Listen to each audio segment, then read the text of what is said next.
Callers, thank you for holding. The regular council meeting will begin shortly. Any member of the public who wishes to speak, please dial *6.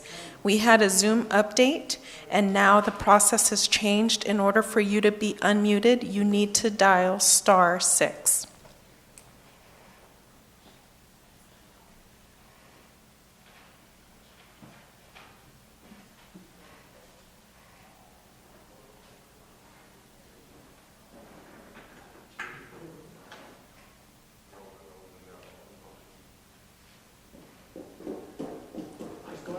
Personas que están en el teléfono y quieren hablar, por favor, marque en la estrella y el número 6 para hablar.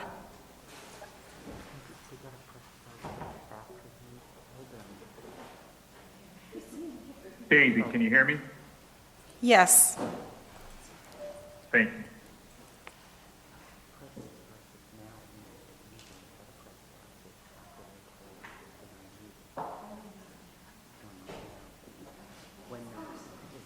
When it's next open, you can request to unmute, then we'll press *6.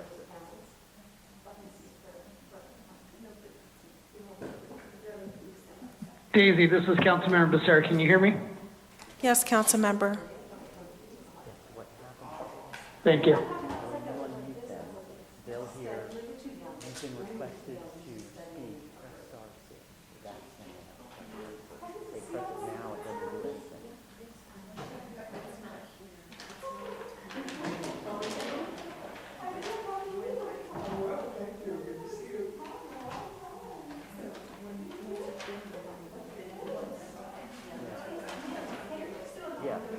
Yeah.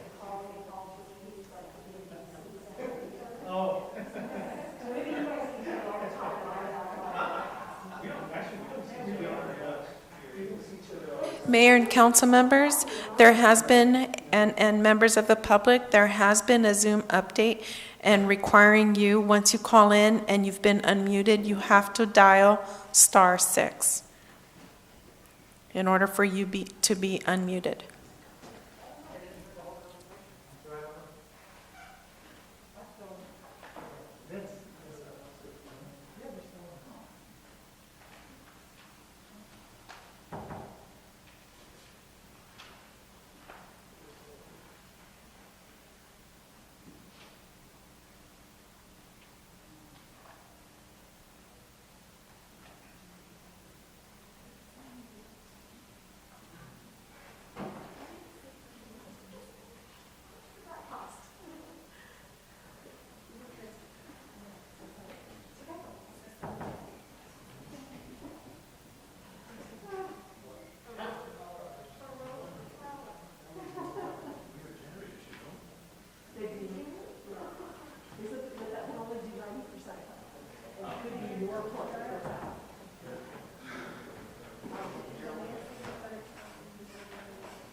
Mayor Polito here. Can you hear me now? Yes, we can. Thank you, Mayor. The meeting is being recorded, Mayor. Okay, why don't we go ahead and start the meeting? If I may, let's begin with the Pledge of Allegiance, the invocation, and then we'll go ahead and do the roll call vote if that's okay. Thank you. So if you all please stand for the Pledge of Allegiance. Ready, begin. I pledge allegiance to the flag of the United States of America and to the republic for which it stands, one nation, under God, indivisible, with liberty and justice for all. Thank you, everybody. Is there an invocation, Madam Clerk? Yes, there is. He's on the line. Please go ahead. Yes.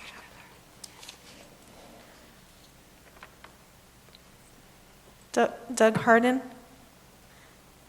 Are you there? Chaplain Doug Harden, if you could please dial *6.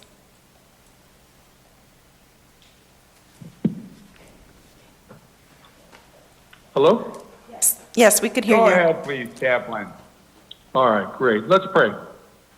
Father God, we come before you tonight, Lord, and Father, we're just a grateful people, God, for what you've done for us. Lord, we thank you for sending your Son to be our sacrifice and our salvation, Lord, Father, to pay the price for our sins and to make a place for us in heaven. And truthfully, Father, if that was all you've done for us, Lord, we'd be more than grateful. But Lord, you've promised us so much more. God, you promised to walk with us as we seek you out, Lord, to guide and direct our steps as we live this life, Lord, to help us to live lives that are not only pleasing to you, Lord, but, Father, that are ones that bless others. So, Lord, we come to you with our needs, Lord, and certainly at this time we're a people with great needs and great challenges. But again, God, you're the one who can do anything, Lord. You're all powerful. So, Lord, we come and we lay our requests before you, Lord, knowing that your perfect will is going to be done. So, Lord, we pray for this meeting tonight, Lord, that you'd be with the council members, God, that you'd give them a heart not only after you, Lord, but one that seeks to bless your people in the city, God. Father, we pray, God, that you'd be with those who will be speaking tonight, Father, that you would, Father, guide and direct their words, Lord, that they'd be done with humility, Lord, and grace. Father, they would seek the great good for the people, God. And Lord, we ask, Father, for healing from your hand for this pandemic, Lord, for the issues that divide us, Lord. Father, we know that you have the answers. And the only answer, Lord, really is you. Father, you're the one who can heal. You're the one who can bring us together and unite. So, Lord, we give you this evening, Lord. We ask that you would be with us, God. Watch over us, our city, our families, Lord. Protect us, Father, and we thank you for all you've done for us. You're a great and wonderful God, and we thank you for sending your Son, Jesus. It's in his name that we pray. Amen. Amen. Thank you very much, Chaplain. Let me now ask the clerk to call the roll for the city council, please. Madam Clerk. Councilmember Becerra? Here. Councilmember Mendoza? Here. Councilmember Peñalosa? Here. Councilmember Sarmiento? Here. Councilmember Solorio? Here. Mayor Pro Tem Villegas? Here. Mayor Pulido? Here. So with that, if I may, I believe we have three presentations. Why don't we go ahead and start with Justin Bernardino, please? Mayor, if I may, I do have reportable action from closed session at our last special All meeting. right, go ahead. At our Go last ahead, special Madam meeting. City Attorney. At our last special meeting as well, we did not take a moment to report out from closed session. This evening, we have reportable action on filing a lawsuit under civil nuisance abatement. This would be to the property held by the Axelson Trust. It's adjacent to the Stater Brothers Market. I'd like to also report out from our last special council meeting, the City Council, by a unanimous vote as well, authorized the filing of litigation against the Red Roof Inn and nuisance abatement conditions on that property as well. We do not have any other reportable action. Thank you, Madam City Attorney. Go ahead, Madam Clerk. I believe we have three presentations. Yes. Let's start with Mr. Bernardino. Yes, you have been unmuted. Justin, if you want to proceed. Thank you, council members, for having me here to speak to you today. I'd like to start by thanking you for the support and collaboration which you have provided in recent weeks. And by the way, this is Justin Bernardino with the Registrar of Voters Office. With your help, I believe we are now at a place where we wanted to be together. So if we go to the first slide, I can give an update on where we are with drop boxes throughout the city of Santa Ana. So the first map shows you some updates to where the drop boxes are installed or going to be installed. Actually, yesterday, Salgado and Memorial Park were installed yesterday. So those are currently in place. Also, Centennial and Bomo Corral, those agreements are pending final signatures, and I don't see any issue with that being closed, so those should be installed shortly. And there's actually some changes since this map was submitted. An additional location we have sent to the city for approval, which is Carl Thornton Park, which is just southwest of the Warner and Bristol intersection. And there's another drop box near Main and 14th, which was previously slated to be removed, but is going to remain there. So 8 ballot drop boxes are required for the city. We were previously at 9, and now we'll be at 12, and that should complete the drop boxes for Santa Ana. If we go to the next slide, you can see we put the drop boxes and the proposed vote centers. So you can get a sense of all the voting locations throughout the city. Remember, vote centers are also locations that voters can drop off their ballot. SB 423, it was only signed by the governor on August 6th. So we are off on running. We've sent some of these vote center agreements to the city. We've already received some back with some modifications. So although these are not all confirmed yet, we're making good progress on procuring the vote centers throughout Santa Ana. If you go to the next slide, it's the same map. I just took out the labels so you can get a clean view of where the drop boxes and vote centers are going to be. And again, it's not shown on this map because it was just a recent development, but we submitted that drop box for Carl Thornton, southwest of the Warner Bristol intersection. So that should give a pretty good view of where we are with drop boxes and vote centers in Santa Ana. And again, I thank you for all the support and help that you've provided to help us get to where we are now. So with that, Thank you for that. Any questions by council members? Yeah, Mr. Mayor, this is Councilmember Peñalosa. Councilmember Becerra. Go ahead.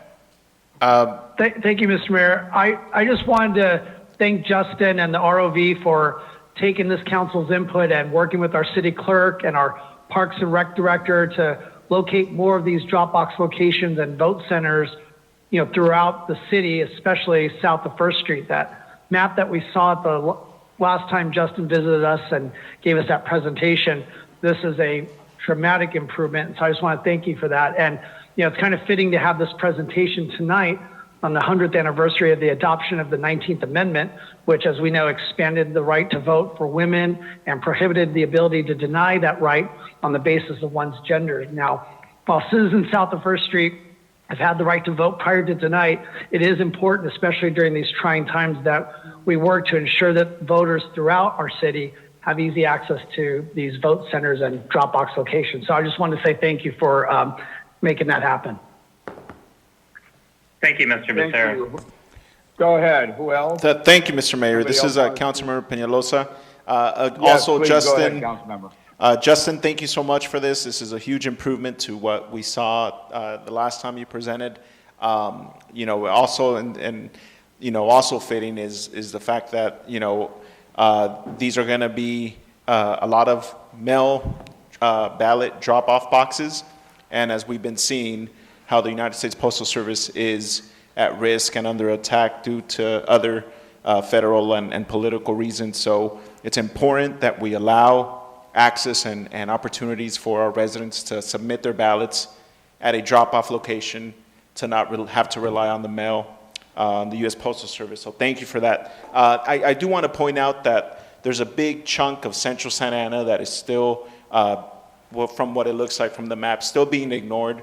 So if there's still time to work closely with our department heads and our city manager, I'm talking between Standard and Edinger, but Standard and Bristol, north of Edinger. That's a highly, highly dense area of the city, and a lot of the people that don't own cars live in this area, and so it'd be important to see if we could prioritize an additional, not a relocation, an additional ballot drop-off location in this part of town. I know there aren't any public spaces available from what I'm trying to think off the top of my head, but maybe if we could work with any private, I know you mentioned that you reached out to private property owners. Maybe if we could do that again. I know that there's a city-owned parking lot, along Bristol between McFadden and Edinger that maybe we could potentially use. Let's get creative, but thank you so much for this. It's a huge improvement, and look forward to having a continued dialogue. Yeah, Mr. Mayor, this is Go ahead. Yeah, this is Councilmember Sarmiento. So Justin, thank you. This map is a much better looking map than the one that we saw when you were with us last. So we appreciate all the work that you've done. So I think, we're better on that end. I think what I'd like to do is we were fairly successful in helping you identify some sites and maybe working through those agreements a little bit easier. So the second part of our task now is to make sure that the public is aware that these new sites are available, because it won't do us any good to have new sites if nobody knows where they are. So to the extent that you continue to work closely with our clerk staff to make sure that we message these new sites together, when they're going to be accessible, how best to get there, and maybe just channels of communication that we could both share and use together is real helpful. And time is always our enemy, because sometimes we can't get this information out early enough. But to the extent that we showed success in identifying sites and working with you and your office, let's do the same on outreaching, and obviously in a multilingual way, in a way that is going to be making sure that our folks that are monolingual Spanish speakers, monolingual Vietnamese speakers are able to go ahead and make sure and know that these are available for them. So thank you with that. Those are my comments. Thank you, Mr. Mayor. Mr. Mayor? Thank you very much, council members. Very good comments. Mr. Mayor? Any additional comments? Please Yeah. go ahead. Thank you, Mr. Mayor. This is Councilmember Jose Solorio. I wanted to thank you also for this. I want to thank you also for this great presentation. I saw the need from the last time of equity and distribution, but really given the past 10 days, what's happened at the federal level, I think there's a lot of worry in every city across the country about where they're going to put in their ballots, either to mail it in or drop it off, and whether there's going to be more mailboxes out there or less.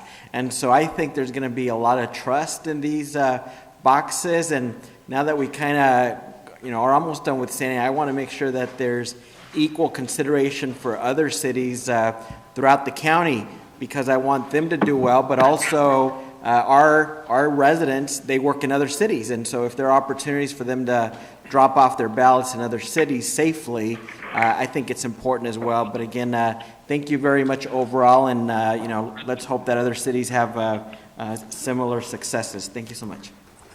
Mr. Mayor, I have a question. It's Member Pro Tem Villegas. Please go ahead, council member. Mayor Pro Tem, go ahead. Thank you, Mr. Mayor. Mr. Bernardino, how often will these boxes be emptied? Because I'm worried about at that.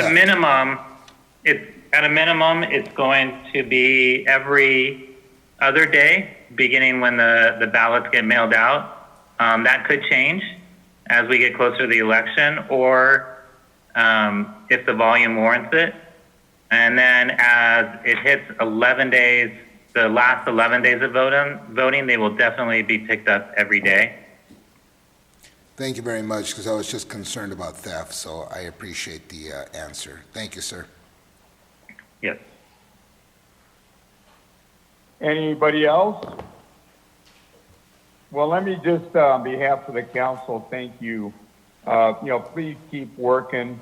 This is very important, and we just want to make sure, folks, as Councilmember Sarmiento said, that folks understand where the sites are. Because I know from a recent election that occurred, I got a lot of calls on election day. People just had no idea where to go. And a lot of them just never voted. Because you make you set up enough obstacles for people, they just, don't have time and they just don't vote. So that education effort is imperative. But thank you, Justin. Let's go on to the next presentation. I believe we have Councilmember Mendoza. You wish to make a presentation? Please go ahead.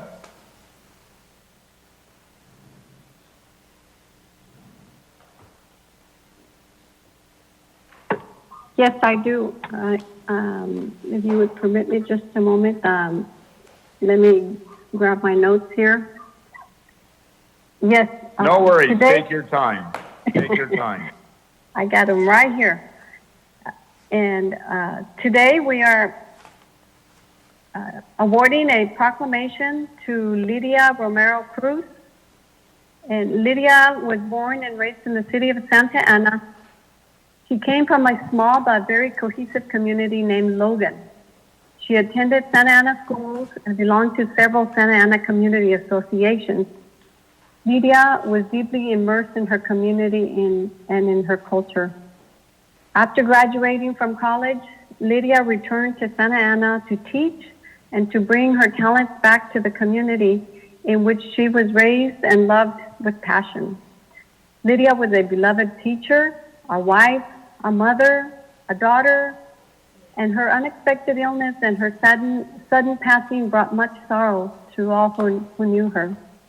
In 2000, the Santa Ana Unified School District named a school after Lydia Romero Cruz to honor her legacy and to recognize the educational benefits and gifts that she brought to her community.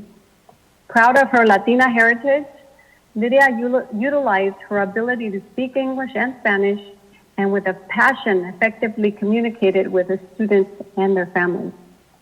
Described as a patient yet determined young woman, Lydia Romero Cruz sought to leave a positive impact on those she encountered. She wanted her students to experience success as she had through the means of educational opportunities. Her goal was to bring the American dream within reach to her students and to those future leaders. She strived to teach, model, and to mentor that through hard work, perseverance, and dedication, they too will live the American dream. Lydia worked for Santa Ana Unified School District as a teacher and as administrator. And up until the time of her passing, she gave back to her community each day. Lydia Romero Cruz was and always will be an inspiration to the Santa Ana community, and she will be remembered for her dedication and commitment to the place she called home and for bringing the American dream within reach to many students. It is with tremendous pride that I present this proclamation posthumously to honor a fellow educator for her unselfish commitment. It is extra special that Lydia Romero Cruz is honored on this very day, the 18th day of August, which is the exact day of the official ratification of the women's suffrage, which today marks 100 years. On behalf of the mayor, the council, and the entire city of Santa Ana, we present this proclamation proudly to the Romero and to the Cruz families to preserve her memory in our beautiful city forever. And Mr. Romero is not feeling well today, but he emailed, and the city clerk has some comments for the public Are you able to read those for us, Daisy? Yes, I have them with me. Thank you, Councilmember Mendoza. Good evening, members of the City Council. I am unable to participate this evening, but wish to thank Councilwoman Nelida Mendoza and the other members of the City Council for their proclamation honoring my daughter, Lidia Romero Cruz. The Romero and Cruz families are grateful for this opportunity to share the life and work of our beloved family member. In closing, I would like to ask City Council continue its support for low-income housing for those in our community who need quality and affordable accommodations. Thank you, Sam Romero. Thank you, Daisy. Thank you very much for that.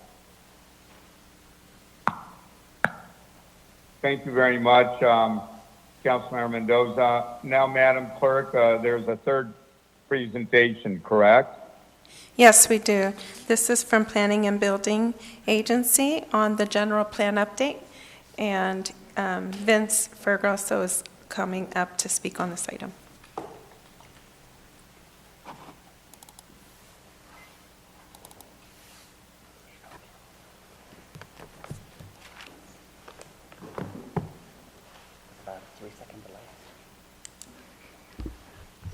Good evening, Mr. Mayor, Mayor Pro Tem, members of the City Council. Vince Fergoso, the Planning Manager with the Planning Division, here to provide you with an update on the city's general plan.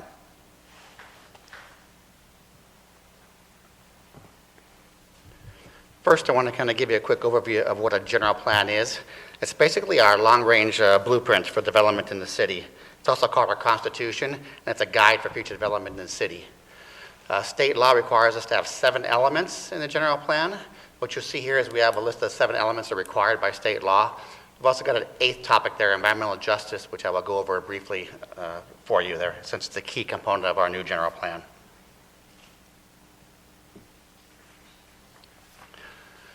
Where we're at today, well, we've got a general plan that's currently in place. It was last updated comprehensively in 1982, so almost 40 years ago. So obviously, many things have changed in the last 40 years. That general plan right now has 16 different elements. Most of them are very thin and don't have a lot of context to them. And when you put together a general plan, you've also got to provide an EIR, which studies the impacts of that general plan. That EIR and general plan were done, again, both in the 1980s. So basically, it's time for us to update this document, which you have been gracious and provided some funding for us to do that work.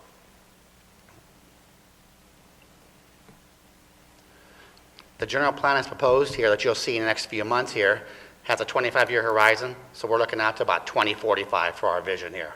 It's going to be a document with 12 elements instead of 16.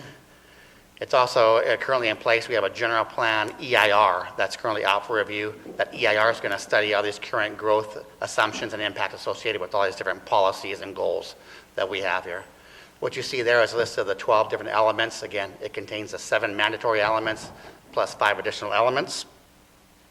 You can see below there in the bottom there, those are our 5 core values that we've heard from the very beginning, from day one. That's what's important to the community. And those are culture, sustainability, health, education, and equity. So everything that we've done here has been revolving around those 5 core values, and we've always kept them in mind as we move forward and start putting our goals and policies together.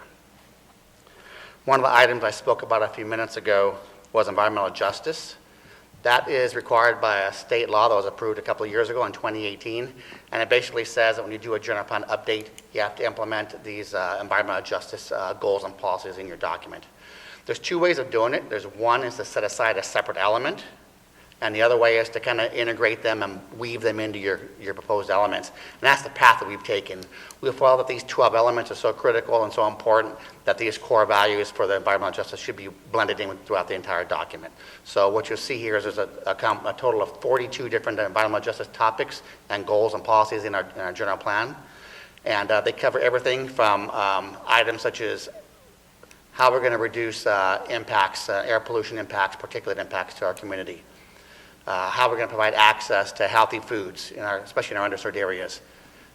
Maintaining, increasing our public engagement as we go through this document. Safe and sanitary housing. Land uses, how we get rid of conflicting and incompatible land uses. For instance, industrial uses are noxious next to residential. So what we've done here with health as our core value is created a new community element that kind of implements all those different goals, keeps our core values in place, and weaves this environmental justice topic throughout the entire document.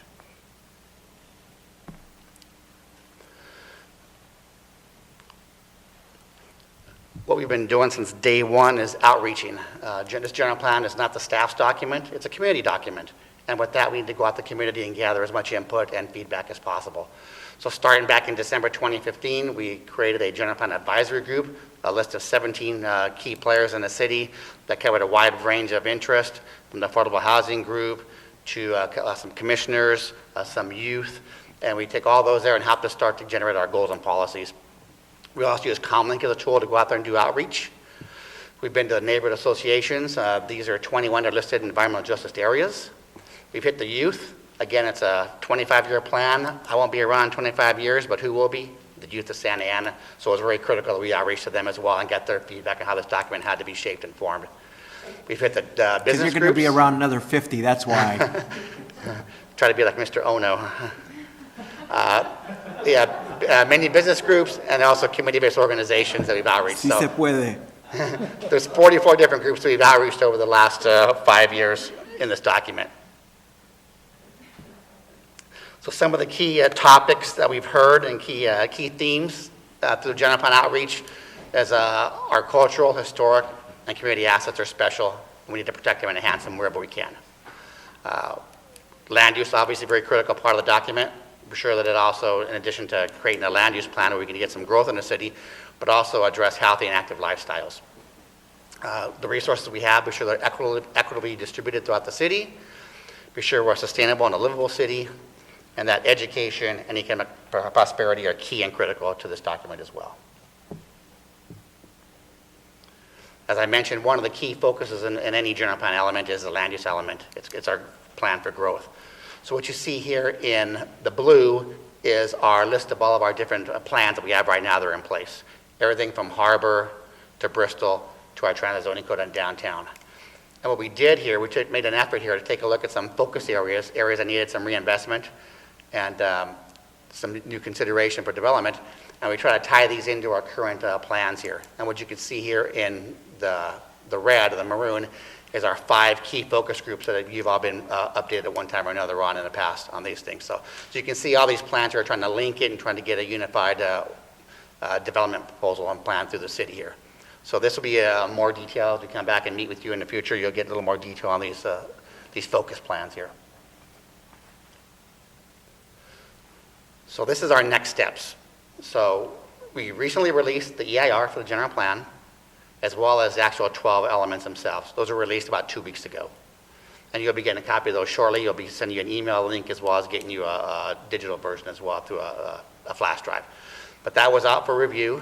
The EIR takes 45 days for review, which means in mid-September, the public comment period will close, and then we'll go back and analyze all the comments and put together all the responses to comments. So during that time, we're going to be reaching out to the Planning Commission and City Council and anybody else that wants to be heard by us in order to give them some briefings on where we're at and where we're going. Those are all targeted again for August and September, and what we're hoping to do is get this before this body here fall in 2020 for your review and approval. I discussed outreach a few minutes ago. If you may realize that we had a couple of community workshops end of July, early August. Had over 120 participants out there. Some of their feedback is listed below there, which included environmental justice, the impacts of the timeline up due to COVID, community engagement, be sure we do this in multiple languages, transparency, and as well as arts and culture, open space, and displacement. All those are kind of key feedback topics that we got. Based upon that feedback, we're having another meeting. Again, it has to be virtual due to the COVID environment. We're having that at the end of this month there. So part of that feedback from that group was, let's meet again, and which we are doing. So we'll have another follow-up meeting with the community in a couple of weeks.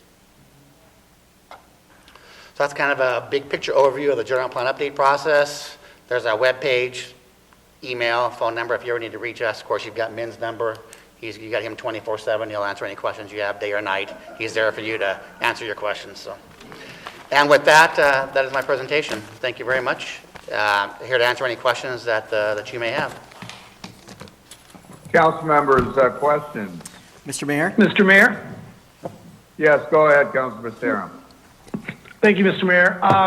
Vince, thank you for that presentation. And I didn't quite hear that. Is Vernie still the project manager on this update? That is correct, yes.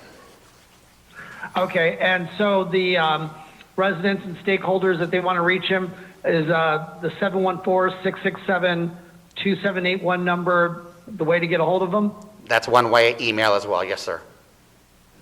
Okay, perfect. And my only request, I know you guys are going to bring a lot for the public and for everybody to look at, and Planning Commission and Council. I would just ask that as we get closer to the hearings, that staff takes the time to meet with the individual planning commissioners and the council members, so that because I know you guys have done a fantastic job meeting with the community, and I know Hassan, when Hassan was with us, I know that he was very big on all it took was less than a handful of people, and him or staff would be there to meet. So I know you guys have really been doing the outreach over the life of this project, but I would just ask that as we get closer to really set up meetings individually with the council members and the planning commissioners. Thank you. Got it.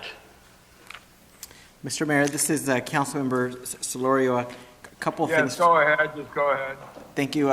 First, I want to commend Vince for the presentation. I know when I think of Mr. Fregosa, I think of who else kind of could do a good job on this, and he was perfect because you can look, I think, 25 years back, or I don't know how many years you've been here now, but about that almost, and you could look 25 years forward. I've seen you in many of these committees. I've seen you, in many aspects, and I appreciate seeing your work in here. I know before a general plan, all of these changes would need to be project by project, and many of these past, years, you've been doing it the harder way, whereas now I think you and the community can look forward and work on a vision plan about how things ought to be, so that for residents and businesses moving forward, things will be easier and better. So first, big kudos on that. For me, when I look at this general plan, I also look at what follow-up projects should follow after this. And I know that I've learned a little bit more about environmental justice in terms of how a city can include it in a plan like this. But I don't want to have it just sit there on the shelf in the future that it's in the general plan.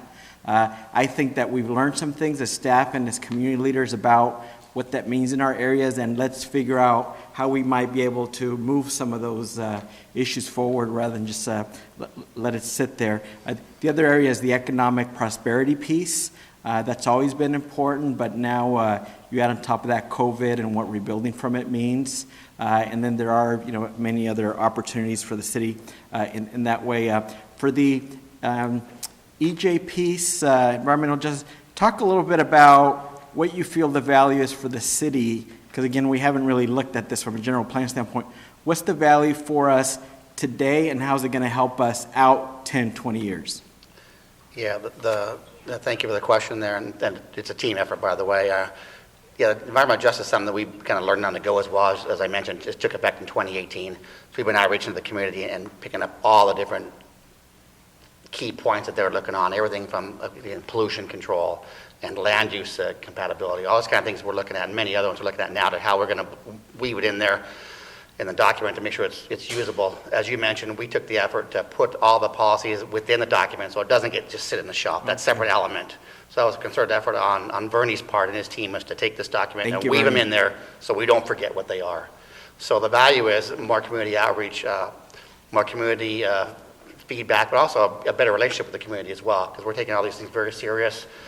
We've done a lot of these community outreach and environmental justice items in the past through Scott Kuttner's team, Neighborhood Initiatives. Mm-hmm. They've been our eyes and ears in the streets out there and all these different types of issues that come up. So we see this as just a continuing effort of what we've already been doing in the past. Yeah, and I think a key piece is continuing these relationships, because I think sometimes we'll make a big effort when we're planning for a certain thing, and then we do our meetings, we do our emails, and then they stop. If we could find ways of continuing to involve them in city efforts and plan efforts, that'd be awesome. Thank you. And thank you and the rest of the team. I know Min was here, and I know your predecessors also put time into this, but I know that you've been here long enough to know the needs of the city. So thank you. Mr. Mayor, this is Councilmember Peñalosa. Mr. Mayor, are you there? Well, I'll acknowledge myself. Yeah, I'm right here. Thank you. Go ahead. I just also just wanted to thank you guys for this presentation. I want to kind of disagree a little bit with my colleagues. I want to caution us and to not pat ourselves on the back too much when it comes to the outreach being done.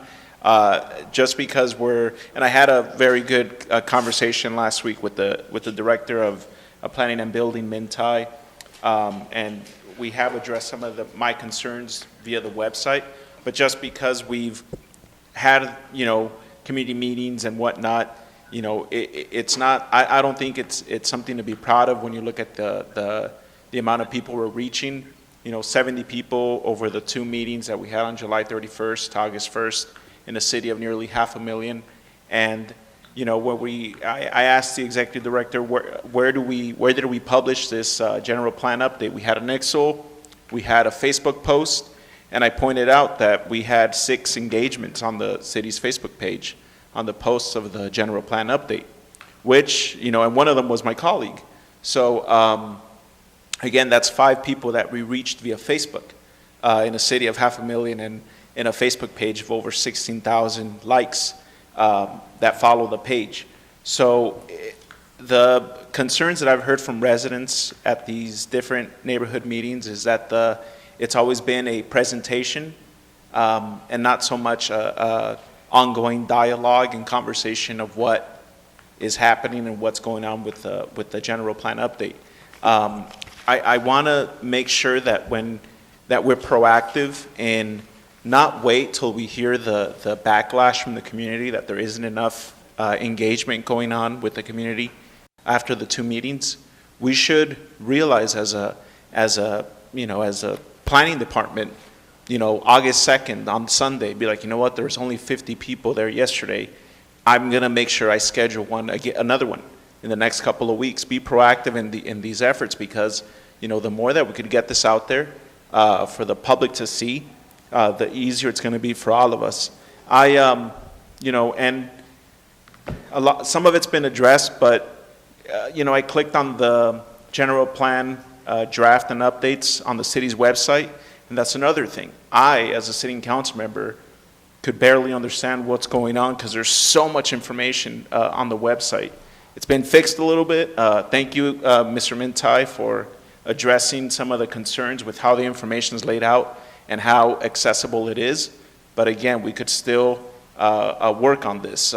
Constant engagement with the public and pushing this information out there is always going to make us do better versus just doing the bare minimum, which is what we often do. So thank you for the presentation. I know it's a lot of work and it's long overdue, and we're in the right direction, but the community engagement and just putting this information out there is where we really got to push it and double down on it. So thank you. Thank you. Appreciate it. Yes, Mr. Mayor, this is Councilmember. Go ahead, Sarmiento. Councilor Sarmiento. Go ahead, please. Thank you, and thanks, Tocayo, for that presentation, Vince. Tocayo is a friendly word in Spanish that says you call that with a person with the same first name. Listen, I know that you and Bernie and Min and everybody else in planning and building have done good work, and I was part of the council that helped fund the efforts to update and revise the general plan years ago. I'm not sure even how far back it goes. It must go back to 2015 or 16.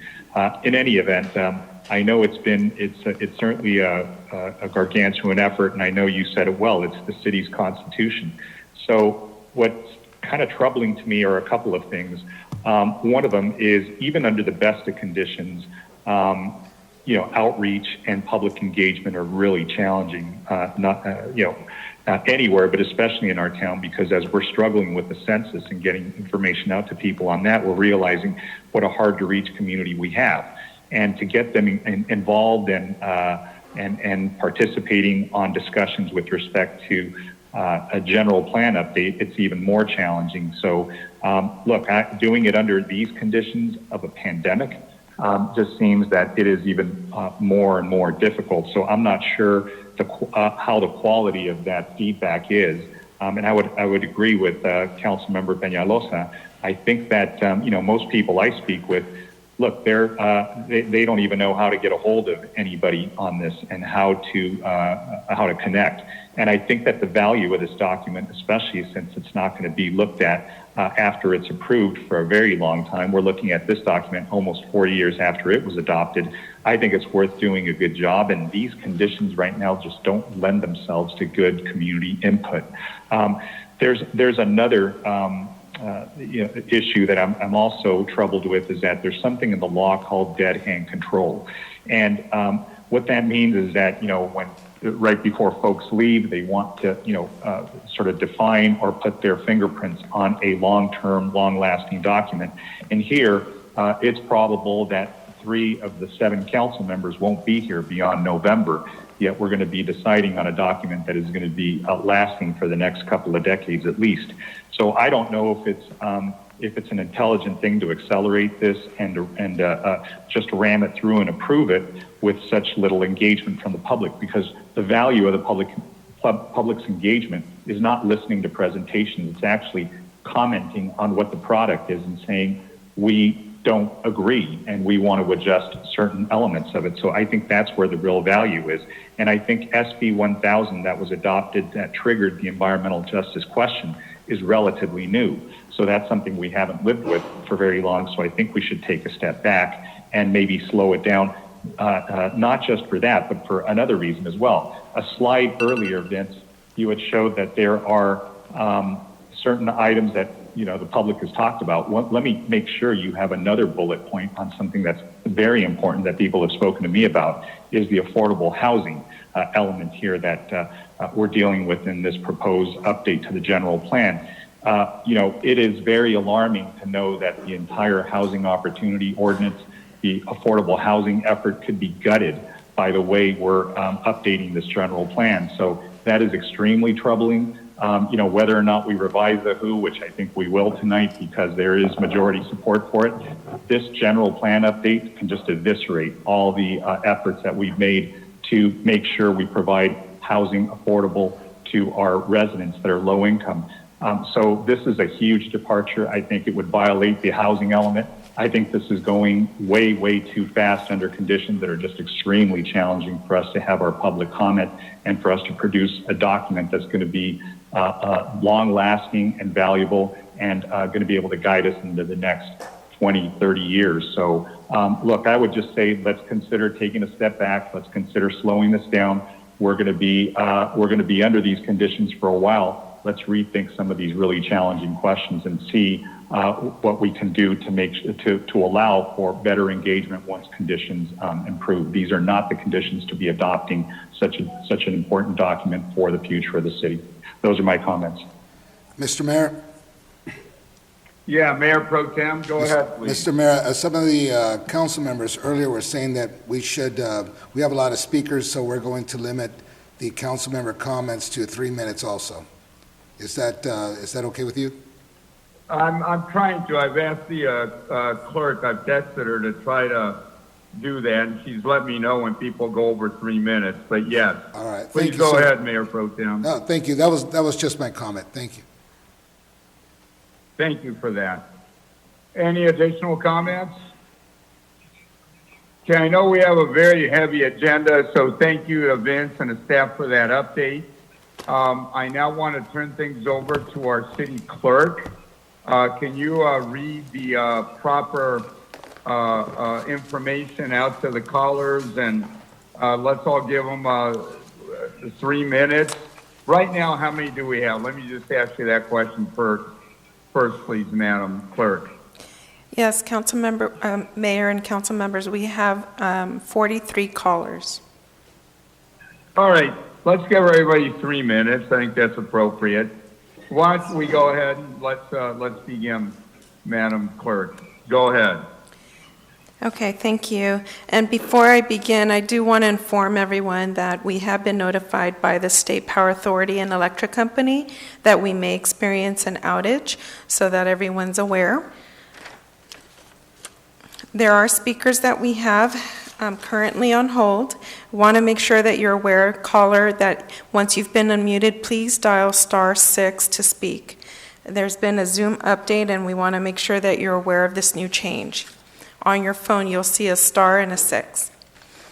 For those Spanish speakers, por favor marque *6 para reactivar su llamada. Después que le hayamos desactivado. Okay, and caller with the last 3 numbers, 298, you've been unmuted. Please dial *6 in order for you to speak. You have 3 minutes. Hi, my name is Janine. I live in Ward 1. I am opposed to item 22B, the armored police vehicle. We don't need it. We should have police that are less militarized, not more. City police departments don't need military equipment. Police and military serve different functions. We have better uses for this money, especially right now. I also would like to encourage the council to consider changes to the municipal code related to the council's prior conversation on the proposed charter amendments from several meetings back. In particular, proposed charter amendment section 1206 regarding campaign contribution limitations. Thank you, that's all. Thank you. Caller with the last 3 numbers, 034, you have been unmuted. Please dial *6 in order for you to be unmuted on your end. Hello, I'd like to speak on 2 agenda items. Please proceed. First, I'd like to speak on item 85B, which is about the extension for petitioners. And I would like the council to please support granting petitioners an extension. I am a volunteer with Tenants United Santana, and we lost 133 days due to the shelter-in-place orders, which explicitly prohibited us from signature gathering. Alternatively, we ask that the City Council place our ordinance on the ballot, putting the question to voters and honoring the fact that we have demonstrated public interest both in 2018 and now. And directly placing the rent control and just cause eviction ordinance would most effectively address the impending eviction and housing instability crisis, as many people are rent burdened and putting their lives at risk to work through this pandemic as essential workers. Real safety comes from renters' protections. And I would also like to state that in many other cities, courts have ruled in favor of petitioners, understanding that the shelter-in-place orders prohibited them from days they were legally entitled to in the democratic process. Thank you. Thank you, caller.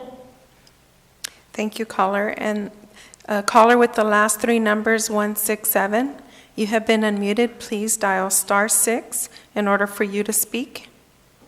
You have 3 minutes. Hi, my name is David Carvajal, and I'm a resident of Ward 2. I'm calling in support of item 85B. I'm a volunteer with Tenants United Santana, and due to the global pandemic, we lost 133 days of signature gathering out of the 180 days that we were legally entitled to for gathering signatures to put rent control on the ballot for Santana. The caller before mentioned, the shelter-in-place orders explicitly prohibited us from being able to go door to door, but we demonstrated massive public interest in our campaign, and people right now, as all of you know, by the CARES Act and the money that's being given to renters for relief. I could go to my dad's house, like so many of you. People are receiving increases even during the pandemic and need protections now more than ever. So we need real permanent rent control now, and we need you to support 85B. Thank you. Thank you, caller. Caller with the last 3 numbers, 813, you have been unmuted. Please dial *6 in order for you to proceed to speak. You have 3 minutes.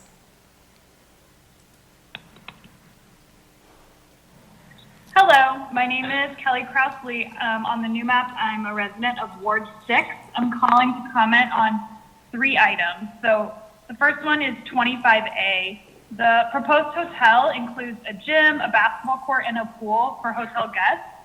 And since we have such a lack of recreation spaces in our city and so many people are against the project because of that, why don't we make it so that we'll approve the sale and they can build the hotel, but those amenities must be available to residents free of charge. That way we can kill 2 birds with 1 stone. On 85B, I am in support. Again, like the previous callers mentioned, the shelter-in-place orders explicitly prohibited door-to-door signature gathering. I myself didn't even have a chance to sign for the rent control because of the shelter-in-place orders. Finally, 22B, we really don't need another militarized vehicle in the police department. I think earlier this year, we all heard from the many public commenters who were against further militarization of the police and more investment in community programs. I looked into this RFP, and it also allows for purchasing of items such as health and medical items, communication needs, and energy. We're in the middle of a pandemic with rolling blackouts while our city's students are trying to start a new school year entirely online. So surely we could find a way to use the grant money to invest in something that's more in line with our pressing needs. And then one final comment is that the police officers are not wearing masks as they're walking around my neighborhood and interacting with residents. Could you please ask the police officers to wear masks when they're outside of their car, because they're just further endangering my zip code, which is the hardest hit in the city. Thank you. Thank you, caller. With the last 3 numbers, 068. Please proceed with your comment. Make sure you dial *6 so we may hear you.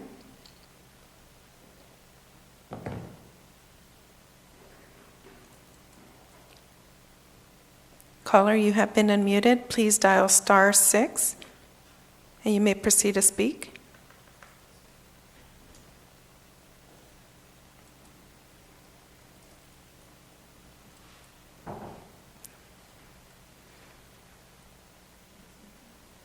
Hello, can you hear me? Oh, yes, we could Hello, hear you can now. you hear me? Yes, we could hear you now. Thank you. Sorry, I was not aware that you have to press *6 in order to be unmuted. Thank you. My name is Carla Juarez. I'm a longtime resident in Santa Ana. I know this is a public comment. I don't believe it's fair that you want us to do a public comment for all the items that we want to speak on in 3 minutes, because every single comment and every single item is very important. And anyways, I am in support of 85B. You should put the rent control ballot in for the voters to vote this coming election.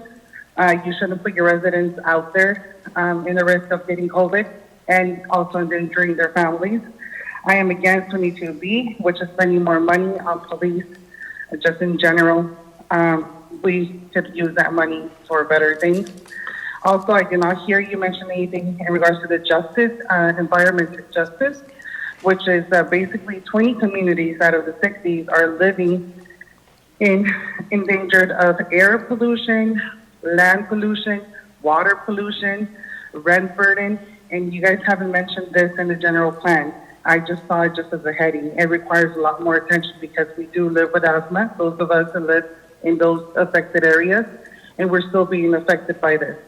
And there is so much more, but I don't want to go over my time. I thank you for your time.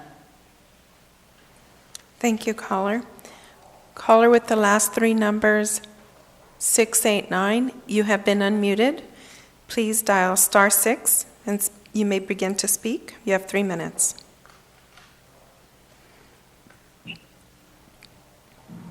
Hello, my name is Tanya Navarro. I am calling in to vehemently oppose agenda item 22B.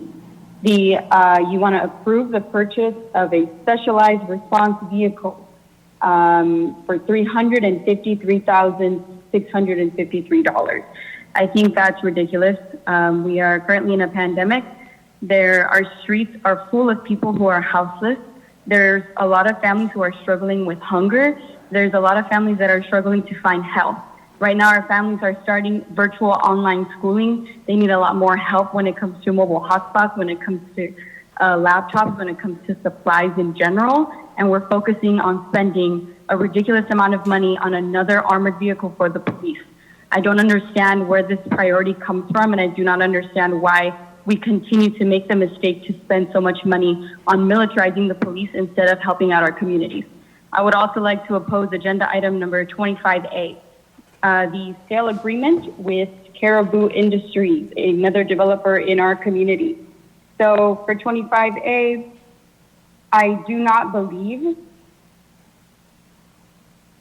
that we should be selling this property for the price of $500,000 to Caribou Industries. I don't think that that's going to be the best use of that land. The community has been begging you for a community center or for anything for the Santa Ana residents to benefit and to have more youth programs. But again, we are giving this land to a developer to continue to take advantage of our labor and not bring in I any know, benefit it's to the community. amazing. It's amazing. Not really. I'm not sure if the mayor's paying attention. And then, so we have agenda item 75B, which I also would like to oppose. We are thinking of decreasing the fee from developers to develop in our community.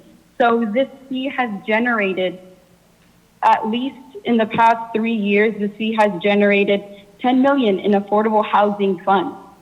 And by decreasing it, we're going to decrease those funds for our city and increase developers and increase the profit for them. I don't understand, again, the priorities of these agenda items that I mentioned, and I hope that they can be revisited.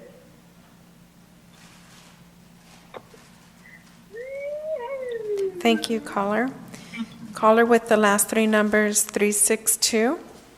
You have been unmuted. Please dial *6 to speak. You have 3 minutes.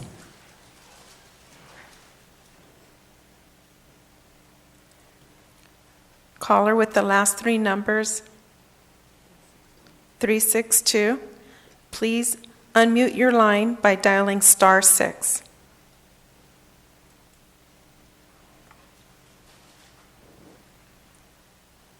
Caller with the last three numbers, 362, please dial *6 in order for you to speak.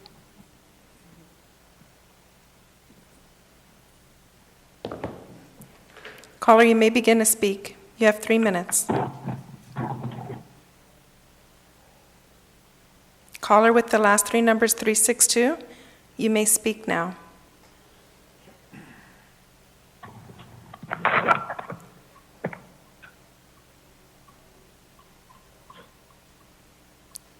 Caller with the last three numbers, 362, you've been unmuted. Please speak. I speak Spanish. Oh, ok. Gracias. Perdón. Espera un momento.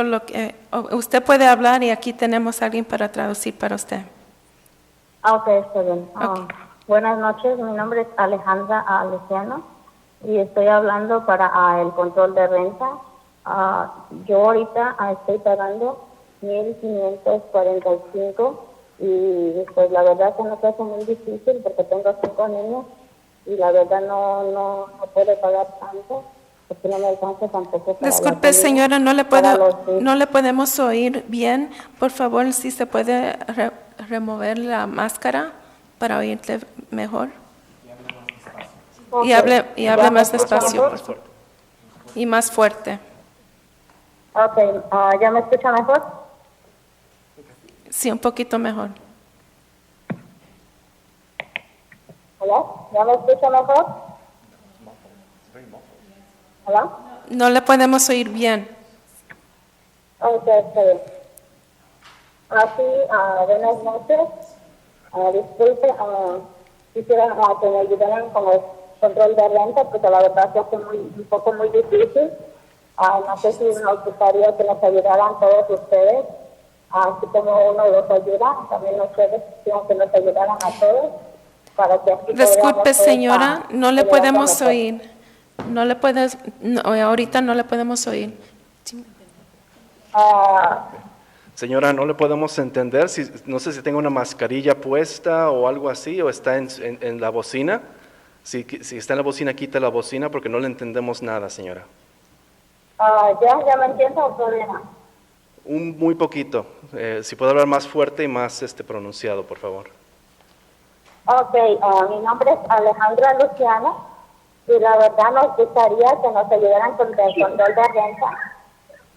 Porque la At the verdad tone, que no please record your message. When you've finished recording, you may hang up or press 1 for more options.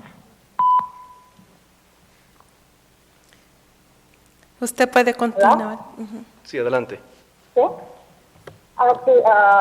Le digo que si nos pueden ayudar con el control de renta, porque la verdad se hace muy difícil por el mismo que estamos con la epidemia ahorita, que la situación se ha ido muy complicada en estos días con los pagos y los biles. La verdad no es tan fácil ahorita y luego el trabajo está muy bajo y la verdad nos gustaría que nos ayudaran con todo esto. Muchas gracias. Okay, muchas gracias. My name is Alejandra Luciano, and I'd like some help with rent control. It's very hard with the current situation. It's hard to pay, we have to pay many things, pay the bills, and there's not enough work, not a lot of work available. So please help us with rent control. Thank you. Okay, caller, with the next three numbers, 668. You have been unmuted. Please dial *6 to speak. Callers with the last three numbers, 668. You have been unmuted. Please dial *6. Por favor, marque asterisco 6 para reactivar su llamada.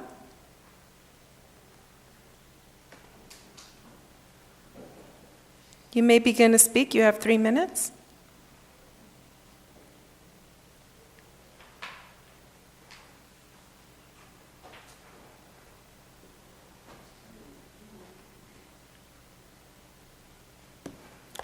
Caller with the last three numbers, 668, you may proceed to speak.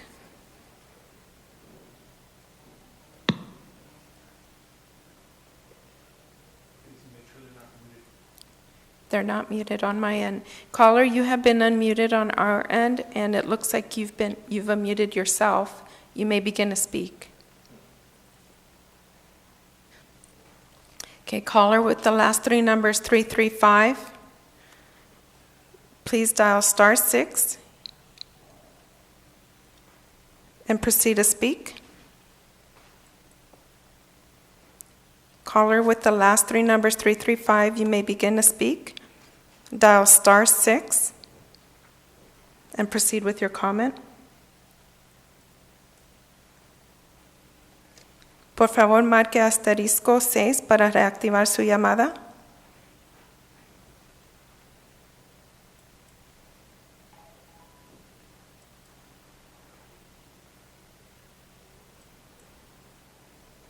Caller with the last three numbers, 268. You have been unmuted. Please dial *6 and proceed to speak. Por favor, marque. Hi, everyone. Perfect. Thank you.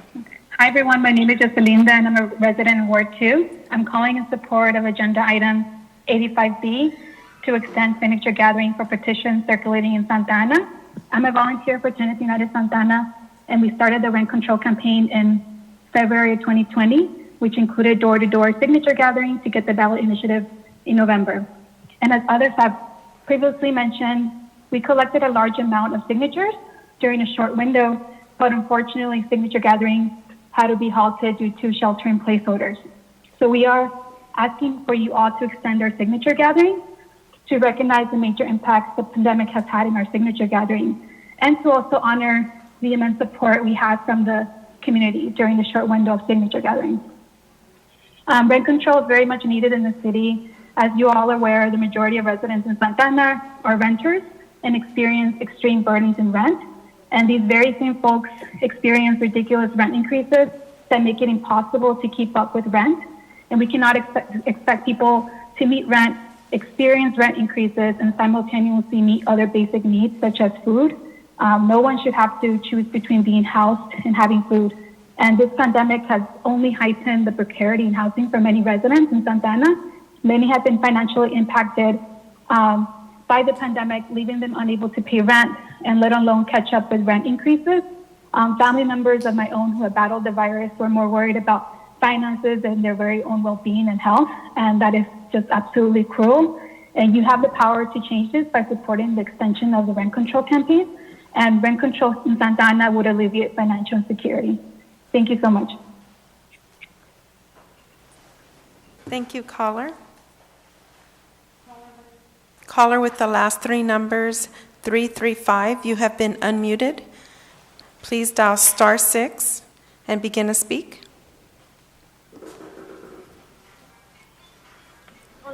Mi nombre es Saraí Arpero. ¿Aló? Sí, le podemos oír. Sí, mi nombre es Saraí Arpero, trabajo para Latino Home Access, soy promotora y organizadora comunitaria. Estoy hablando para el control de rentas. En los últimos 4 meses hemos estado asistiendo familias con consejería de vivienda. Esas mismas familias han estado colectando firmas para poder pasar un control de rentas en Santa Ana. Considero que es injusto que en este momento de pandemia, en este momento en donde tenemos que estar resguardados en casa y tener que estar cuidando a nuestras familias y estar cuidándonos nosotros mismos, la gente tenga que salir a colectar firmas. Mínimamente estamos pidiendo que pasen esos 133 días que faltaron para que pudiéramos seguir colectando las firmas. Es el deber del Consejo de la Ciudad proteger a los residentes de Santa Ana. Es su obligación mantenernos dentro de casa sin tener que preocuparnos por los incrementos injustificados de las rentas.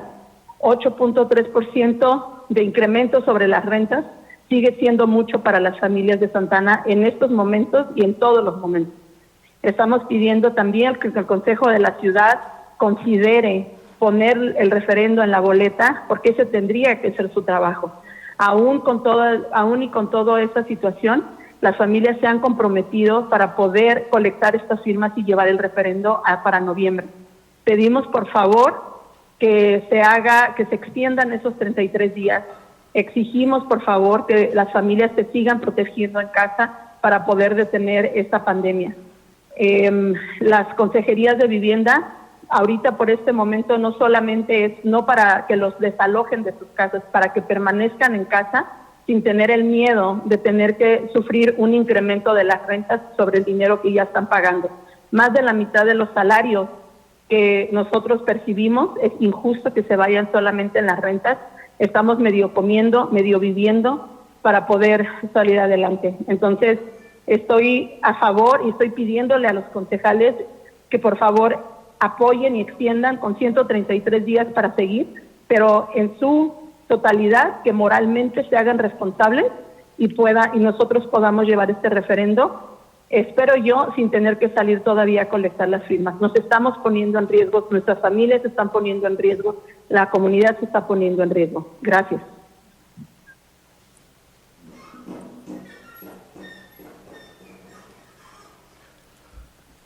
Yes, I'm a community organizer and work for the community, and I'm here to speak on rent control. For the last 4 months, we've been helping families with counseling, gathering signatures to invoke a rent control in Santa Ana. I don't think it's fair that during this pandemic, where we have to stay at home, where our families have to stay at home, and ourselves have to be protected staying at home, we have to go out and collect signatures. We'd like to get back this 33 days to collect the firms that we haven't been able to go out. As a city council, it is your duty to protect us. It is your duty to protect the people in your city, and we need to stay at home. 8.3% increase in rent is too much for Santa Ana residents now and ever. The city council needs to help us to put this referendum on the ballot. It's your job. It's your job to do this. It's your job to help us. So we need to the help in gathering the signatures to put this referendum in November. We need to extend those 33 days that we have lost. That the community counselors, the housing counselors, have been out. So it's not fair that we have to spend more than half of our income for rent. We have to choose between we have to just half eat and half live to have this going on. So we ask for you to extend those 33 days that we've lost and to help us put this help for rent control. Thank you. Caller with the last three numbers 010, please dial *6 and you may proceed to speak. Caller with the last three numbers 010, please dial *6 and you may proceed to speak. Por favor, marque asterisco 6 para reactivar su llamada.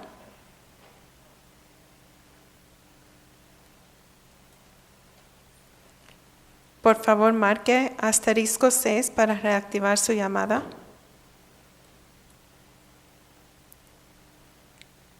Caller, you have been unmuted. Please dial *6 to speak.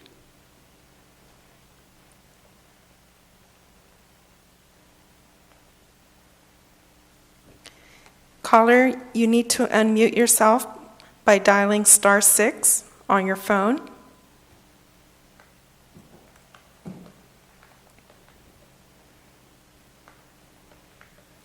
Caller, you need to dial *6 on your phone in order for you to be unmuted.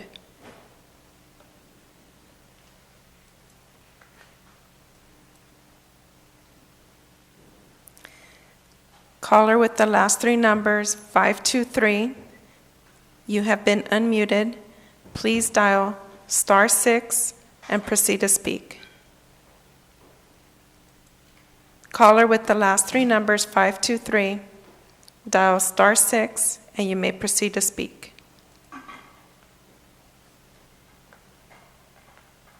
You may proceed to speak. Thank you. Okay, I'm so sorry for bringing a new system today. So, thank you all, Mayor and Council, for still working through this situation with everyone. I know we're all kind of stretched our limits, and in a historic time, right? So this is kind of a moment in which we're all going to look back and really kind of question as to what we're doing in this moment, seeing the resolve of our community, our nation, and really, what type of future we want to build together. So, with that said, just a little bit more, on the philosophy as to why we do this thing called local government. Just wanted to kind of let you know what my positions are against the item or the purchase of the, this is item 22B. As it relates to the purchase of the Teradyne response vehicle. So I understand that the grant itself is going to come from the federal government to combat bioterrorism and other kinds of acts of terrorism do with the money. But I do want you to ask yourself the question of, in the city, whether or not the police are adequately equipped with the things needed in any actual breaks of a incident, and have the ability to clean or at least react, going to add to local capacity there. So it seems like we're just kind of spending the money to have a tool. And it's something that I don't necessarily think is going to make us any safer. Again, I defer to the, but I do think a reasonable concern as to what additional case of the unspeakable. So that's there. As it relates to 25A, I understand that the cost of Caller, I'm rehabilitation, sorry, you keep under getting historic- cut off, and I want to make sure you're aware that you keep getting cut off. You may proceed. I am not a. Oh, okay. Sorry about that. The other item was, as it relates to the WHO, so that is with this new general, whether or not, any of the stuff to apply to. Okay, again, if the decision is this bad, but I want to, voice my opposition against the WHO decision as it is now, and make sure that we take the extra time for the birth control initiative. So some of I'll read it back and I don't know why my is falling right now, but thank you for your time. And again, protect you and realize that this historic moment. What we do now will be basically a decision. Now, something that will have to viable future. So I hope you're all safe. Thank you. Caller with the last three numbers 010. You have been unmuted. Please dial *6 in order for you to be unmuted on your end. Caller with the last three numbers 010. Please unmute yourself by dialing *6. Por favor, marque *6 para reactivar su llamada.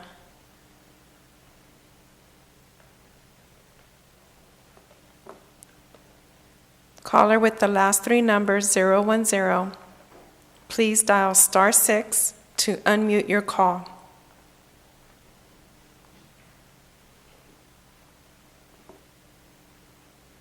Caller with the last three numbers 010. Please dial *6 to unmute your call.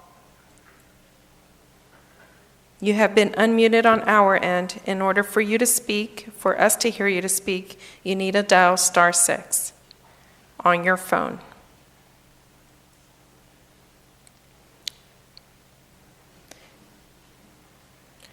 Caller with the last three numbers 399. You have been unmuted. Please dial *6 and proceed to speak. Caller with the last three numbers, thank you. You may proceed to speak.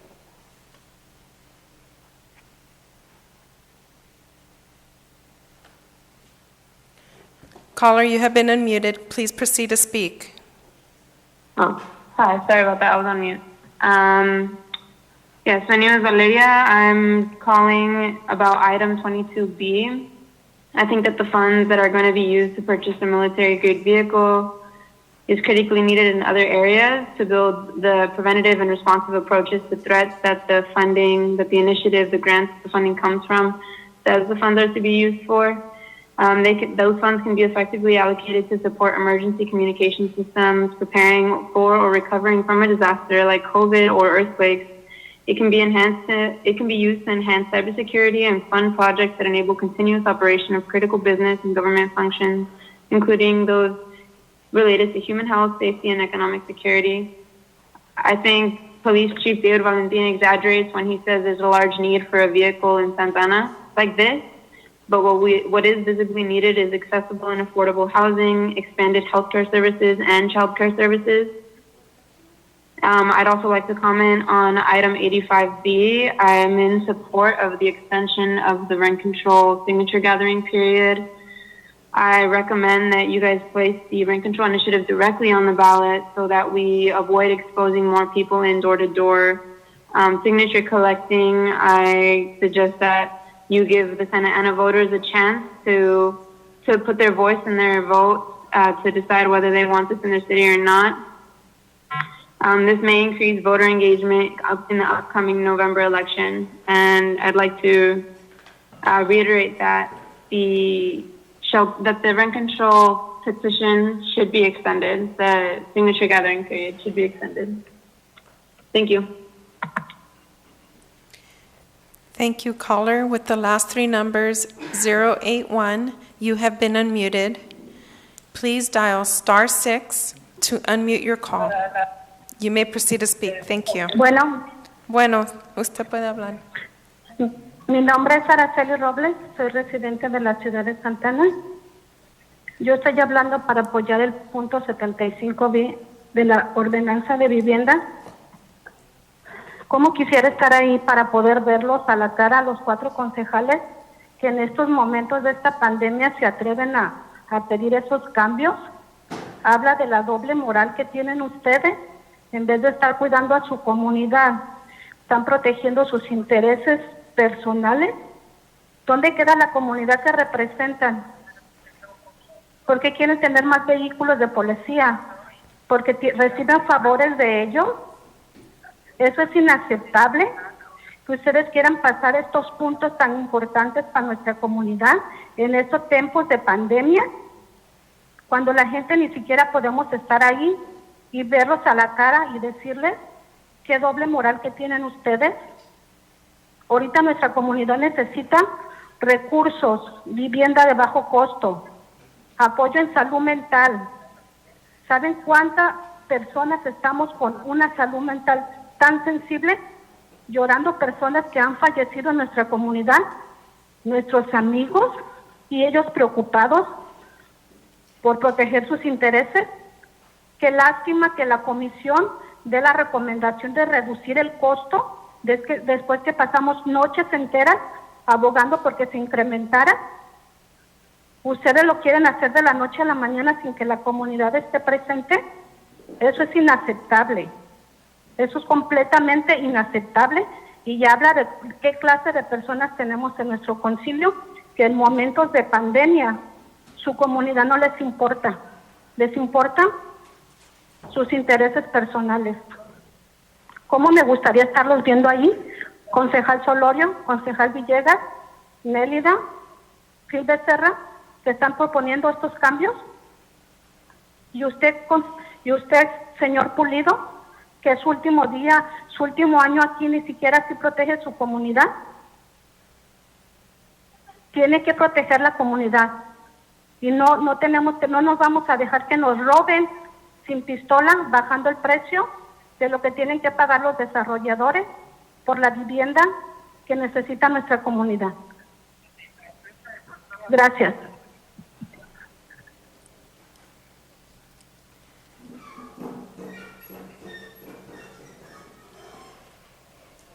My name is Arasario Robles from Santa Ana, and I'm here to support 75B, the housing ordinance. And it's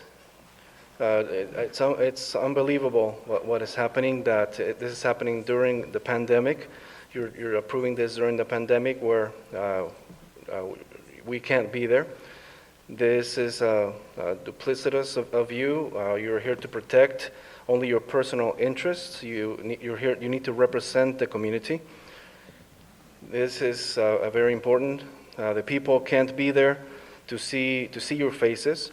You're there supporting the police because the police is there to support you, and you're doing this behind closed doors. This is very duplicitous. You're two-faced.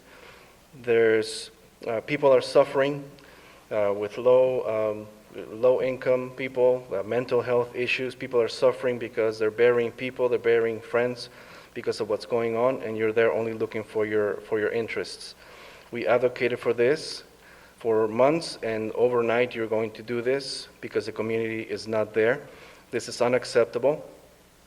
The people in the city council do not care for the community. But I wish we could be there to see you in person, to see your faces, Mr. Solorio, Ms. Vince Nélida, Mr. Becerra, all these changes that you're making, Mr. Pulido. This is your last year there, and you should be there protecting your community. You must work for the community and not steal from us without a gun when you are lowering the developers' fees. Caller with the last three numbers, 614, you have been unmuted. Please dial *6 for you to unmute yourself on your end, and you may begin to speak. Hi, Mr. Comrade. I just wanted to bring in awareness that the DRA 920 excluded people of color. It wasn't until the Voting Rights Act 1965 that people of color were able to vote.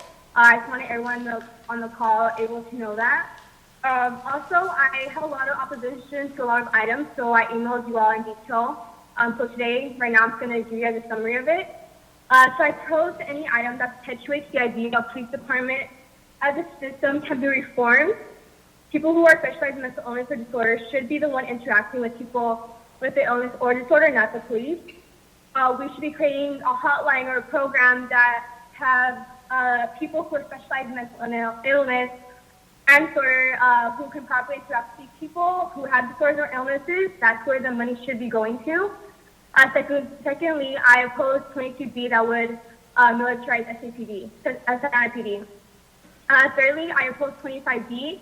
I I oppose the gentrification of Santa Ana in the name of profit. YMCA should be turned into affordable housing or wellness center, as proposed previously. The only reason why these proposals couldn't come to fruition is because of the cost. We should have allocated money from the general plan for this, since prior city council members neglected the property when they bought it. $3 million increased SAD should have went to this, because this would invest into the community.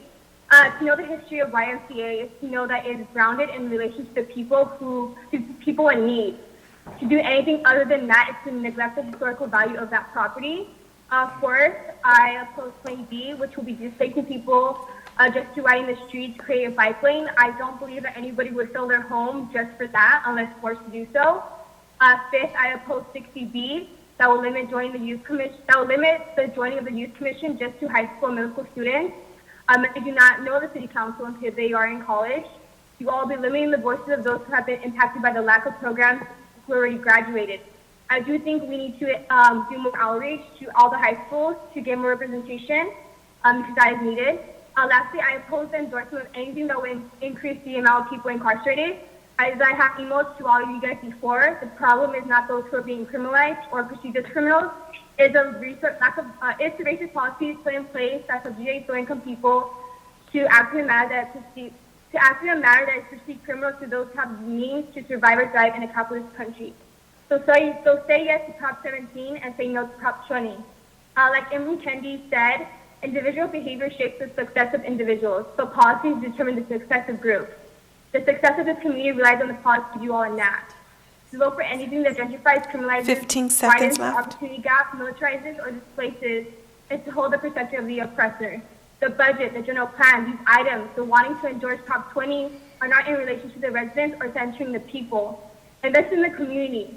If not, don't blame the people most oppressed and marginalized when Your time is up, when they caller. aren't the vehicles of society you expect. I just stay on the comfortable seat of privilege. Thank you. Thank you. Caller with the last three numbers, 703. You have been unmuted. Please dial *9, and you may proceed to speak. Caller, you may Hello, proceed. my name is Hector. My name is Hector, a Santa Ana resident, and I hope Mayor Pulido is listening because from the sound of it, it seems as if he has better things to do. Please give your attention and respect to the callers taking hours out of our day to simply give a 3-minute public comment. I'm here today to urge every single one of you to vote no on item 22B. We do not need more vehicles of war, destruction, criminalization, systemic racism roaming our city. We have enough police cars already. In fact, we have even more because of the city council. Because for some reason, a majority of this council thinks it's necessary to allocate funds for multiple luxury SUV patrol cars. Why would you even consider giving the Santa Ana Police Department more access to continue to terrorize, hunt, hurt, and criminalize our youth and the people of our community? If the city council really wanted to respond to complex coordinated attacks, active shooter events, hazardous materials, tactical operations, and weapons of mass destruction, all of the scenarios this vehicle of war is used for, then you should have defunded the SAPD a long time ago because they are guilty. They are guilty of every single one of those scenarios you are supposedly trying to protect us from. And to be accepting funds from the Department of Homeland Security, a federal department that has continuously targeted and terrorized immigrant communities like the one we have here in Santa Ana, a department with an agency that separates mothers and fathers from their children, an agency that separated hardworking and loving father from his family just yesterday here in Santa Ana. Have you no morals? Wake up and do good for your communities. Stand with your community. Serve your community. This vehicle of war will only do harm. And I'll say it again, this vehicle of war will only do harm. It's simply a fact. Look at what's happening in cities all across the country, in cities like Portland, where excessive force is being used upon peaceful protesters. This vehicle of war will hurt our Black, Indigenous, and communities of color, and we do not need this roaming around our city. Over $350,000 to continue to criminalize our youth. $350,000 to reinforce the idea that Santa Ana is a city that needs to be policed. We are not animals, as one reference to one of our city council members. We are taking to the streets because Black lives matter, because without justice, there is no peace, because we have a First Amendment right that protects our ability to protest a system that is systemically racist. Stop buying into the system. Stop reinforcing the idea that Santa Ana is full of criminals because it is simply untrue. Vote no on item 22B. Thank you. Thank you. Caller with the last three numbers, 469. You have been unmuted. Please dial *6 for you to unmute yourself on your end.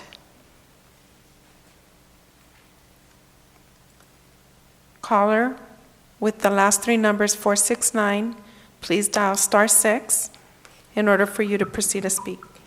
Thank you.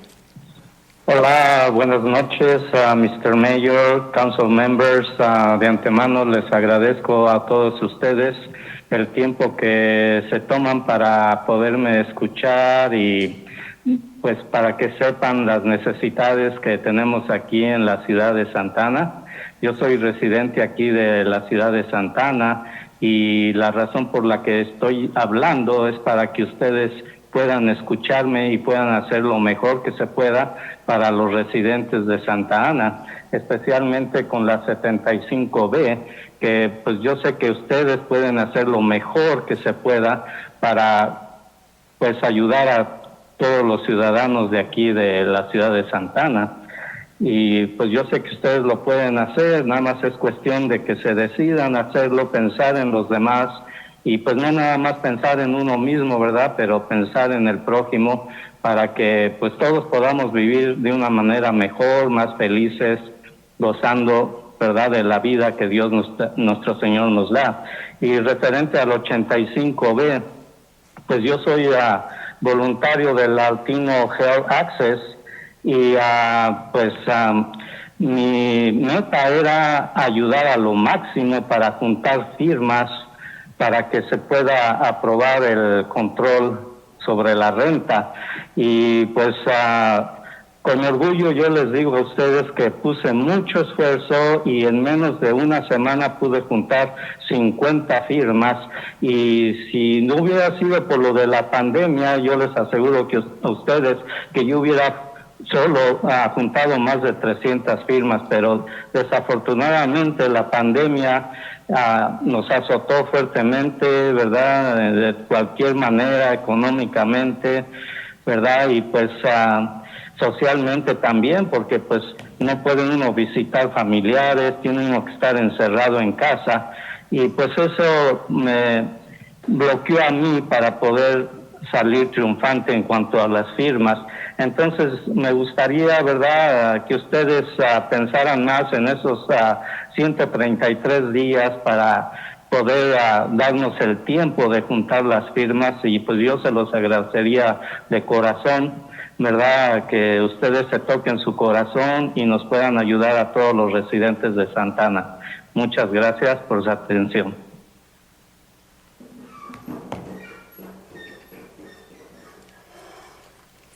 Good evening, Mayor. Good evening, council members. Thank you for taking the time to listen to me, to the needs that we have here in Santa Ana. I am a Santa Ana resident, and I'm calling for you to listen because we are doing our best here.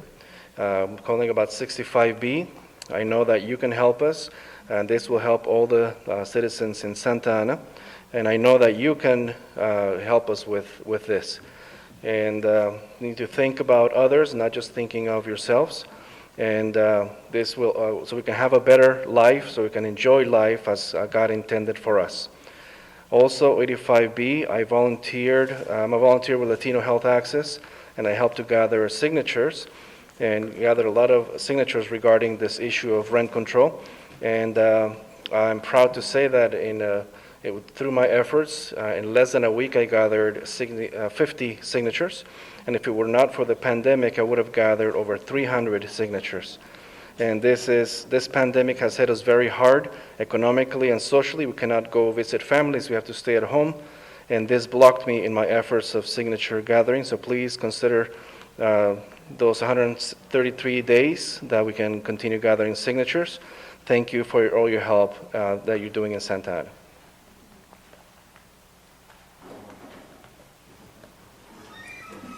Caller with the last three numbers, 887. Please dial *6 and you may proceed to speak. Los tres últimos números. Hi, my name is Steve Gallegos. I'm asking that you vote no on item 22B for the purchase of a $353,000 military-grade vehicle for the police.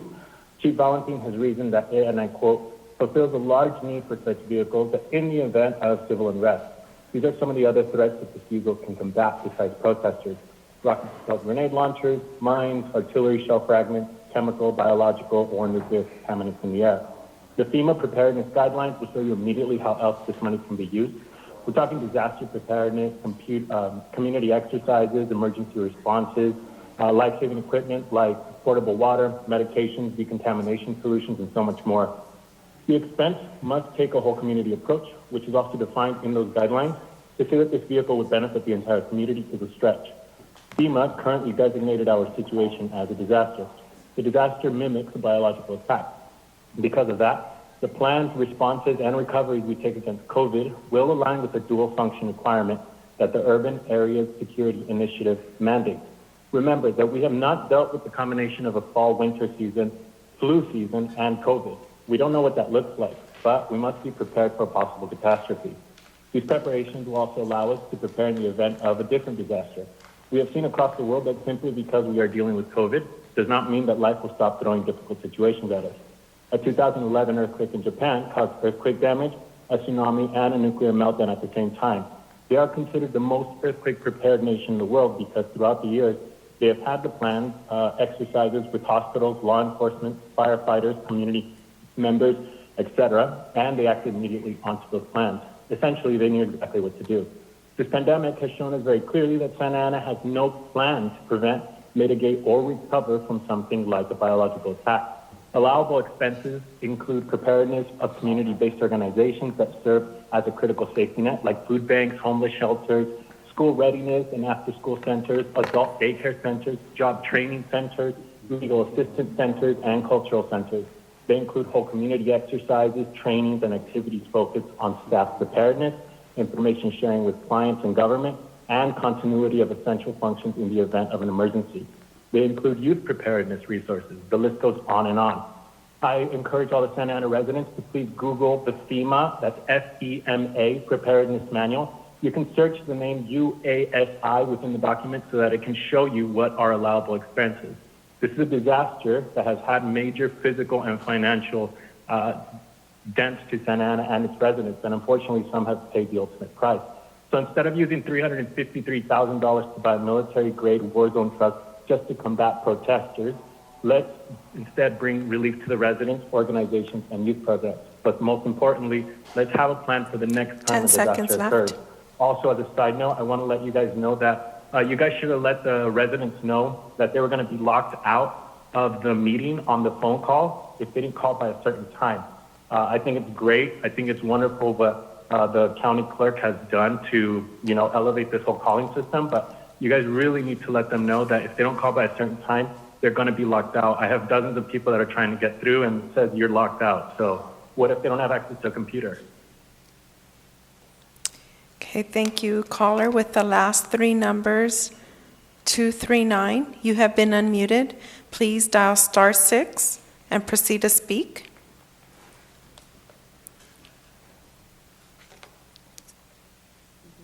Caller with the last three numbers, 239.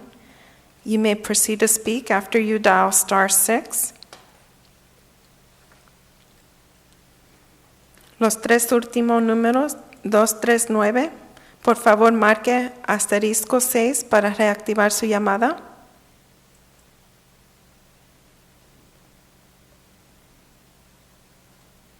Los tres últimos números, 239. Por favor, marque *6 para reactivar su llamada.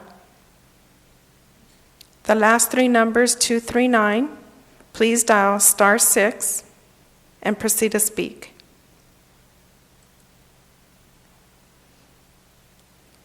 Caller with the last three numbers, 239, please dial *6 to unmute yourself from your phone.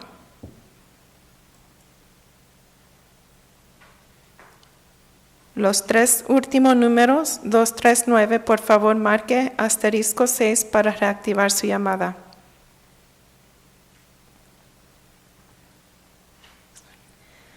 The last three numbers, 251. You have been unmuted. Please dial *6 to unmute yourself from your phone, and you may proceed to speak. Hola, buenas tardes. Buenas tardes, usted puede hablar. Mi nombre es Laura Pantoja, trabajo en Latino Health Access, soy promotora en el Departamento de Enlace Comunitario y Abogacía, y en los últimos 3 años hemos tratado de llevar un control de renta a la ciudad de Santa Ana. Esta es la segunda vez que tratamos de hacerlo, y somos parte de un colaborativo de inquilinos en Santa Ana. Hemos trabajado mucho, y la razón de mi llamada, estoy hablando del punto 85B, les vengo a pedir que pongan un control de renta en la boleta de elecciones del día 3 de noviembre, porque en los últimos meses tuvimos que parar la recolección de firmas. En un mes recolectamos 800 firmas, si las hubiéramos logrado a completar para llevarlo a la boleta de las elecciones de este noviembre, pero por la pandemia no se pudo y no quisimos exponer a nuestros participantes, ¿verdad? Estábamos listas para que pasara eso, y quiero recordarles que la función de los concejales y el alcalde es defender los intereses de la comunidad en Santa Ana, y más del 51% de residentes que viven en esta ciudad son inquilinos. Entonces la petición es una petición sentida de la mitad de esta ciudad. Les recuerdo que su trabajo es defender los intereses, y por eso nos gustaría que la pudieran poner en la boleta el 3 de noviembre. Pero con la pandemia no se pudo. Para, como han dicho varios compañeros, podemos vivir en una ciudad más equitativa y que pueda hacer felices a las familias, que esa es una labor de todos nosotros y principalmente de ustedes. Recuerden que la historia los condenará si no escuchan a su comunidad. Gracias.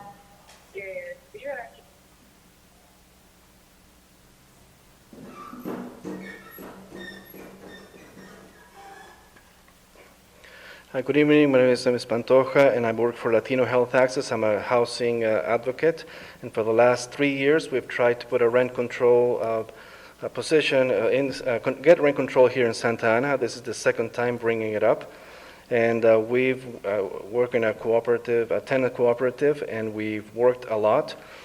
Speaking specifically about 85B, and we need to put a rent control issue on the ballot for the November 3rd election. And the last time we were out, we were gathering signatures, but we had to stop because of the pandemic. In 1 month, we collected about 800 signatures to put this on the ballot.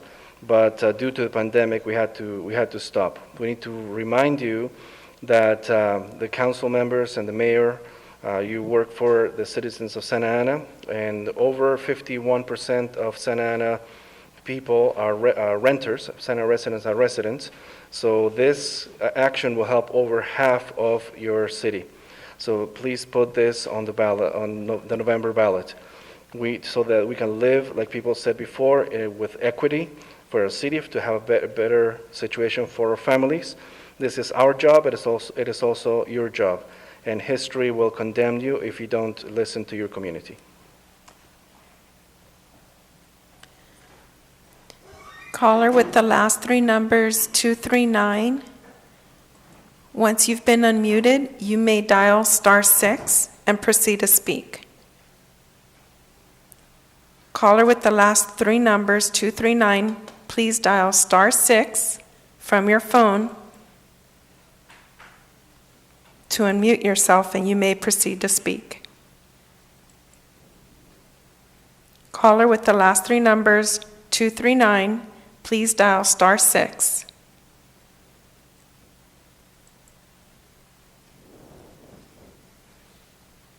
Okay, we'll proceed with the next caller.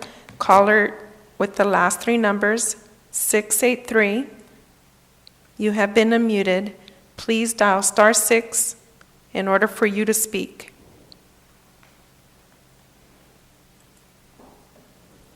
Hi, Hi, my name is Maria Ceja, and I am a volunteer with Tenants United Santana in support of 85A. This is to support citizen initiative petitions to receive an extension for the time lost due to the pandemic. Tenants United Santana lost 133 days of our campaign because of the stay-at-home orders. This prevented us from going door-to-door knocking and engaging with residents to learn so that they can learn more about what rent control is in our community. The need for rent control in the city is reflected by the support that we've received in our 2018 campaign and in the present state. Over half of the Santa Ana population are renters, and many have expressed abusive rent increases, leaving them having to spend a majority of their income on rent alone, and to have to live, and multiple families living in one unit. This leads to overcrowding, as we know that the population density in Santa Ana is 3 times higher than the county average, the county median. And this is because of how out of reach affordable rents are, and the landlord's ability to increase the rent whenever they choose. This will only exacerbate as we continue to face the impacts of COVID-19 and how it will impact our socioeconomic climate after the emergency is lifted. Even in the middle of a global pandemic, tenants are facing hostile rent increases when many have lost their only sources of income. I ask that you consider the option of putting the initiative on the ballot itself so that voters can decide whether rent control is right for our city, and this in itself will honor the democratic process of the voting system. I also would like to state that Tenants United Santana, along with the community organizations involved, were able to collect 2,405 signatures in the short amount of time that we were able to collect signatures. So I ask that you give us the extension, or to even consider putting the initiative on the ballot. Thank you. Thank you. Caller with the last 3 numbers, 239. You have been unmuted. Please dial *6 from your phone and proceed to speak. Caller with the last 3 numbers, 239. Please dial *6 to unmute yourself.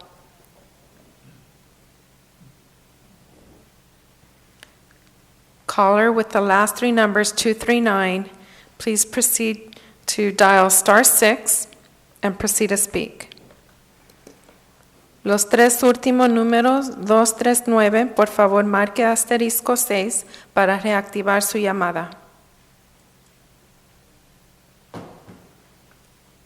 Los 3 últimos números, 239, por favor marque *6 para reactivar su llamada.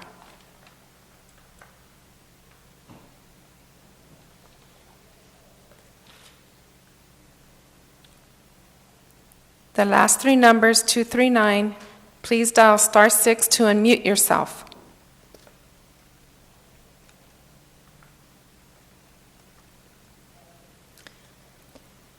Caller with the last 3 numbers, 174, please dial *6 to unmute yourself.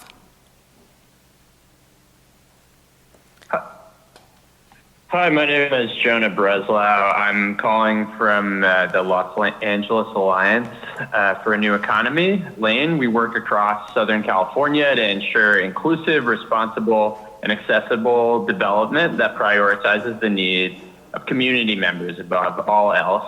And more recently, we have been particularly concerned with how cities across the region are utilizing their public land. And so I'm here to comment on item 25A. Santana's valuable public land should be used to generate long-term revenues for the community. Please do not sell the city's public land at the YMCA site. Instead, you should enter into a revenue-based lease agreement. The sale of this land would be short-sighted, especially during one of the most difficult periods of economic recovery we will ever experience. Please keep Santana's public land in public hands. Thank you very much.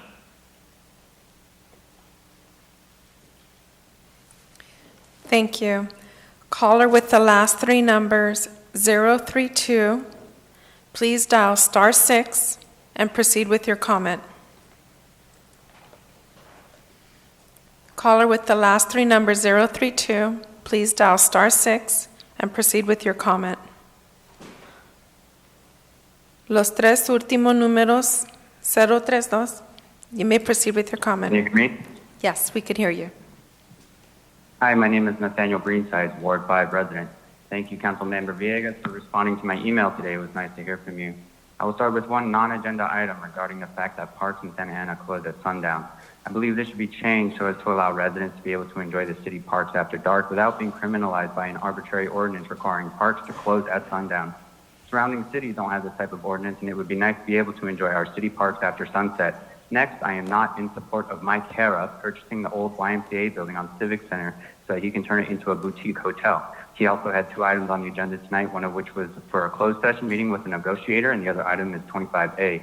While I understand that the city has had a difficult time finding a developer or buyer for the building due to the fact that it is very old and needs seismic retrofitting, I don't support further gentrification by Mr. Hara and his company, Caribou Industries.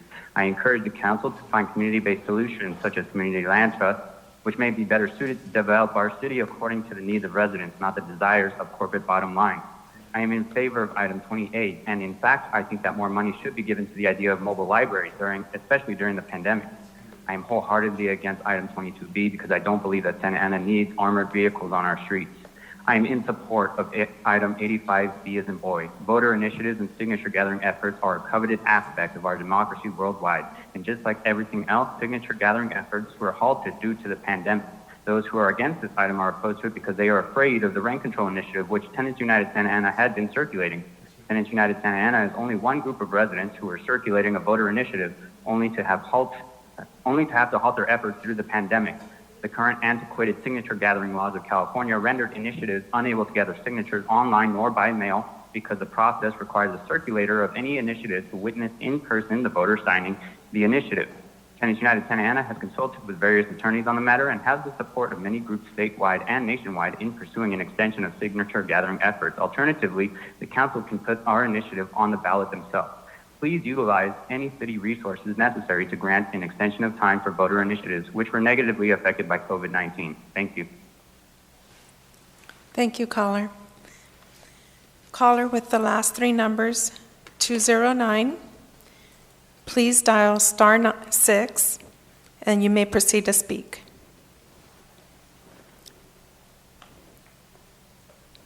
Good evening, Madam Clerk and the Honorable City Council. I'm actually here today. My name is Dan Chamel. I'm here to provide comments to a public hearing matter 75C. I do not have a public comment at this time, but thank you for your time. Thank you.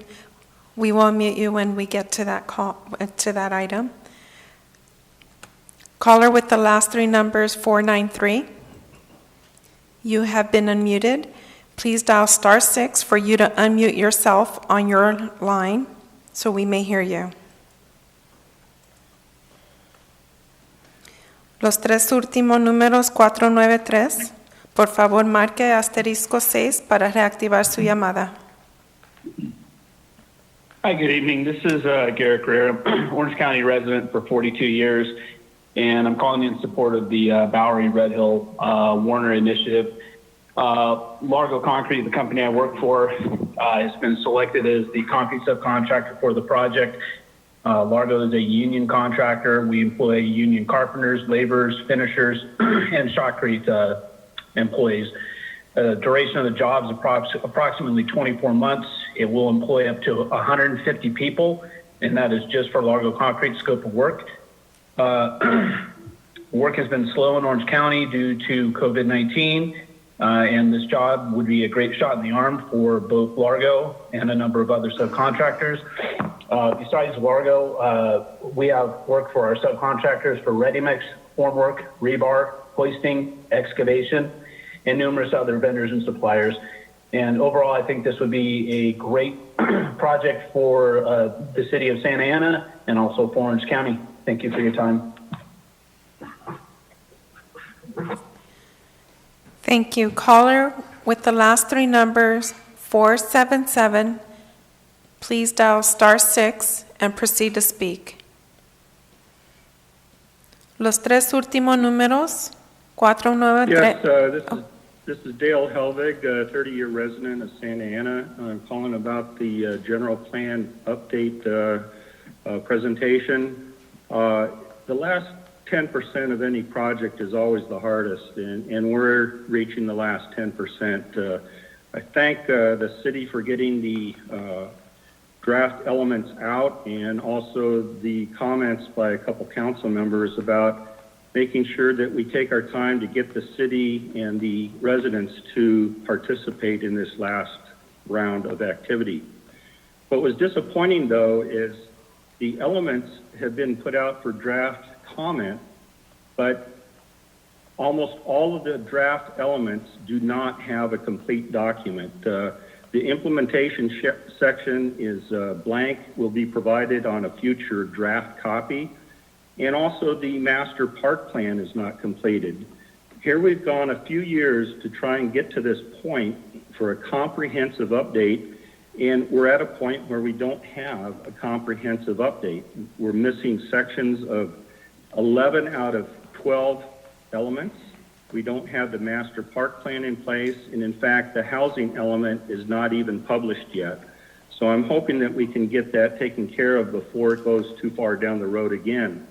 The environmental justice element, which is going to be incorporated into all the other elements, I'm hoping that that can be clearly identified in the other elements. Right now, I don't know where environmental justice is at in any of the elements. I'm not that familiar with all the nuances of it, so I'm hoping that when you go through it again, you can clearly identify what makes up the environmental justice feature of all that. The document has been reduced down from 930 pages to 286. It's got a lot of pictures in it. I would hope to see a little bit more substance in future drafts. Thank you very much. Thank you. Caller with the last three numbers, 121. Please dial *6 to unmute yourself, and you may begin to speak.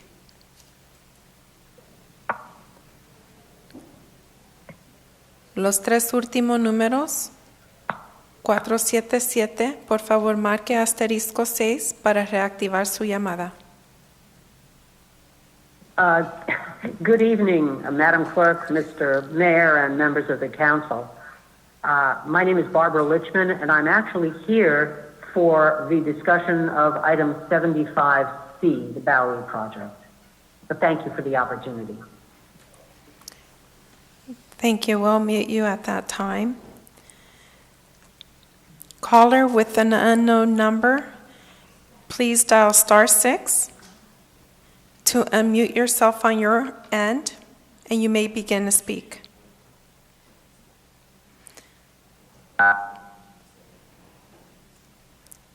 Hello, yes, my name is Manuel Torres, and I just wanted to comment on item 75C in regards to the Largo, and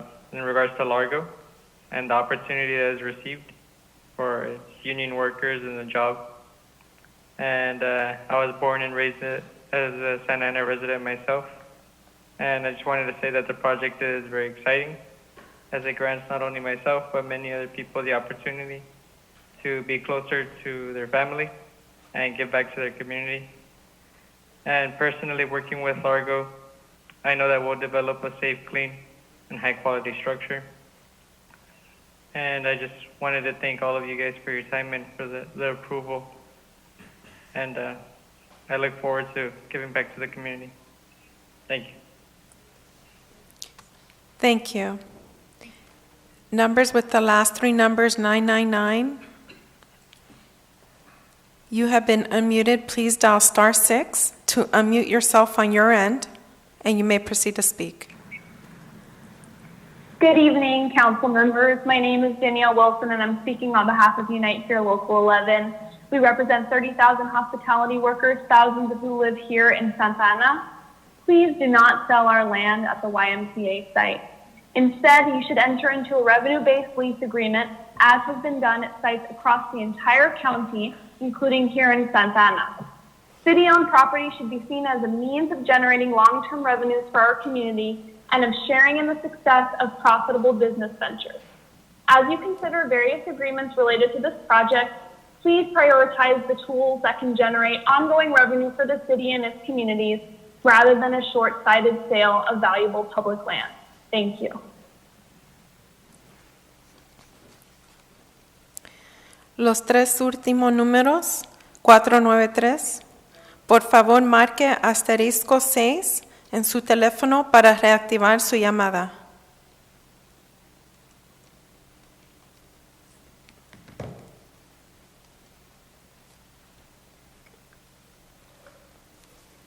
Nabor, si me puede oír, por favor, marque en su teléfono asterisco 6 para reactivar su llamada.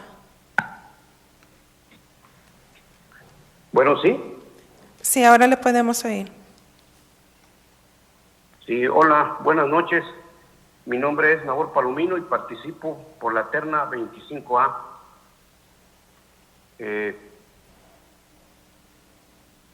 Yo tengo viviendo más de 20 años aquí en Santana.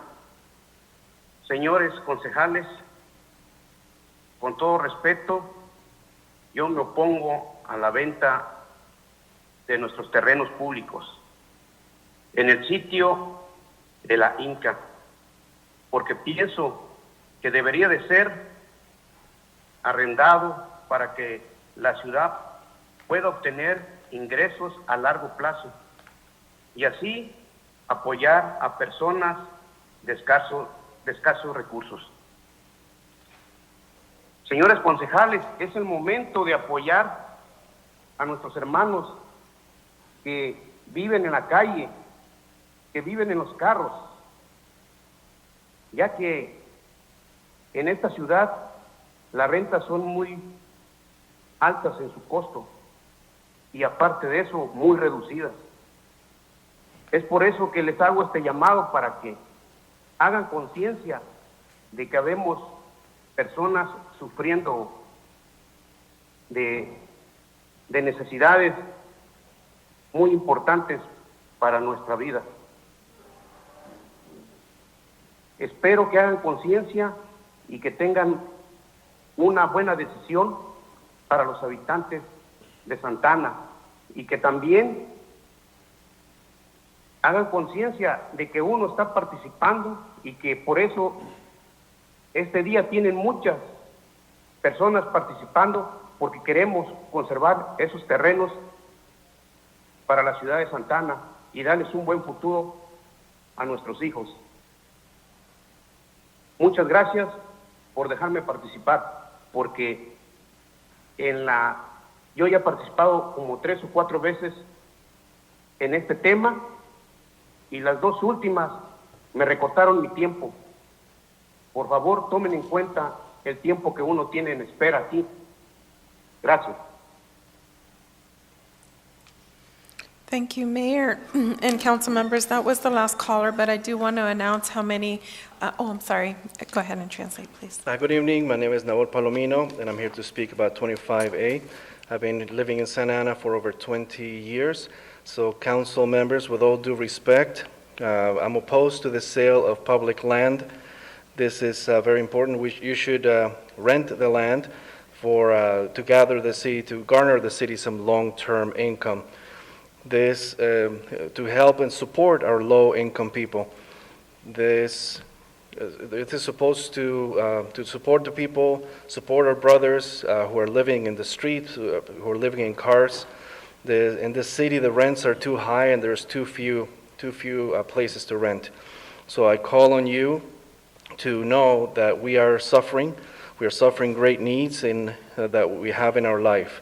So I hope that you make a decision that's best for the residents of Santa Ana. And now many people are here, participating here, because we want to keep public land for Santa Ana, for the good, to have a better future for our children. Thank you. I've been speaking on this issue, coming here to speak on this issue 3 or 4 times before, and the last couple of times my time was cut off. So we are here, we're waiting for your decision. Thank you.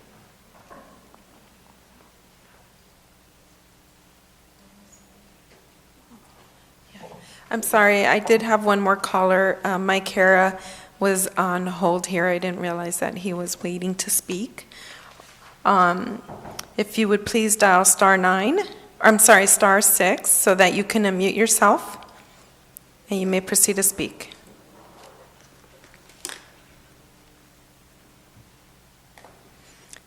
Mike, if you would please. Good evening. Yes, we can hear you. Yeah. Okay, great. Good evening, Mr. Mayor and Mayor Pro Tem and honorable City Council members.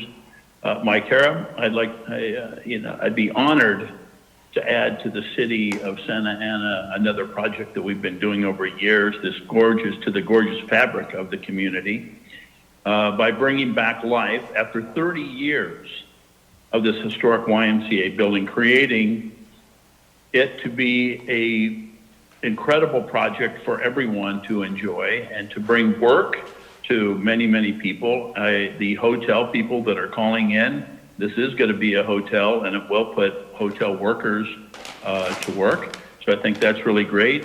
Also, the first 180 days after receiving a building permit from the city, we're going to beautify the entire exterior by cleaning it up, painting it architecturally, lighting the building, landscaping the building to make it the same look as the old courthouse across the street.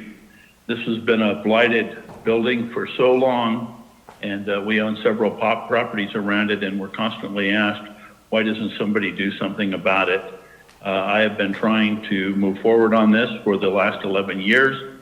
It's gone in front of numerous nonprofit companies and organizations, and each one of them, after reviewing it, have backed out because it's somewhere between 8 and 13 million just to do the seismic retrofit. So the moving forward and making good things happen for this, after that, after we do the exterior, excuse me, we're going to go through the entitlement process. And once we get the entitlements and the building permits, we're going to build an incredible first-class 26 room boutique hotel with restaurants and wellness center, club that we are going to be adding bed tax, TOT, retail tax, sales tax, property tax, and for many years, none of these taxes have ever been paid back to the city. We're also going to purchase the building and where everybody else has asked the city to give money into the millions of dollars and not give them any money for the building. So I believe it's going to be an incredible asset to the community. I'm honored to move forward with this as I have with the Masonic Temple, Original Mike's, the Twist Basler House, the Bank of America building, the Orange County High School of the Arts, numerous other buildings and stuff over the past 30 years that I've been here to add to the fabric of this incredibly beautiful city. And I just want to say that I am glad that we're all here, hopefully to work together to really do great things for our city together. And I am thankful for this opportunity. Have a blessed evening. Thank you. Thank you. And that was the last caller, and I do want to announce the emails we received today. As of 4:01 p.m., staff was able to count at least 676 emails. We did our best to try to go through them and summarize them. So the gist of it is we had 20A. For item 20A, we had 2 Santa Ana residents in support. 20B, we had 1 unopposed. 20D, we had 1 unopposed Santa Ana resident. 22B, we had 11 Santa Ana residents opposed, and then 5 residency not disclosed. For 25A, we had 6 Santa Ana residents in support, 6 businesses. We had 141 Santa Ana residents opposed, 12 Santa Ana residents, non-Santa Ana residents, and then 2 residency not disclosed. And then we had 1 comment from a Santa Ana resident. 25B, we had 3 Santa Ana residents opposed. 60B, we had 1 Santa Ana resident provide a comment. And then we had 85A Santa Ana resident with 1 comment. And then 85B, we had 8 residents, Santa Ana in support, 14 residency not disclosed, and then 1 Santa Ana property owner in opposition for 85B. And that is, oh, and we did have 3 non-agenda items, one on revision to campaign contributions, the other on law enforcement, officers not wearing masks when interacting with Hello Well. And then we had 1 Santa Ana resident spoke on extending park hours. And that is all I have.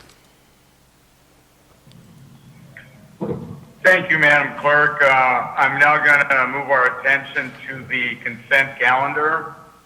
Are there any items that council members wish to either pull or abstain on? Yeah, Mr. Mayor, this is Councilmember Peñalosa. I'd like to pull items 20A and 23A.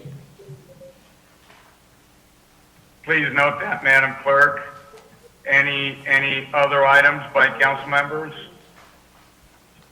Yes, Mr. Mayor, this is Councilmember Sarmiento. Yes, sir. Can you please pull item number 22B as in boy, 25A as in apple, 25E as in Edward, and I'd like to abstain on 25F. I have a real property interest in close proximity to that site, and that's it. Thank you for that. Any other items by council members? Hearing no others, is there a motion on the balance of the consent calendar? Make a motion to approve the Councilmember balance. Becerra, motion to move the balance. I'll take a Is there second. a second? I'll second that, Mr. Mayor. Mayor Pro Tem seconds. Roll call vote, Madam Clerk. Councilmember Becerra? Yes. Councilmember Mendoza? Yes. Councilmember Peñalosa? Yes. Councilmember Sarmiento? Yes. Councilmember Solorio? Yes.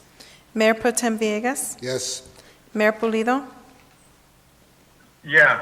Motion carries 7-0. Thank you. Now let's go on to the first item. Was that Councilor Peñalosa or who had the first item? 28. Yes, sir, that was me. Councilmember Peñalosa, thank you.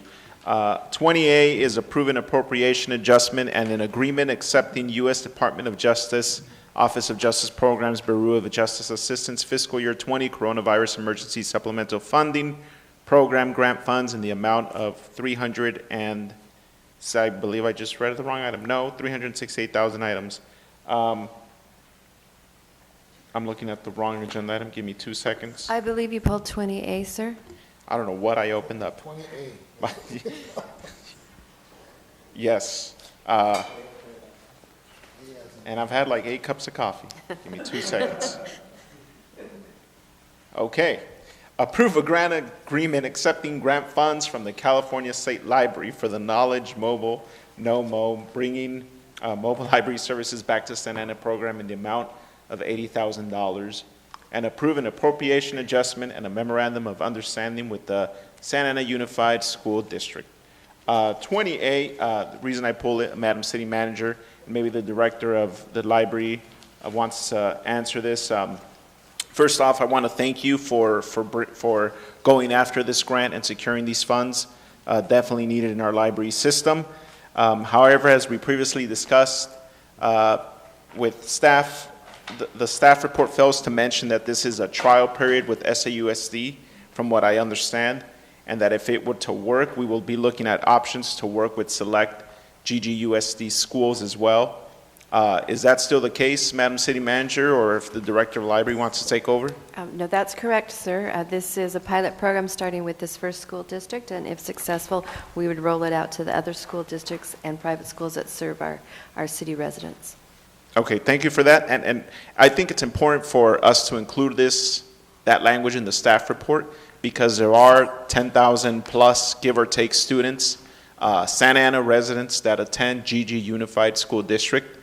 And we want to make sure that they're aware that we're not, forgetting about them, or we're not leaving them out, to dry without access to this program. This is a really good program that is going to benefit both our Santa Ana Unified School District and the city in regards to just giving easier access to our library catalog and system to students. But what can the director of library answer if what the plan is for this, please? Just to detail more Certainly. information. Library Director Brian. Hi, good evening, Mayor, members of City Council.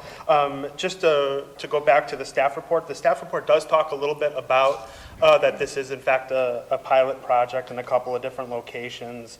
Under the discussion, the fourth paragraph, it does say the Student Success Library Card will begin as a pilot project with SAUSD, and based upon the success of the partnership, it'll then roll out to GGUSD and other schools, charter schools, wherever we see fit.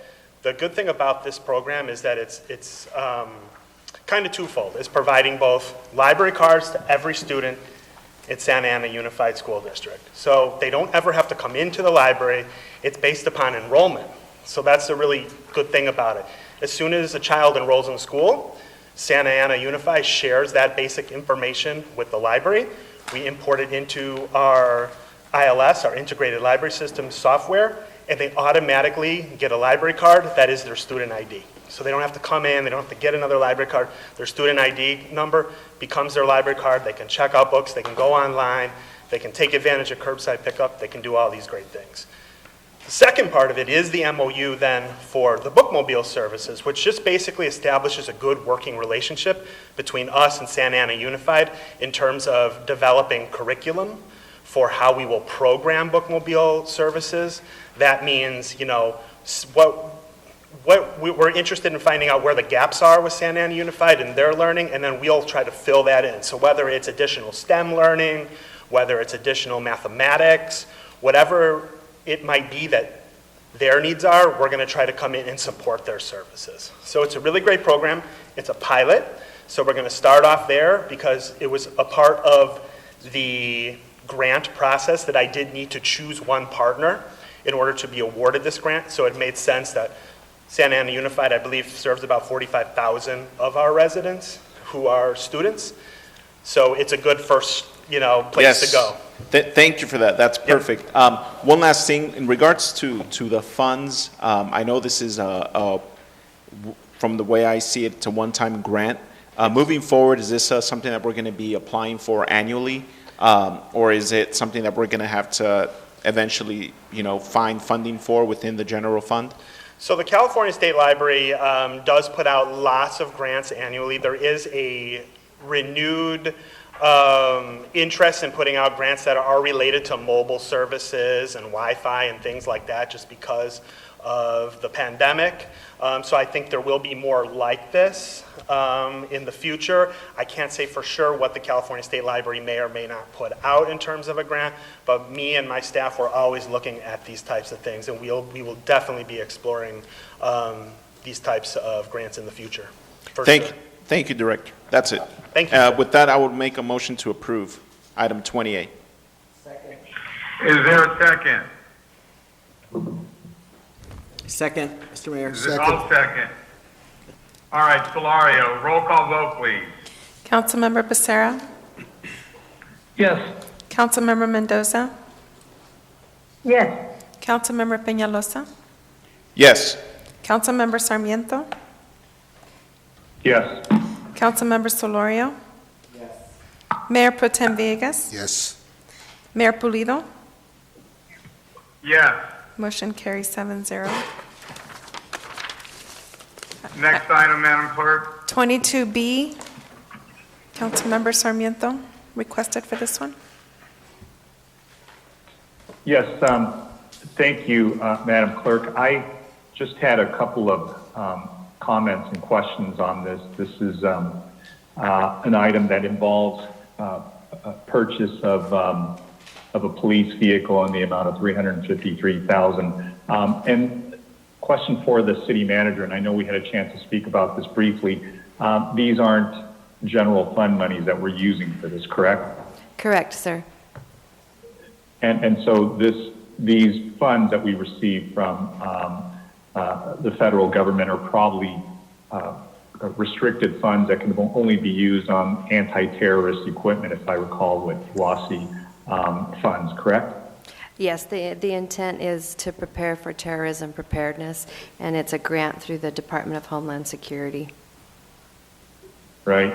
So, I guess what, in looking at the staff report and the recommended action, it looks like this isn't the only purpose that these funds could be used for. Is that also correct? I believe that's correct. If I may ask our police chief to comment on that, he's available on the line. Sure, and we had a chance to speak, and I think this, the purpose of this was to replace a vehicle that's been, I guess, in bad shape, that's real similar to what we would be purchasing here. I guess my concern is that, a couple of things. Number one, the timing is very, very tough, given that we've had some civil unrest as a result of what happened in Minneapolis and the George Floyd case, and people really questioning, how we should be policing and whether or not there are better ways to do it. I think this, when I looked it up, it seems like a very, very, large piece of equipment that is, in a way, maybe almost not intended for our streets, but intended for someplace in, in Afghanistan or some war-torn country. Look, I don't want to misjudge or be critical of when this was requested, because I think this may have been requested a couple of years ago, because that's when the previous vehicle was starting to fail. But I just don't see that, given what happened in Anaheim. I saw what they did over there with the vehicle that they had acquired and had this type of sort of a provocative presence. And I don't know about these going through our neighborhoods and making people feel safer. If anything, something like this is really does cause a lot of unsettling feelings, I think.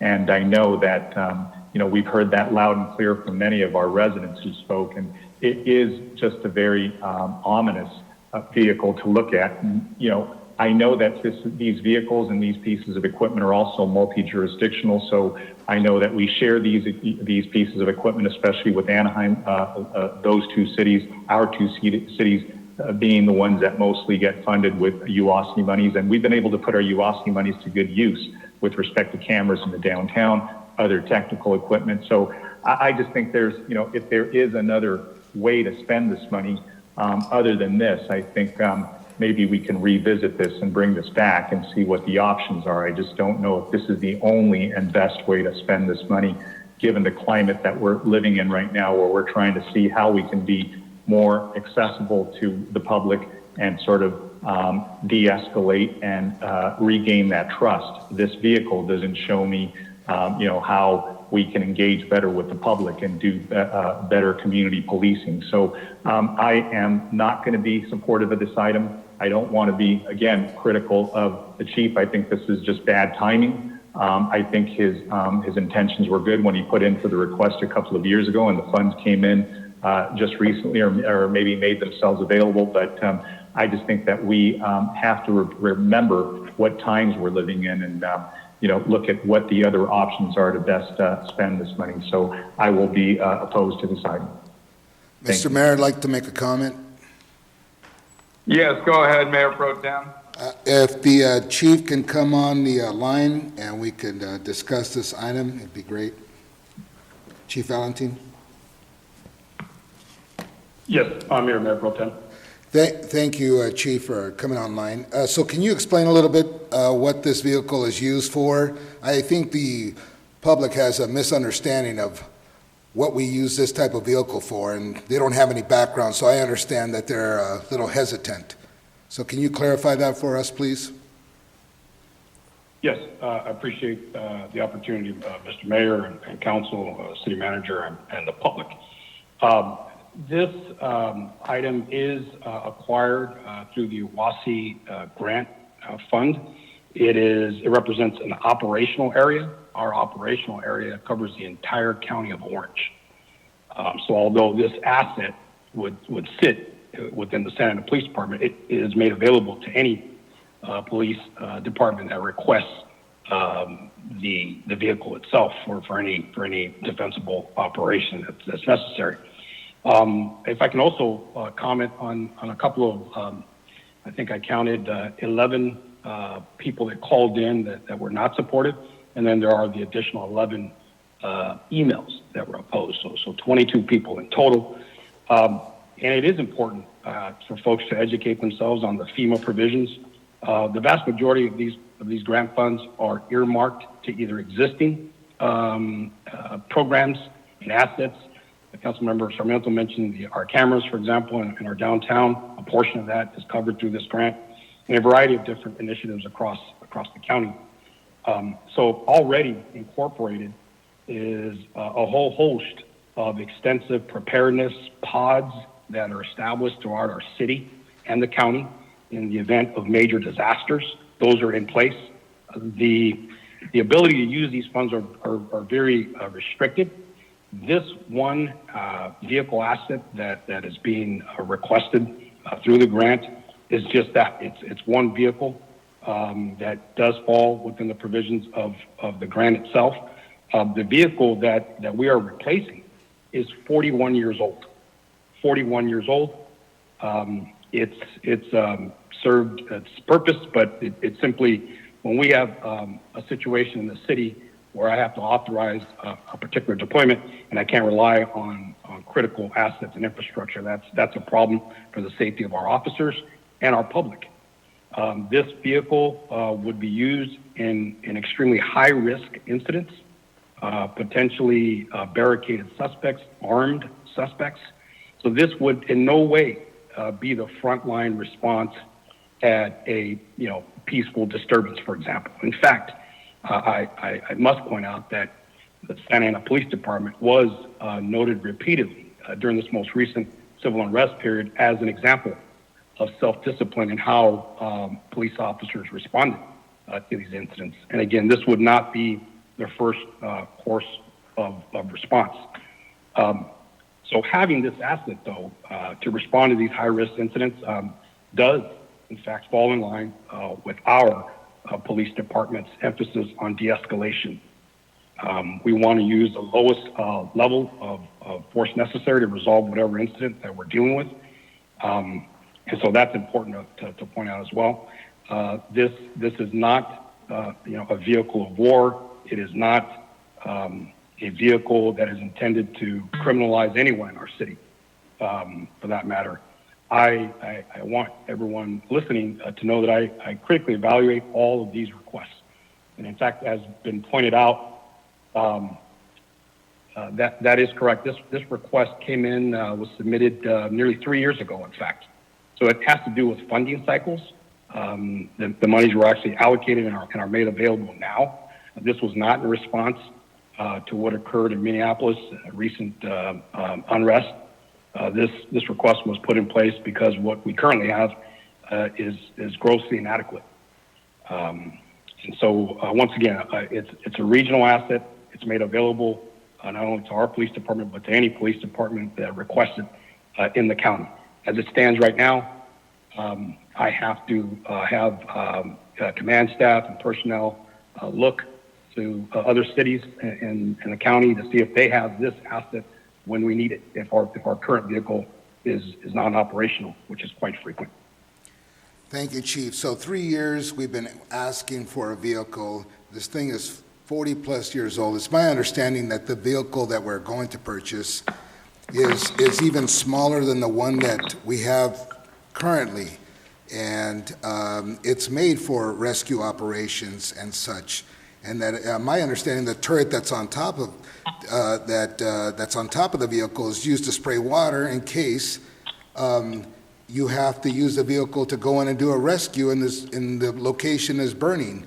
So this is actually about safety. This is not about anything else. It's more to protect the officers, like you said, and protect the people that we are responding to go help.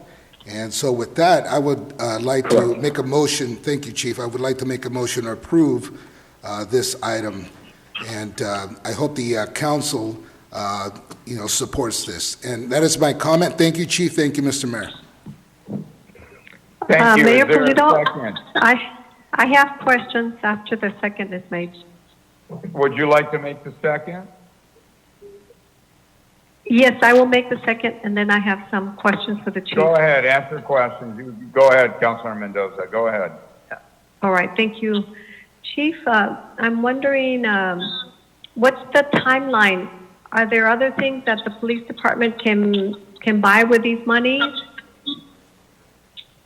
So, again, what's earmarked for the entire county, is already pre-designated. And again, it has to do with disaster preparedness, also tabletop exercises, a variety of different requirements that are met.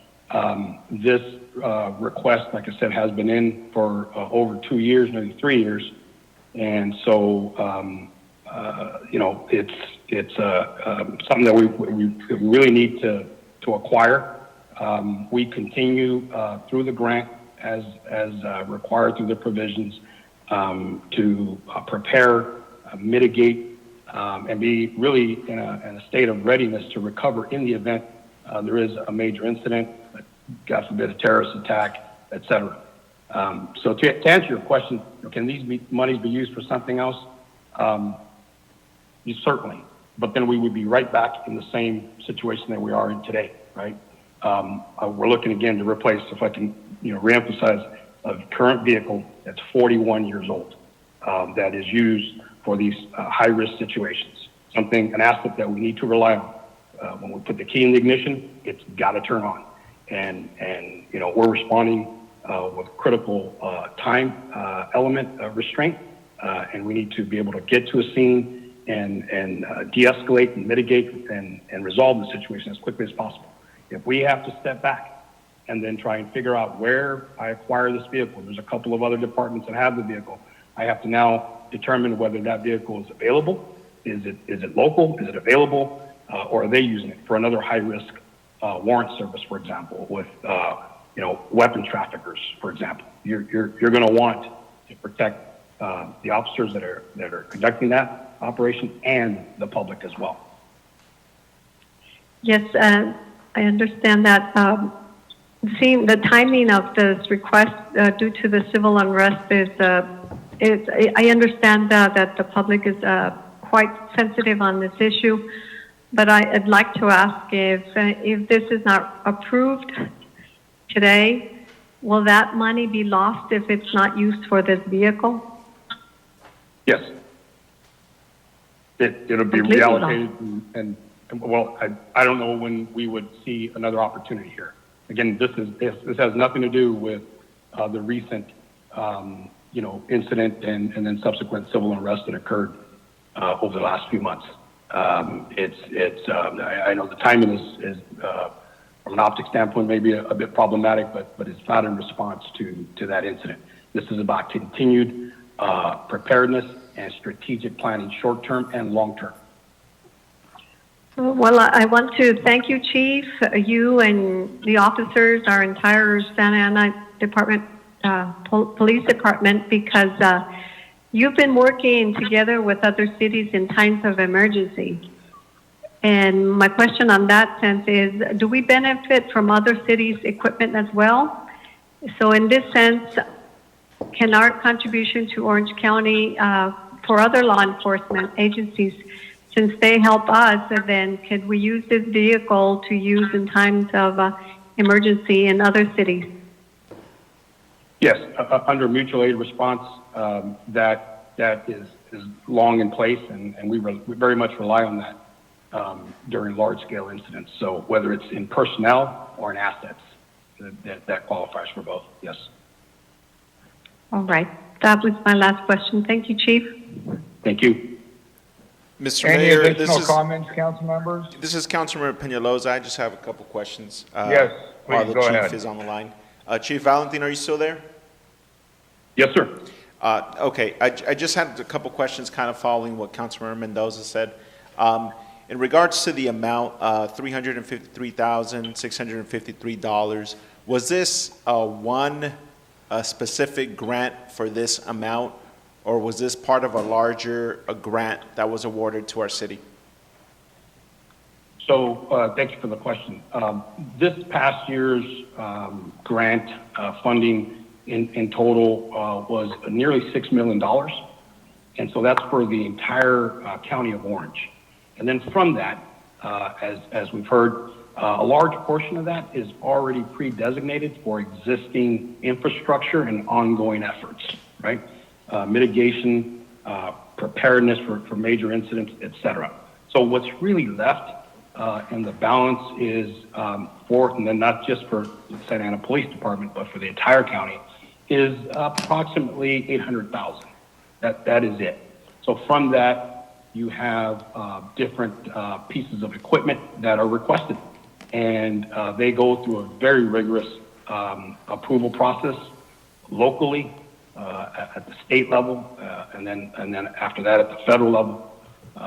And so that's the process. And that's the total. I can get you the exact amount.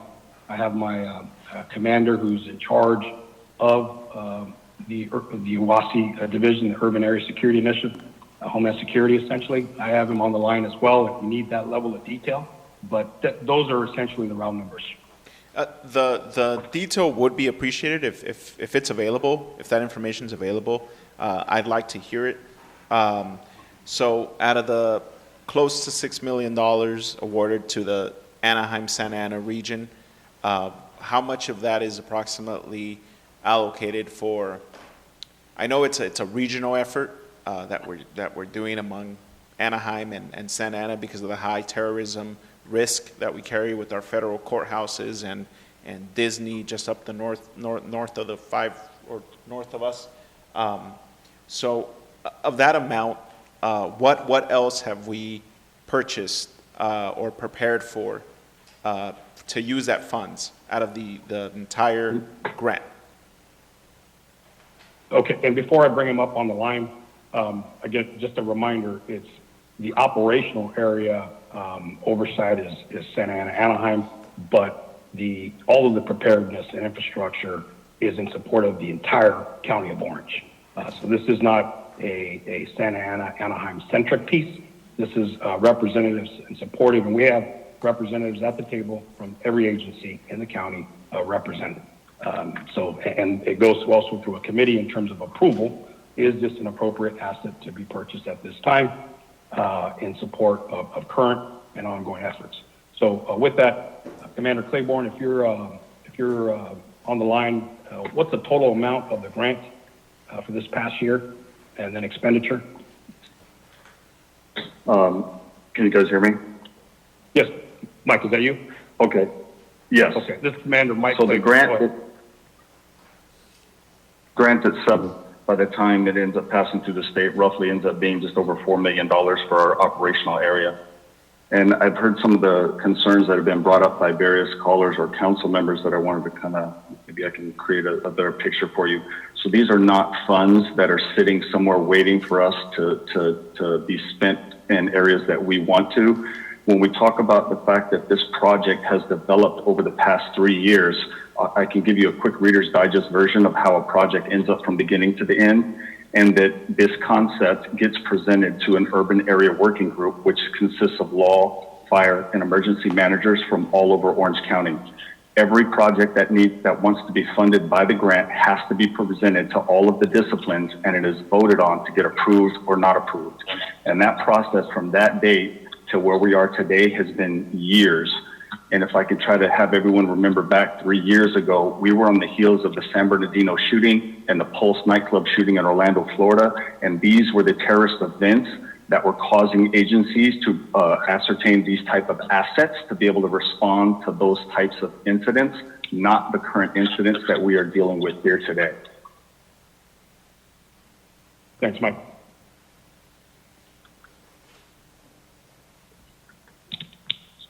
Any other comment? Councilman Solario, I know, has a comment as well. Go ahead.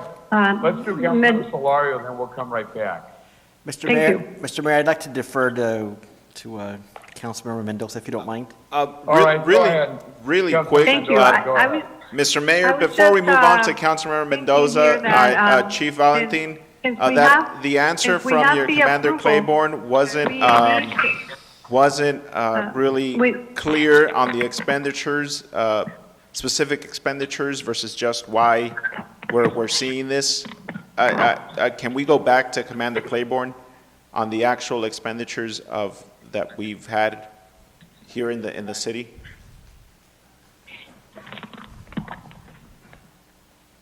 So this is Commander Claiborne. I'm sorry if that question was for me. Your volume broke out during your last message. Could you repeat it, please? Okay. Well, my original question to Chief Valentin was, out of the roughly $5.5 million that has been allocated by the Department of Homeland Security to the Santa Ana Anaheim region, I understand your response about why we had the San Bernardino shooting, the Orlando nightclub shooting, and these are type of instances that have pushed agencies to ask for these kinds of funding. But specifically here in the city, what have we used the rest of the grant for? So other items that I can think of off the top of my head that we have used for funds for are the infrastructure for what is the most comprehensive camera system in the entire county, which covers our civic center area to include the county buildings, federal buildings. It is by far the most comprehensive in the entire county, and there are ongoing costs, reoccurring costs, and maintenance agreements with Siemens that cover those costs. We also have training courses that are put on. The city of Santa Ana is at the forefront of teaching the tactical emergency casualty care courses, which are basically advanced first aid techniques that are being taught to officers from San Clemente all the way up to La Habra. And the city of Santa Ana is where those classes are taught by our instructors. So all those the instructors and classes and preparedness, are we talking infrastructure, electronics, cyber security? What exactly is that purchasing? So the funds can purchase training, exercises, and equipment. Well, I know it has to be Commander Claiborne, I know that the funds can purchase these things, but what have we in the city have receipts for that we've purchased with this grant money? Specific, I'm talking large items. If we're talking, $5.5 million, where can I pull up a receipt, and what specifically have we spent this money on? Not just what we can and what broad terms, security, and yeah, I get that, but specifically in the city, what have we used these funds for? So it's not that the funds can be spent on those things. The funds have to be spent and can only be spent on those type of items. And as far as each grant cycle, we have an entire matrix that is created for every fiscal year of projects that cover everywhere from cybersecurity to infrastructure to training to exercises, various types of equipment. And that equipment also includes the fire discipline, which has not been brought up much in this conversation. So this equipment purchases stuff for OCFA and for Anaheim Fire and other fire departments around the county as well. I could, if you would like one, I can send you over a copy of a matrix so that you can see each of the categories that are broken down as to what the grant funds are being used to spend on. But it is a very comprehensive list. So, I understand it's comprehensive. I know we use it for various things, but specifically, are there other things within our city and police department that we've used this grant for? We have used it for protective equipment, for anti-terrorism biological response. We've used it for gas mask filters, training courses. We ourselves have been through exercises. The city of Santa Ana also partakes in an active shooter response course that we teach through the city. We have as I've mentioned already, the largest scale camera system in the entire county. We also fund things such as the FLIR cameras that are used by Anaheim PD's helicopters. We have radiation detectors for OCFA that we've purchased. It's difficult to answer a question when you say just for Santa Ana, because this grant has absolutely no nexus to the city of Santa Ana. The nexus is to the Orange County operational area, and every single thing that is purchased piece of equipment that's purchased by the grant anybody in the entire county can make a phone call and get that asset delivered to them. Okay. If I may. Go ahead, Sir. Chief. If I can bring it back, if it's helpful, we certainly can, will, and should make available to you and the public what the expenditure is for the entire grant. And as Commander Claiborne said, it's not a matter of if or should or can. It's an obligation, and it's all public information. Every last dollar and penny. So we will certainly make that available. Mr. Mayor, comment, last comment? Yes, Yes, I go just ahead. want to, I want to encourage Councilmember my Mendoza, colleagues to before, support. Madam City Manager, can support you because answer to that? We are, this has been approved, and we should not we should not risk losing this funding, this money. I mean, we should not be throwing out the baby with the bathwater. So I think it is a good thing that we need to keep the public protected, and this is ultimately for them. And the other thing that's very important is that we overlooked to mention is that we cannot put our officers in danger. If this 41-year-old vehicle breaks down in the middle of a high-risk operation, it would be fatal for our police officers.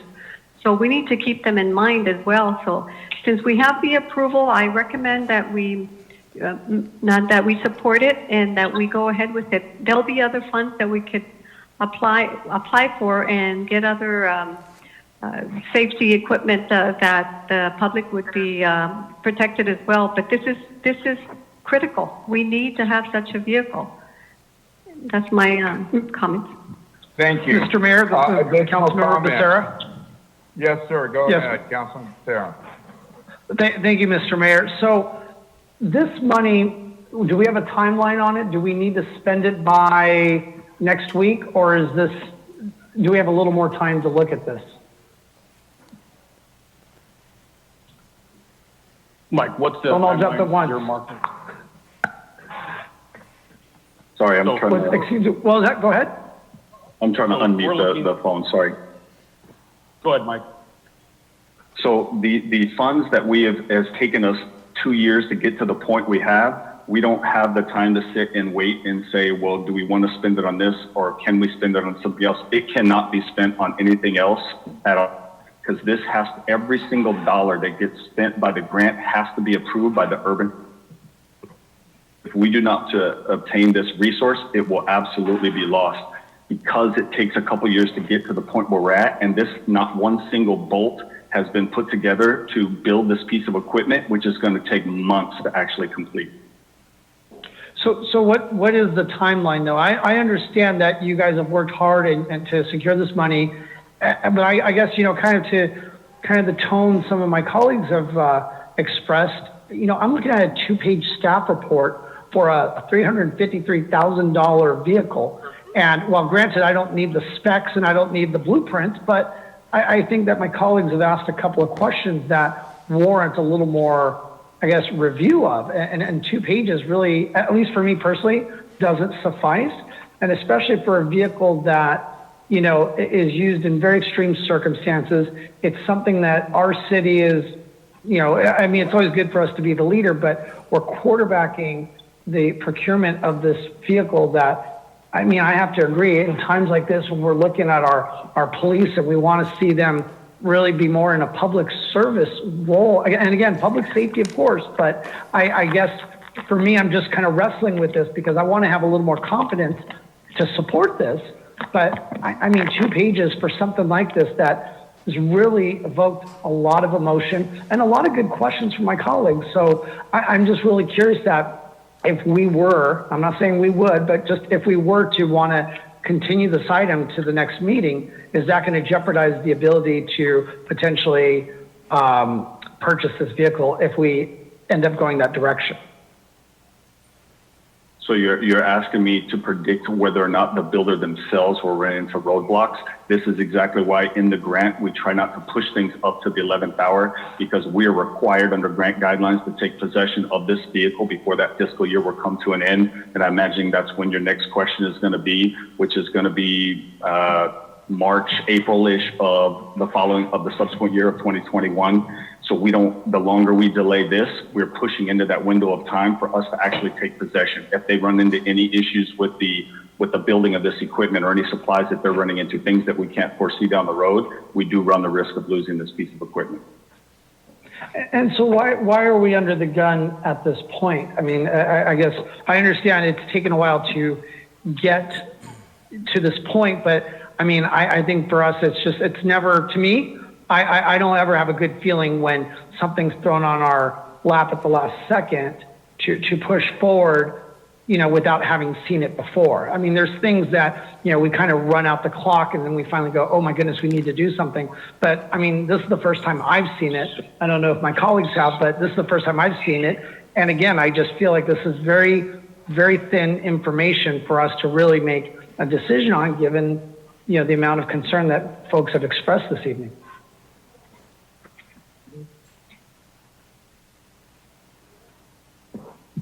Any other comments? Yes, Mr. Mayor. Any other comments? Mr. Mayor, I'll make my comments now. I'm leaning towards continuation as well, if possible, and this is why I'm all in support of maintaining our public safety system. So if we really do need this, it does need to be replaced. We don't want to be, the weak link in the chain. But having said that, I think, City Manager and Chief, what you're hearing is this council, this community, we're concerned about what can be perceived as the over-militarization of our police force. And we also, I think, from a little bit that we heard tonight, this vehicle, if it's lasted 4 years, it's probably because it hasn't been used very much. And so I'd also like to know, how often we or other agencies use it. Or if we do need it for some big event, why can't we rely on the sheriff's equipment? And so I'd like to know what their capacity is. And then finally, I think what you're hearing, City Manager and Chief, is that we like the gang unit in the Metropolitan Division, but there are other newer elements in that division where there's a perceived over-militarization and all-black uniforms, and other characteristics that are different than other elements in the rest of the police department, and there's growing concern about that. As you know, City Manager and Chief, I'm concerned that from the last big civil unrest, we had the situation of some of these members, allegedly from the video that we've seen, push over a child, and that internal investigation, even though it doesn't appear to be a complex one, we haven't heard what the findings are from that. So we need more information. I do feel like we're going too fast on some of this stuff, and I don't necessarily want to lose the money, because if we really do need it, I don't want to replace it with general fund money. But I think there's more questions than answers, and growing concern at this time about actions like this. Mayor, it's the City Manager, Christine. May I make a comment? Yeah, go ahead, City Manager. I've got some questions. I have not spoken. Go ahead. Okay. So I just wanted to go back to Councilmember Penaloza. He was asking for some pretty specific information on what we've used the money before on, and I'm assuming you want to know that we have possession in our police department for the area. We can provide you a report of that information if you would like that. That would be good. And do you know timeline, Madam City Manager, how long that would take? I'm sure Commander Claiborne could probably whip it up within a week. Okay, if we could do by the end of this week, that'd be great. Okay, will do. All right, a question I've got. How long, Chief, if you could come back, please. How long have you been working on this project? I know this is very hard money to get. It's very competitive. There's people around the country applying for it. How long has it been when you first decided you wanted to compete for this and see if you were granted the money? So year one, the request was through general fund. That was not approved.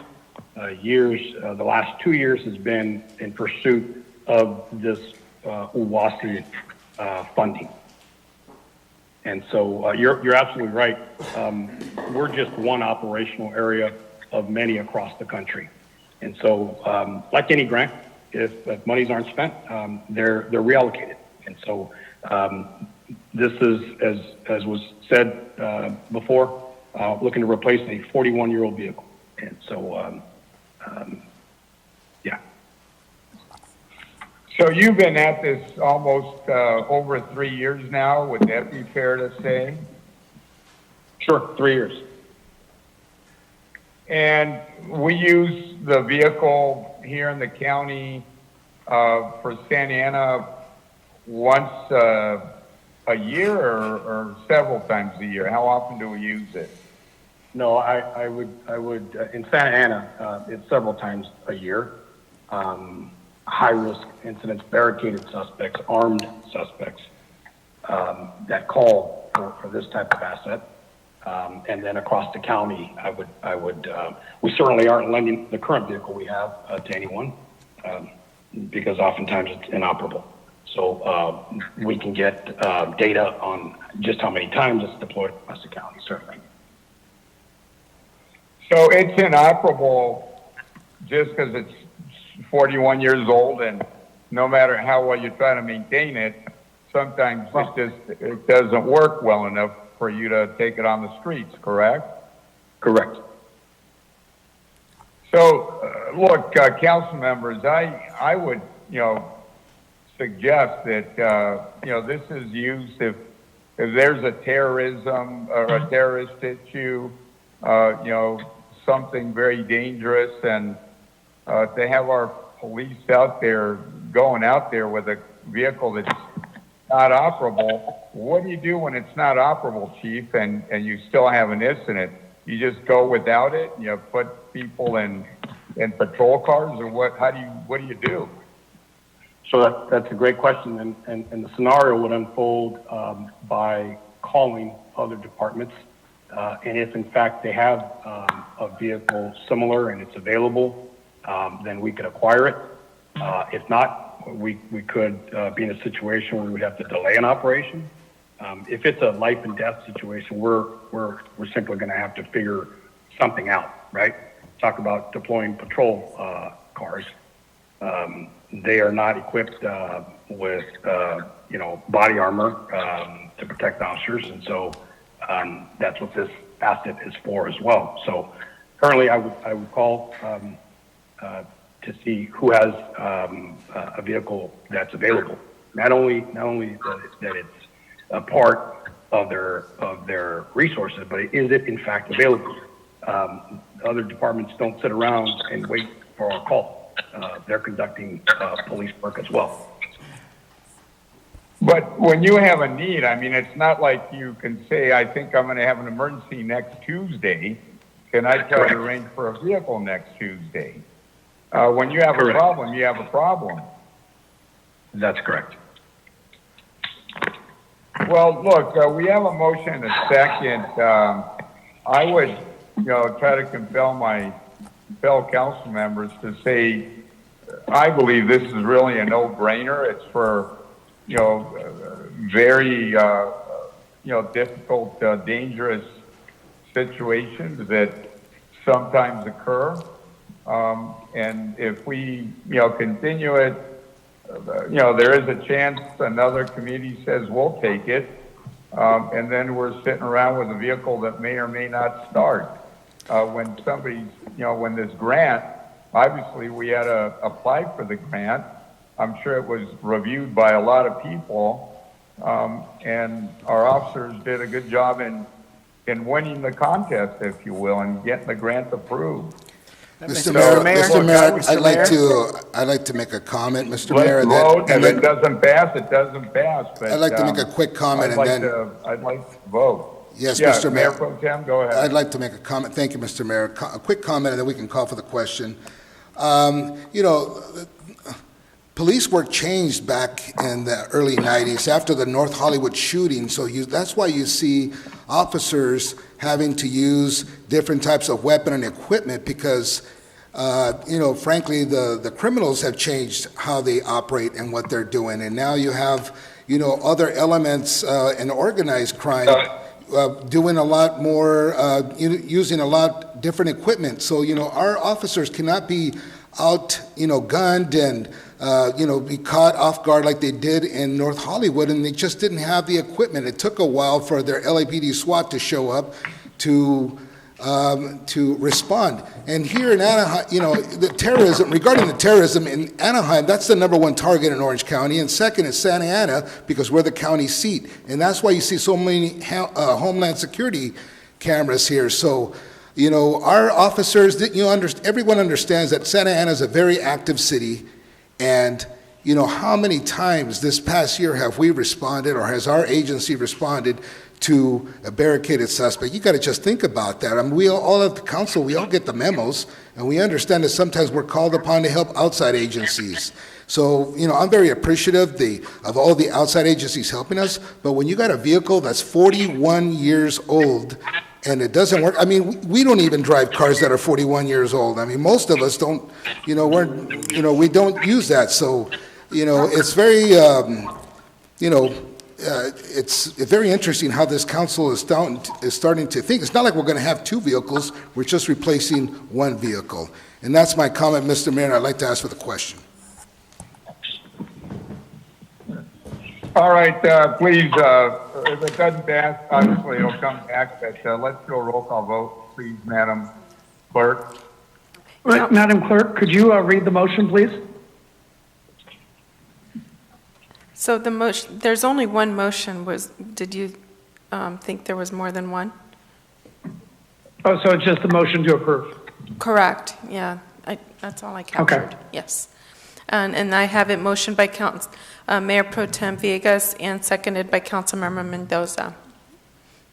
Councilmember Becerra? That is correct. Yes. Councilmember Mendoza? Yes. Councilmember Peñalosa? No. Councilmember Sarmiento? No. Councilmember Solorio? Yes, but I still want those answers to the questions. Mayor Pro Tem Villegas? Yes. And Mayor Pulido?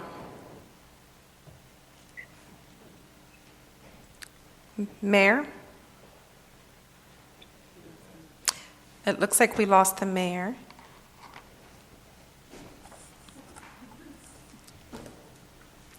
We will try to raise the mayor. Okay. Mr. Mayor, are you there, sir? It looks like we lost the mayor. I could clarify his vote. Or take a recess? Yes, we could take a recess for a moment while Is he at his dad's house? if that's okay with everyone. If there's no objection. Oh, he's back on? Stand by. I just texted the mayor and I told him to get online. He's back on. He's online? Yes. Okay. Mr. Mayor, are you there with us? Can you hear me? Yes, we could hear you. Thank you, Mayor. Can you hear me? Yes. Yeah, I'm a yes. Thank you, Mayor. Motion carries 5-2 with Council Members Peñalosa and Sarmiento dissenting.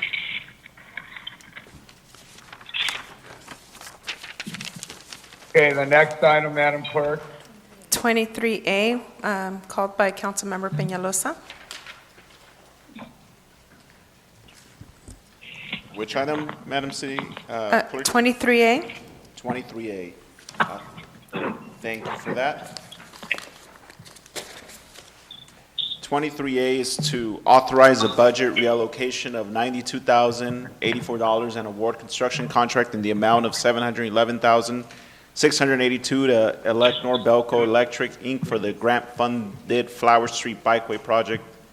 The reason I pulled this, Madam City Manager and maybe the Executive Director of Public Works, Nabil Saba, could answer these questions. Is there any way that we can include as part of the project scope the area between Warner Avenue and Segerstrom, that piece of bike trail? You know, the bike trail is in extreme need of repair. I'm talking, pieces of pavement and trail that are uprooted with the trees along the ditch.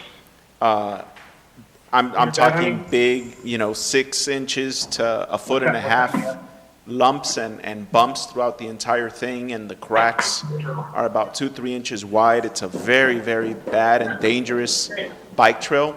I see a lot of people jogging and walking and riding their bikes along that bike trail, and kids, walk it to school, to and from Saddleback High School and Washington Elementary, just right down the corner. So I'm thinking if we're gonna invest this money in moving forward with the construction of this bike trail or bike lane along Flower Street, that one piece, it's about, I want to say, a quarter of a mile, maybe less, of bike trail that just needs a lot of repair. So is there a way where we could find some money and kind of include that as part of the project, Mr. Saba? Good evening, Mayor, Mayor Pro Tem, members of the council. Nabil Saba, Executive Director of Public Works. We can look at that, but we really cannot include it in this project because it's grant funded, and we just found the matching fund for the project. We can take a look at the section of the bike trail from Warner to Segerstrom on Flower, and we'll get back to you. We probably look for funding to fix that for you, but not in this project.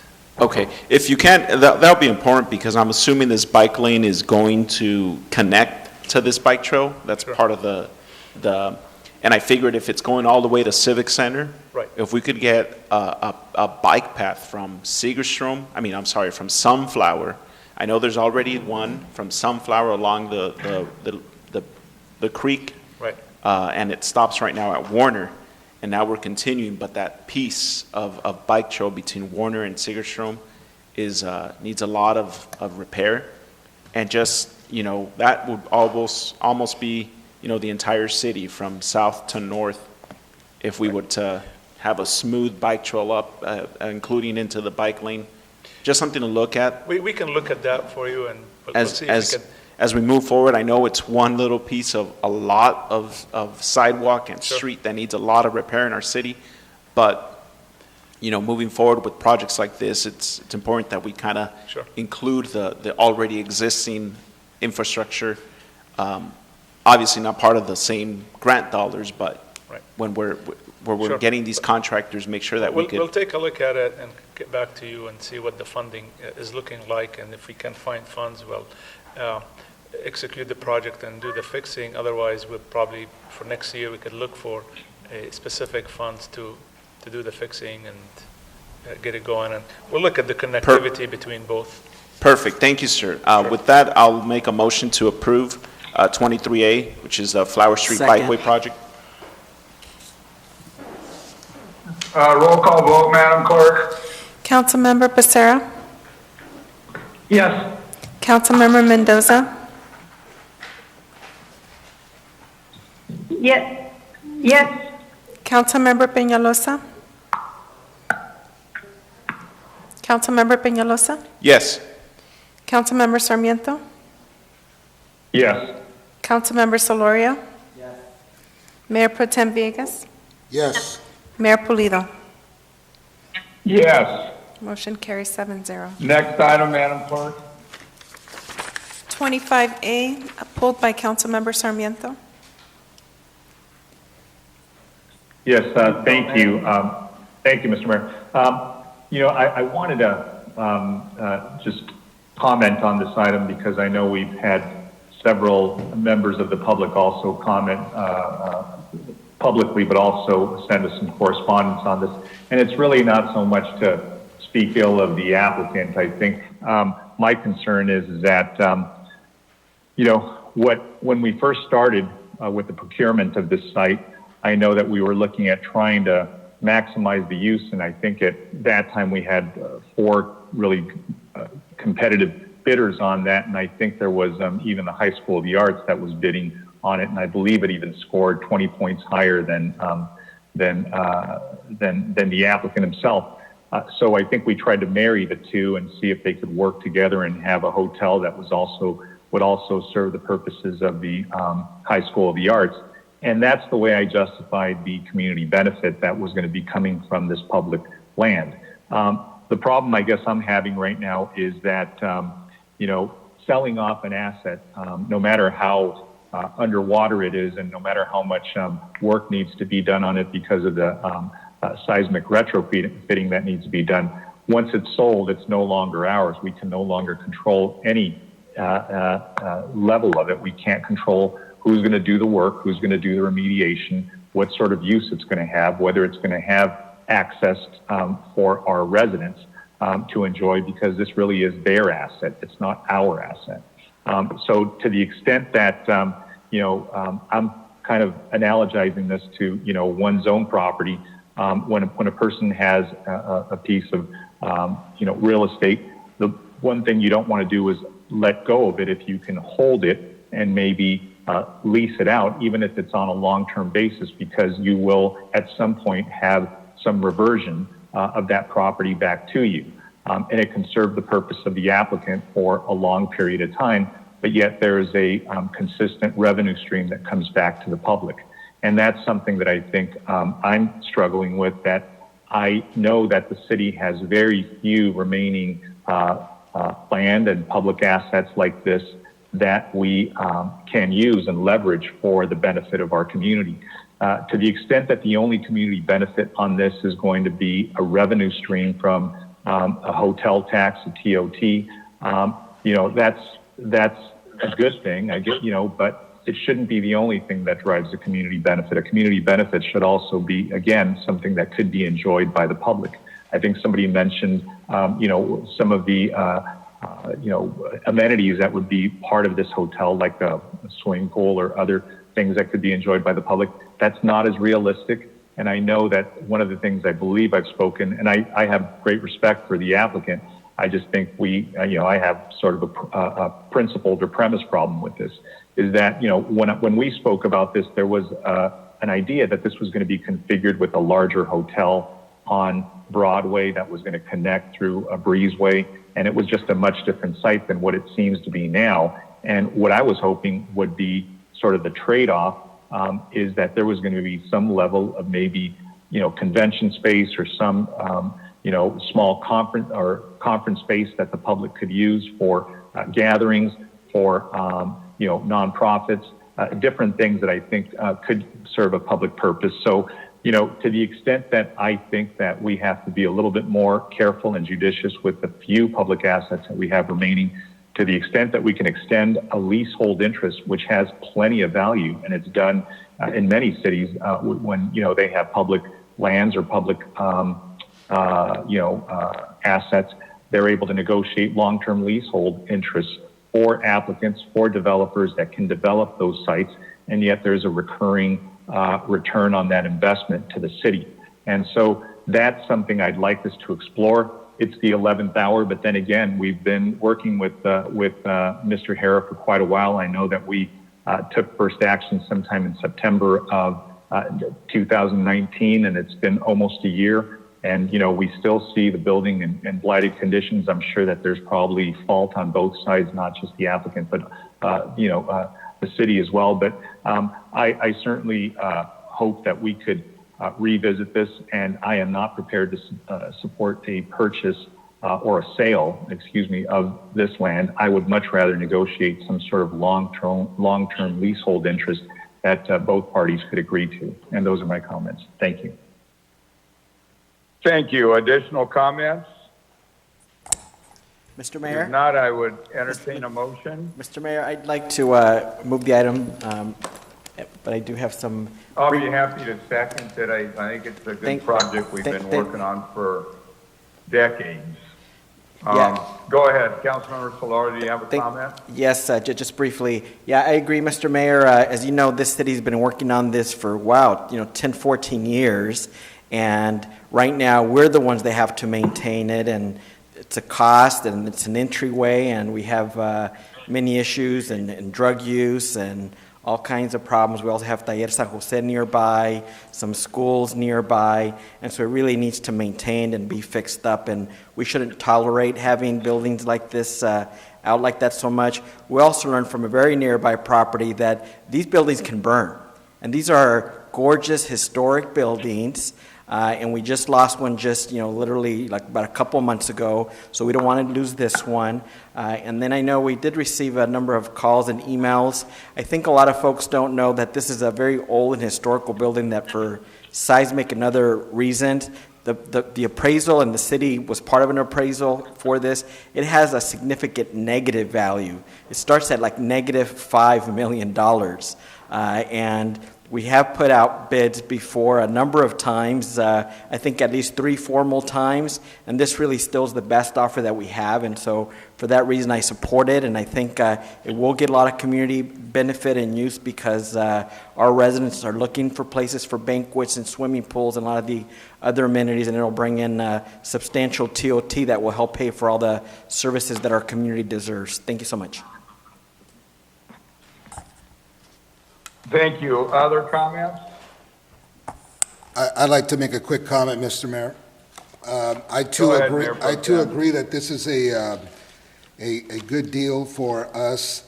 I appreciate Mr. Hara coming down and staying the course on trying to get this property. It is about $5 million for retrofit, and then there's a few other $1 million between 8 and 13.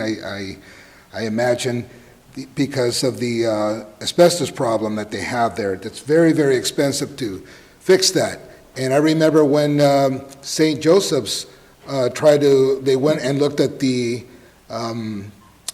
property, and they were very interested, and we were hoping that, they would continue, but they estimated about $13 million to clean up and to fix it, just to get started. So just to go in there and clean that property is very, very tough, very, very expensive. I'm looking forward for Mr. Hara to do something with the property. There is a timeline on it, and I'm looking forward for it to have some progress. Right now, it's very, very tough for the city of Santa Ana. We don't have that kind of money to put into that location, and then after you spend so many millions of dollars just to get it right, to then fix it up. And then you have to maintain it. So, I want to thank Mr. Hara for staying the course. And those are my comments, Mr. Mayor. Thank you. Any other comments? If not, I've got a comment. And I just want to say, I know Councilmember Solario said maybe it's been 15 years. It was actually longer than that. When I first came onto the council 34 years ago, Dan Young was working with Dave Ream and the Y, and they were acquiring it. And it went through so many different efforts. We almost pulled it off at one point with UC Irvine and Rancho Santal Community College District, where they're going to do an idea institute, do multimedia and animation and all that. And we got close, but it didn't happen. And over the years, the building really has deteriorated. And I don't know that the value is only $5 million into the negative. I think it's going to take more than that just to get it seismically improved and up the code, and so you can go forward. And I believe with everything else that we're doing in the area, you look at the county across the street, that's improving. You've got the streetcar coming in. The High School of the Arts has done a wonderful job, and across the street you have the old county courthouse, which also is beautiful. And then you've got the Y, where all you can get are stories from the old timers telling you how they used to either play racquetball there or swim or use the gymnasium. So I think it's time to move forward. I think this will be a good use, and I'm ready to call for the question. So let's do a roll call vote, please, Madam Clerk. Mayor Pulido, may I just make one quick Yes, comment? Councilor Mendoza, go ahead, please. Yes, I was just looking for my notes on this project. I wanted to let the public know that I realized is that they want something else done. They want a long-term lease for the city. However, the first thing is that there is no bank in the world who is going to do a finance of a project in this magnitude in millions for a lease project. And also that it would take millions to retrofit the building, as my colleagues have mentioned, to earthquake safety. And in addition, it's going to take even more significant amount of millions to renovate the inside. And so one of the concerns that the public was talking to me about was that it's not going to be that the city needs housing, that the city needs jobs, that the city needs money. Well, this project and approving this project is going to be precisely that. It's going to bring revenue to the city in sales tax, in bed tax, and additionally, because we're going to have a very fine boutique hotel here, we're going to be taking tourism away from the Disneyland area. Tourists will be coming to stay here, and it's going to create more business for our downtown vendors. So it's going to generate revenue for them. And in addition, those sales taxes that would be coming in from this project will benefit our community because we can use that extra revenue for more services for our residents. And the second very important thing is that the project is going to create incredible amount of jobs. So our community is going to be benefiting incredibly. We're going to have revenue, and we're going to have permanent jobs where our hotel, our union, the lady who called earlier about the hotel service jobs, there's going to be employment, permanent employment for these union workers. So we are going to benefit from the approval of this project, and it has been over 30 years, so we cannot allow this opportunity to get away from us. And I think my colleagues and I agree that when we vote and approve this project, we are voting with the best interest of our community in mind. Thank you, Mr. Mayor. You're welcome. Thanks for the comments. Roll call vote, please. And just for clarification, I have Councilmember Solorio as motion and Mayor Pro Tem Villegas as seconded. No, I think I made the second. Oh, okay. Thank you, Mayor. Councilmember Becerra? Yes. Councilmember Mendoza? Yes. Councilmember Peñalosa? Yes. Councilmember Sarmiento? No. Councilmember Solorio? Yes. Mayor Pro Tem Villegas? Yes. Mayor Pulido? Yes. Motion carries 6-1 with Councilmember Sarmiento dissenting. Item 25. Next item, Madam Clerk. Item 25E, pulled by Councilmember Sarmiento. Please go ahead, Councilmember. Yeah, thank you, Mr. Mayor. I think this is my last one. I just had a question on this. I know that it appears that there was some additional fees and costs to this contract that were made to us, and I think it was a 23% increase for services, and it was negotiated down to a 5.5% increase. So that's good negotiating on our part. My only question is are any of these increases that we're going to have to now expend, are they going to lead to any rate changes for parking services or any additional increase in citations to members of the public? No, sir, there are none of those planned. It was just adding a year agreement onto the existing provider because they did a great job under their 2-year contract, so it's giving them a 3rd year. And I just wanted to thank you for negotiating, again, good terms based upon what was initially requested. And it looks like the training that, or the cost that was incurred was for additional training and customer service, which includes contract resolution or conflict resolution, and really just working with some of our customers, not just residents here, but people that come and visit the city and have a good experience. I know that in the past, we have had, and I have received some complaints empirically just from people who've been visiting the town, residents and people who work all over the place who say that sometimes, we're kind of quick on the trigger and some of these service employees or Serco employees are a little bit, uneasy and difficult to speak with. So I think the additional training will serve them well. So I'll go ahead and based upon that, move the item. Is there a second? Second. Roll call vote, please. Councilmember Becerra? Yes.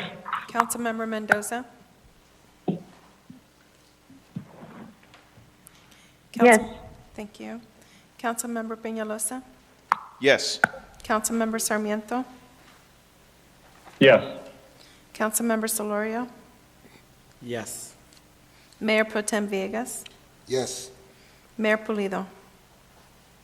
Yes. Okay, motion carries 7-0. We are on item 60. Was that it for consent? That's correct, Mayor. We are on item 60A. All right, I would like to direct our attention to 60A. It's a business item. Any staff thoughts or presentation? If not, I'll bring it to council for consideration. Madam City Manager? Certainly, Mayor. The item before you is just doing a first amendment to the COVID-19 response funding plan. This is the additional COVID dollars that we received as part of the Emergency Solutions Grant Fund, and there's two recommended actions. I'm sorry, it's actually three recommended actions before you to amend the response funding plan for the allocation and administration of the federal and state funding by adding $11.5 million emergency solution grant dedicated coronavirus funds, and directing the city attorney to finalize and authorize the city manager to enter into negotiations and execute the agreements with the service providers and the subrecipients who will implement the COVID-19 response funding plan. And the third item is doing the necessary appropriation adjustment. We can provide more information if need be, but that's the item before you. Move the item, Mr. Mayor. Madam City Manager, would we be bringing back other items as more money comes in?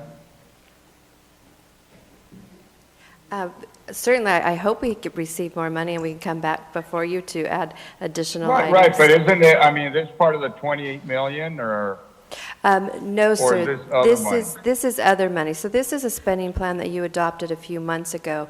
With some of the existing state and federal grants that we received, they provided additional dollars relative to COVID-19. Got it. And you're cobbling that together, so it's separate from the 28. That's what I want to know. Thank you. Councilor Peñalosa? I have no comments, no. I thought you had a question. Anybody had a question? I thought I interrupted somebody who was trying to speak. I move the item, Mr. Mayor.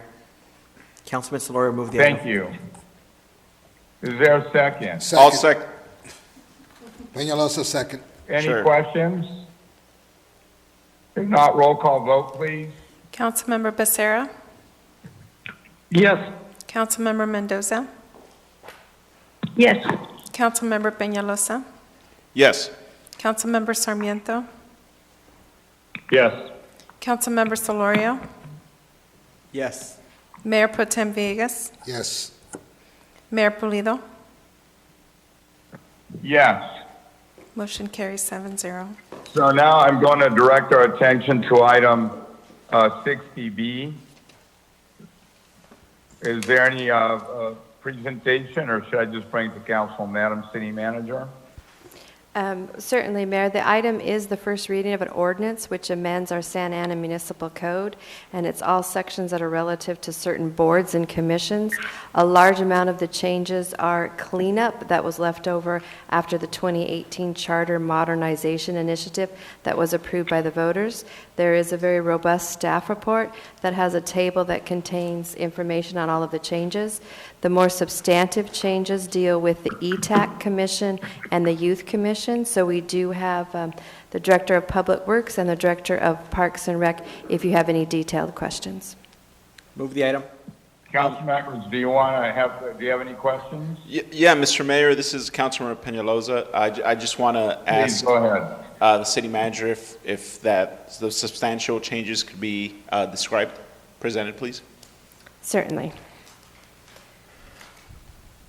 So on the Youth Commission, it is actually changing the makeup of the individuals that serve it. It is eliminating the alternates and removing the alternates and the associate members and just having the 7 youth commissioners, and then adding the requirement that they actually are youth that are attending a school in Santa Ana in the 7th to 12th grade. And the ETAC, I may have to defer to the Director of Public Works. I believe it's modifying the actual title of the ETAC and taking out some of the requirements to have them incorporated in bylaws as opposed to the municipal code. Did I forget anything, Director Nabil? We are limiting the term for those elected by the Chamber of Commerce and the Hispanic Chambers to 4-year maximum term, and changing the name of the commission from ETAC being the Environmental and Transportation Advisory Committee to Environmental and Transportation Advisory Commission. Thank you, Mr. Saba. Sure. And I just wanted to be mindful of when we're writing these staff reports, that we're careful to not include sentences that could just be, grabbed by a member of the public or a member of the community or screenshot. One of the first couple lines says the voters approve certain sections regarding the Personnel Board, Parks and Recreation, with the intent that these sections would be relocated to the Santa Ana Municipal Code, where the bulk of the provisions regarding the city's board and commissions were already located. But right above that, it says the voters approved removing certain sections regarding the Personnel Board and Parks and Rec Board and Planning Commission. That I got some text messages earlier in the day from residents saying, "Are they removing the Personnel Board and the Planning Commission? Like, are we?" And I, I always feel we're telling them, "Hey, read the entire staff report. It's in there." But it's just be mindful moving forward of staff reports, not just in this department, but across every city department, when we're writing these, and making sure that they're clear and simple for someone to understand. But thank you. With that, I'll make a motion. I think there was a motion. Is there a second? I'll second it. All right, roll call vote, please. Councilmember Becerra? Yes. Councilmember Mendoza? Yes. Councilmember Peñalosa? Yes. Councilmember Sarmiento? Yes. Councilmember Solorio? Yes. Mayor Pro Tem Villegas? Yes. Mayor Pulido? Yes. Motion carries 7-0.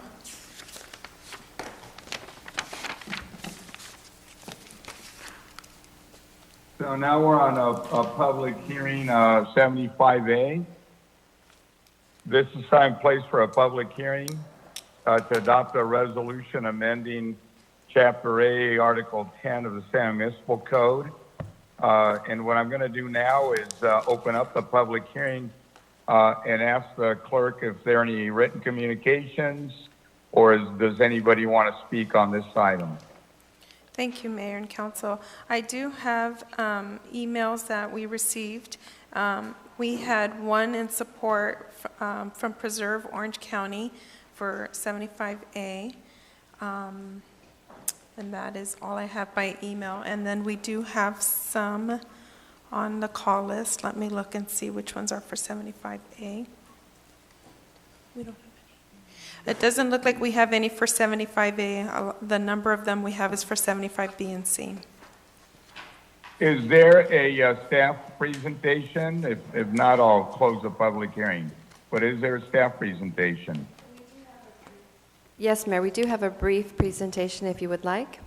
Go ahead, please. Go ahead. Director of Planning, Min Tai.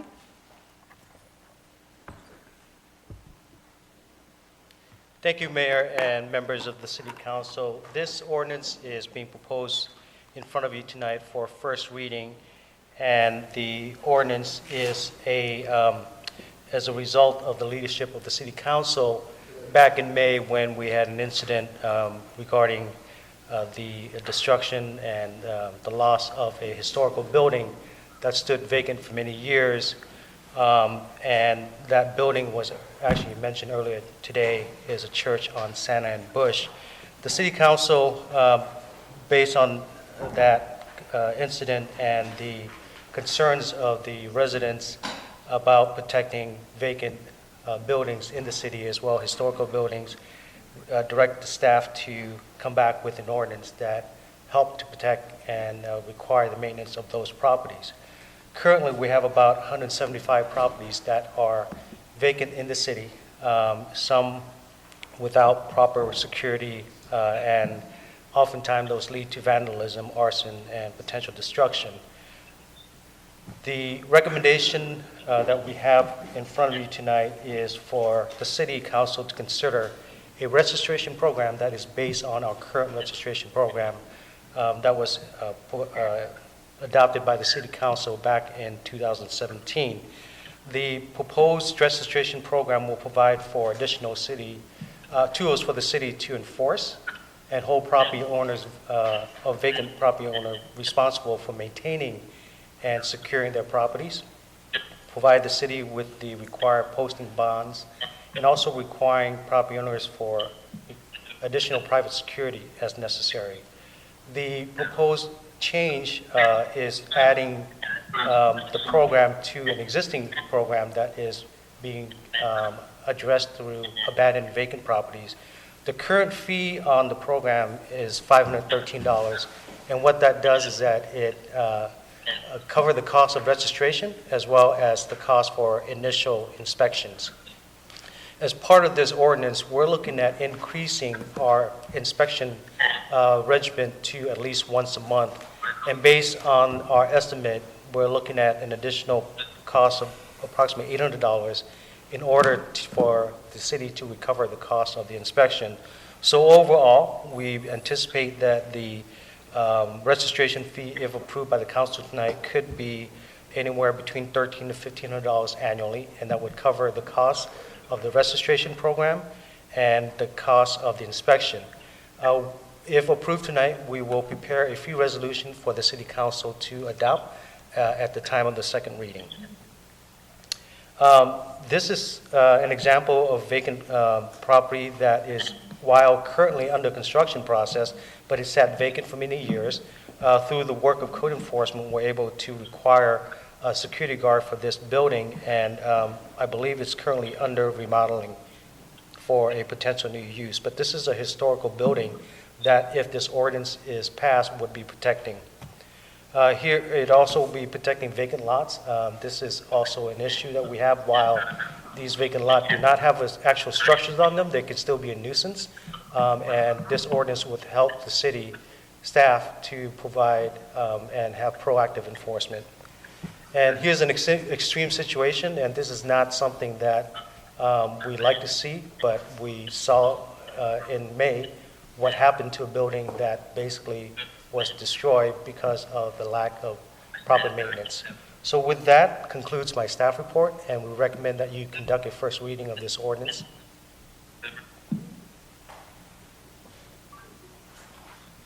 Thank you. So with that, let me go ahead and close the public hearing and bring it to council for questions or consideration. Mr. Mayor? Yes, Councilor Becerra, go ahead. Thank you, Mr. Mayor. I want to thank Min and Sonia for their work on this ordinance.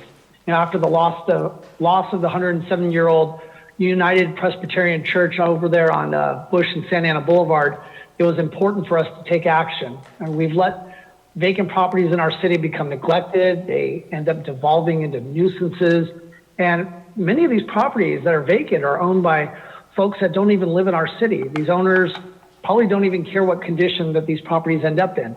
So I want to thank my colleagues for supporting the action, you know, a couple months ago to have staff work on this and bring this to us. So overall, I really think that this ordinance is great.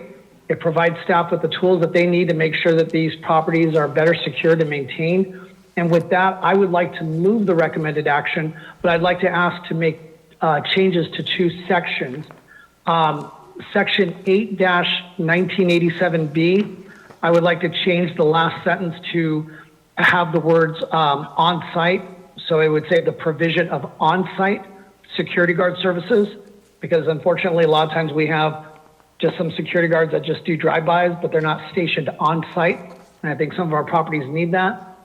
And then Section 8-1987F, I would like the section to read, the local property management company shall inspect the property on a weekly basis or more frequently to determine if the property is in compliance with the requirements of this division. If it is determined that the property is not in compliance, it is the company's responsibility to bring the property into compliance. And I want to strike the words, the property management company, because I don't think it's up to the property management company to tell the city whether they're in compliance or not. We'll let them know. I'll second. This is Councilmember Peñalosa with those added changes. And were you done with your comments, Councilmember Becerra? I am, yes. Okay. Go ahead, Councilmember Peñalosa, go ahead. Thank you, sir. I just wanted to also thank Min and the City Attorney's Office for the work on this ordinance. It's something that's needed in our city. But I want to also be mindful to, one of the bullet points in the presentation was that code enforcement survey found an approximately 175 properties that have been abandoned or allowed to remain vacant. I want to remind my colleagues that we took a lot of action in closed session as a result of the work of code enforcement staff in the City Attorney's Office, and we're doing a lot for code enforcement, using code enforcement resources, and I want to put it out there that we'll eventually have to look at our code enforcement department and see how we can increase it with more code enforcement officers because of all the work that we're trying to address and tackle. One of the things that I wanted to point out as well is that, and I wanted to ask this, Madam City Manager, we're saying that with this, city staff will be able to enforce and hold property owners of vacant properties responsible and accountable using code enforcement, PD, whatever it takes. But this ordinance is great, it's fantastic, but are we going to enforce it? I mean, there's a lot of ordinances that we've passed in the last year and a half, 2 years that are great, but I don't see any enforcement behind it. Just off the top of my head, I'm thinking RV overnight ordinances. We passed it with teeth, aggressive, but I see RVs camping overnight in every neighborhood of the city. And it's something that I hear from the community that we pass and do all these things, but there's never any visible effort to enforce our laws and address the issue at hand. Just wanted to make that note so that we're mindful when we're doing these things, that it's not just a voting and approving something and filing it away. It's we got to follow up, follow through, and enforce these laws that we constantly are approving. I just wanted to make sure we're all clear of that. Madam City Manager, Executive Director, Mintai, Code Enforcement, City Attorney's Office, these things are important. And those aren't my comments for this item. But thank you for this. This is great. And I hope we're able to address the numerous vacant properties throughout the city, because there's a lot of them. Thank you, Councilman, and thank you for mentioning that. As part of your authorization tonight, you'll be authorizing us to work with our current contractor on enforcement of the abandoned property to also help us with the tracking and monitoring of the vacant properties. So that will be something that's going to be done. And if I may, Mayor, I'd just like to make one comment. Yes, go ahead. And looking at the pictures that are in the staff report, particularly the vacant structure picture in which clearly a property has been burned out, these are exactly the kind of properties which are key for receivership actions. And I've informed my staff that if we cannot handle all 100+ properties ourselves, that I'd like to get a plan of action from them and see if we might not get creative in using outside attorneys. We recover every penny in receivership actions. Sometimes this is just a matter of us fronting the money, and so it's a great investment. So I've asked them for a plan. I'd like to take at least 25 of these as soon as we possibly can, because receivership actions can move quite quickly when they look like this one. There's just no excuse for having a property in that condition in our city. That's something that I'd be comfortable with, Madam City Attorney. One of the properties that I could think off the top of my head is that old boxing gym off 4th and Garfield. There's one resident. He reminds me of Mr. Fredrickson from the movie Up. One little old man in between all this industrial area. He constantly reaches out to me, and this property has caught on fire. And he called fire department so they could come put it out. And then afterwards, because it's been vacant for so many years and the nuisance it causes to his neighborhood, he finally told me, I wish I would have just let it burn. Because it would have been better off than the nuisance that it's causing here. And it's sitting there vacant, boarded up, half burnt, and it's we see this throughout. So thank you. I'd be supportive of that. Mr. Mayor? Thank you. Other comments, council members? Mr. Mayor, this is Councilmember Solari. I have a comment and a question. Go ahead, please. I think this program's great. I've been an advocate of programs like this for some time. My overall concern that I have is, unless if we really fix the financing side of this, all we're doing is adding another, what they call up in Sacramento, unfunded mandate to code enforcement and the city attorney's office to make this a priority, do all this work, and they get no money for staffing. And I know in the past, and I think we did this maybe when we were on the council, I think, Councilmember Villegas, when you and I got back, I think we started saying that for the fee revenue to go into code enforcement and the city attorney's office, and we passed it with those conditions, and the fund never got created, the money never moved, and that has to stop. When we do stuff like this, these are hard votes, there are obligations, it is extra work for our staff, and if we don't fund our employees in our departments, we just create more work and stress, and again, the resources are there. We're even hearing there's extra resources if we are organized about this, so that's a general comment, but my comment is, and maybe this is something that when it comes back, now that there's a little bit of direction, when it comes back, if there can be a little bit of discussion about where the revenue would go, and ideally that some of it go to code enforcement and city attorney's office at a minimum, but I'd like to see how we kind of institutionalize these things when we take actions like that. The people preparing our budgets, our staffing, everybody, they remember, because I see these like legal commitments. We're increasing fees on property owners, ratepayers, other things in exchange for services, and we then got to staff it and fund it appropriately. It's the same with parking enforcement and control.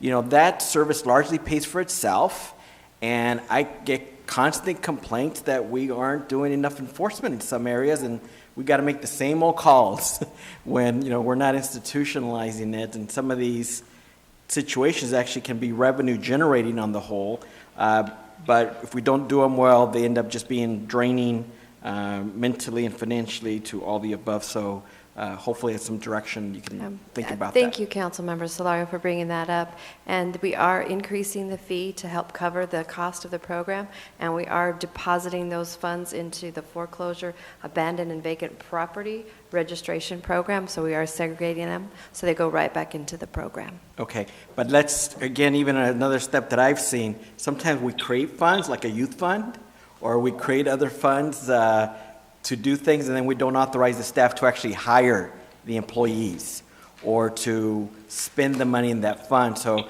I'm just saying we got to be a little bit more diligent so that we put staffing out there to support these programs.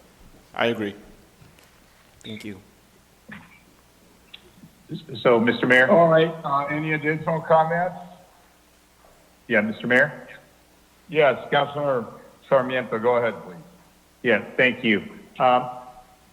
So, Mr. Tai, I think we've had this conversation before, and I know that we had this exchange when this was brought up as an 85A item, and it was to talk about this whole idea of an absentee owner or maybe a property owner that abandons his or her property. So that is a term of art that basically describes somebody who has let their property go uninhabitable and turned it into an attractive nuisance and basically a dangerous condition.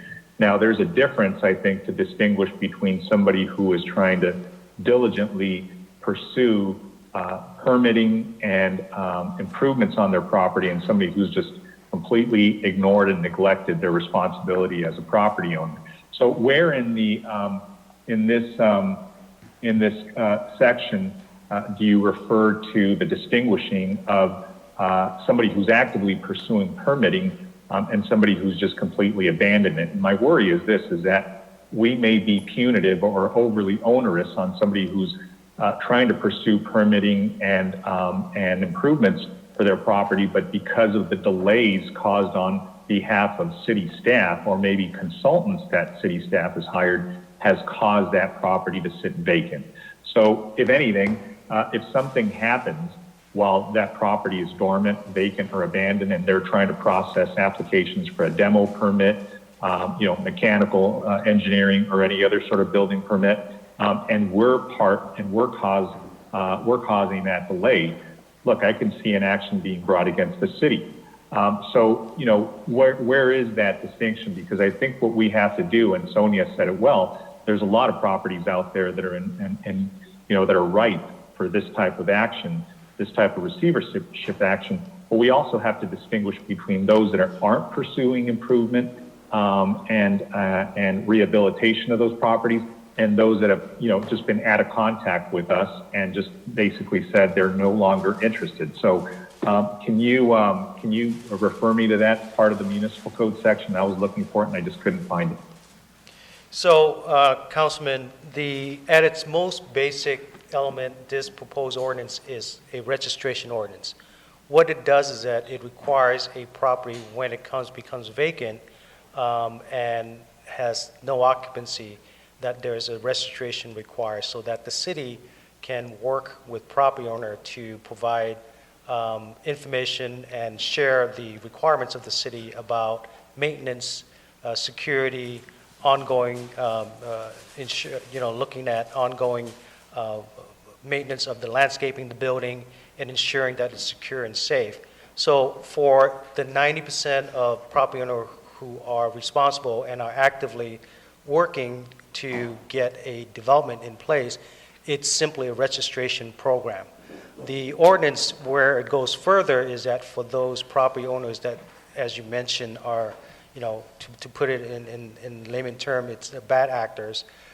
Those are the ones that the city, when we are unable to solicit compliance, when we're unable to solicit voluntary maintenance, that's when this ordinance will allow the city to take the requirements and make them enforceable, whereas currently today we don't have a proactive requirements and we have to react to a nuisance situation before we can enforce.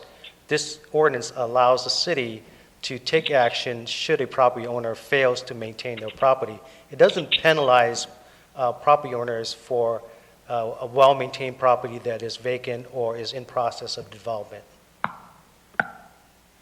Okay, so you'll be able to, in this registration, be able to separate or segregate between those that are actively pursuing permitting with you and those that have completely just fallen out of contact with you and just let their properties be, grow vacant, dormant, and become dangerous conditions, correct? So the test for that is the registration, as I mentioned, as the benchmark of notifying the city. When a property becomes a nuisance, it's through observation of the city where the property owner has allowed the maintenance of the property to not be maintained per city standards, such as allowing grass to grow and not properly maintaining security and fencing. So those are observable violations. I get that where, the registration is sort of the threshold. I guess I'm saying going beyond that. So let's just say property owners that can register their property and say, okay, we're part of your now, list of properties that that are abandoned or are vacant right now. But even that's a difference. Even there's even a difference there between those property owners and those that are actively seeking permitting. I guess that's what I'm trying to distinguish, because look, we can obligate everybody to register, even those property owners that have abandoned properties that aren't pursuing or actively pursuing any permitting. So I guess, some properties become dormant because property owners allow them to. They're sort of a volitional decision to not do anything with them. And I think somebody described out-of-state owners or, even out-of-country owners, and they could care less. They pay their fees and they, keep them vacant. And others that are vacant because they can't get their permits approved. So do you see what I'm saying? Those that are being delayed in making improvements to their property because the approvals from city staff are causing that delay. That's where I guess I'm trying to make sure that we're not punitive on those that are actively pursuing and those that have completely ignored that and just let their properties go without any sort of improvement efforts. Understood. So you'll be able to distinguish that with this, with I your think registration we program. have the mechanism in there to make that distinction, because really the issue becomes a property maintenance. You can still have a developer that is going through the city's process, and I think in looking at the history of development that we have, oftentimes developers are responsible for their property maintenance, but we do have certain cases that properties are not maintained and they're led to become a nuisance issue, and it becomes an enforcement issue, and that's when this tool becomes effective. As I want to reiterate, this is not a punitive ordinance where it places the burden on the owner to provide the security, and the city only takes action when it becomes a nuisance. So as a development project, we won't simply go out and tell them that you need to do certain thing because you're vacant. We would enforce if the property becomes out of maintenance. So property maintenance. That's why I meant right. The distinction is that it doesn't become a situation of enforcement until the property is in the conditions that becomes a maintenance issue, that becomes a nuisance issue. It's left for trespassing. The property owner is not actively maintaining the property. So the pursuing of a development of the property or the pursuing of ongoing leasing doesn't really cause the ordinance to have a punitive impact. All it does is that require registration. Well, you know what? Maybe take a look at adding an independent recital or an independent section in the recital that maybe clarifies that, just because it seems like it's a broad brush that we're impacting folks by, and I think you want to be, you want to use your resources smartly, especially, because they are limited, to making sure you're going after those that are, again, being intentionally unwilling to cure some of the problems that they've had. But with that, I appreciate the effort. Thank you, Mr. Ty. Thank you, and we can certainly work on that with the City Attorney's Office for the second reading. Thanks. Thank you for that. Additional questions, council members? Seeing none, I believe it's a public hearing, so it's now closed. I believe we have a motion, correct, Madam Clerk? Yes, we have a motion and a second. Councilmember Becerra. So roll call vote. And Councilmember Peñalosa, second. Councilmember Becerra? Yes. Councilmember Mendoza? Yes. Councilmember Peñalosa? Yes. Councilmember Sarmiento? Yes. Councilmember Solorio? Yes. Mayor Pro Tem Vegas? Yes. Mayor Pulido? Yes. Motion carries 7-0.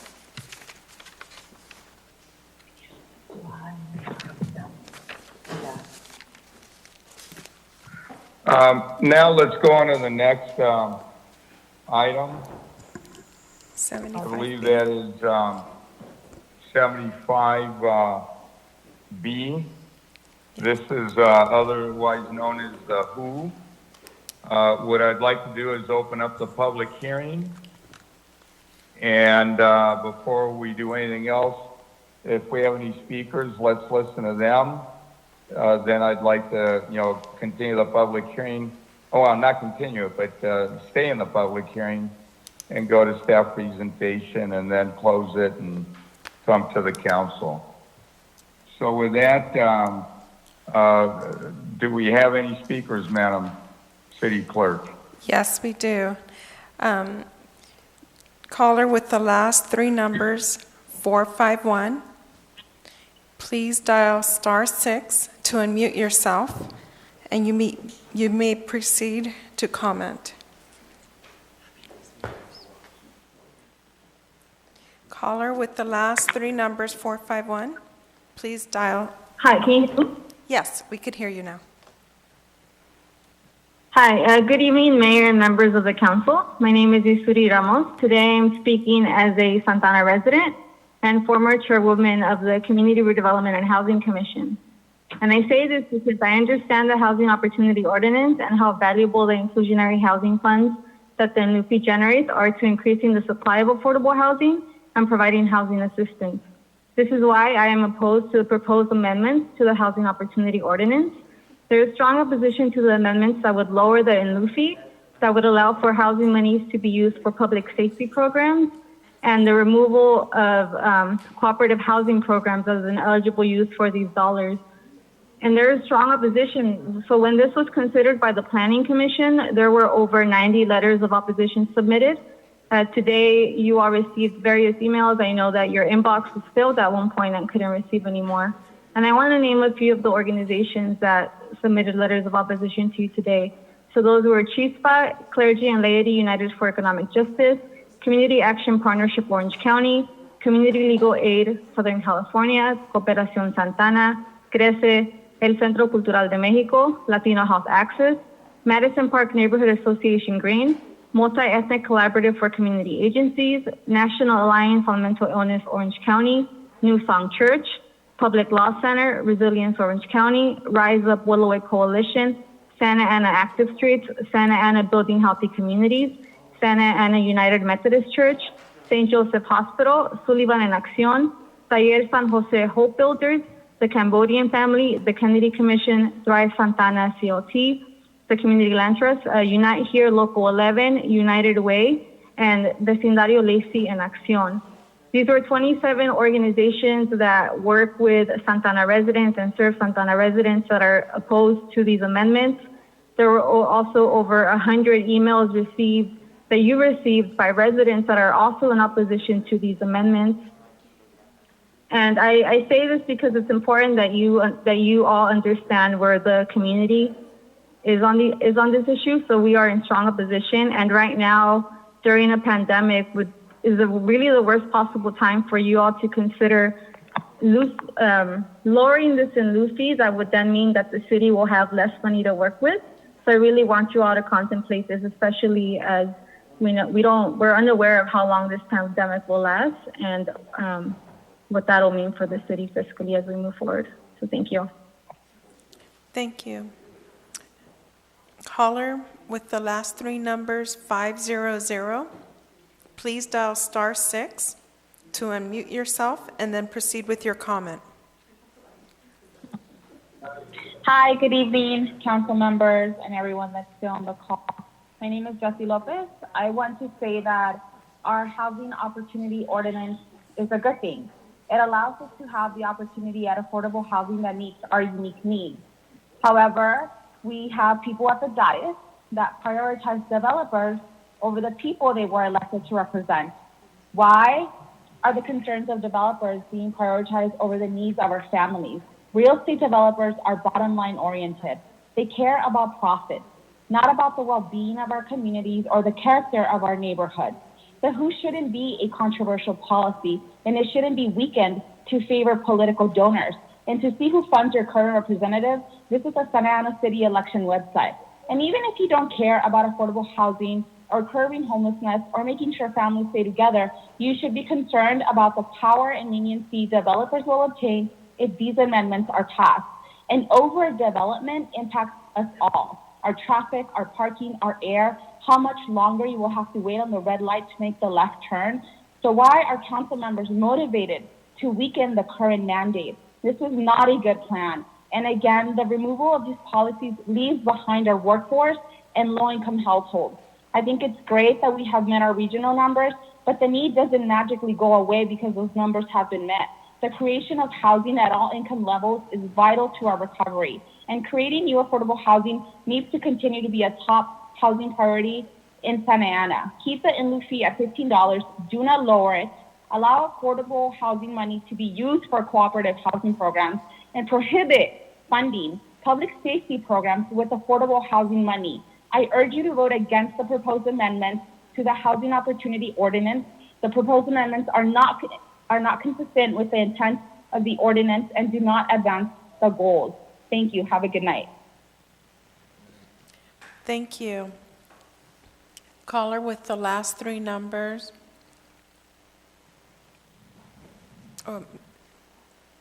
Manny Escamilla, you have been unmuted. Please dial *6 to unmute yourself.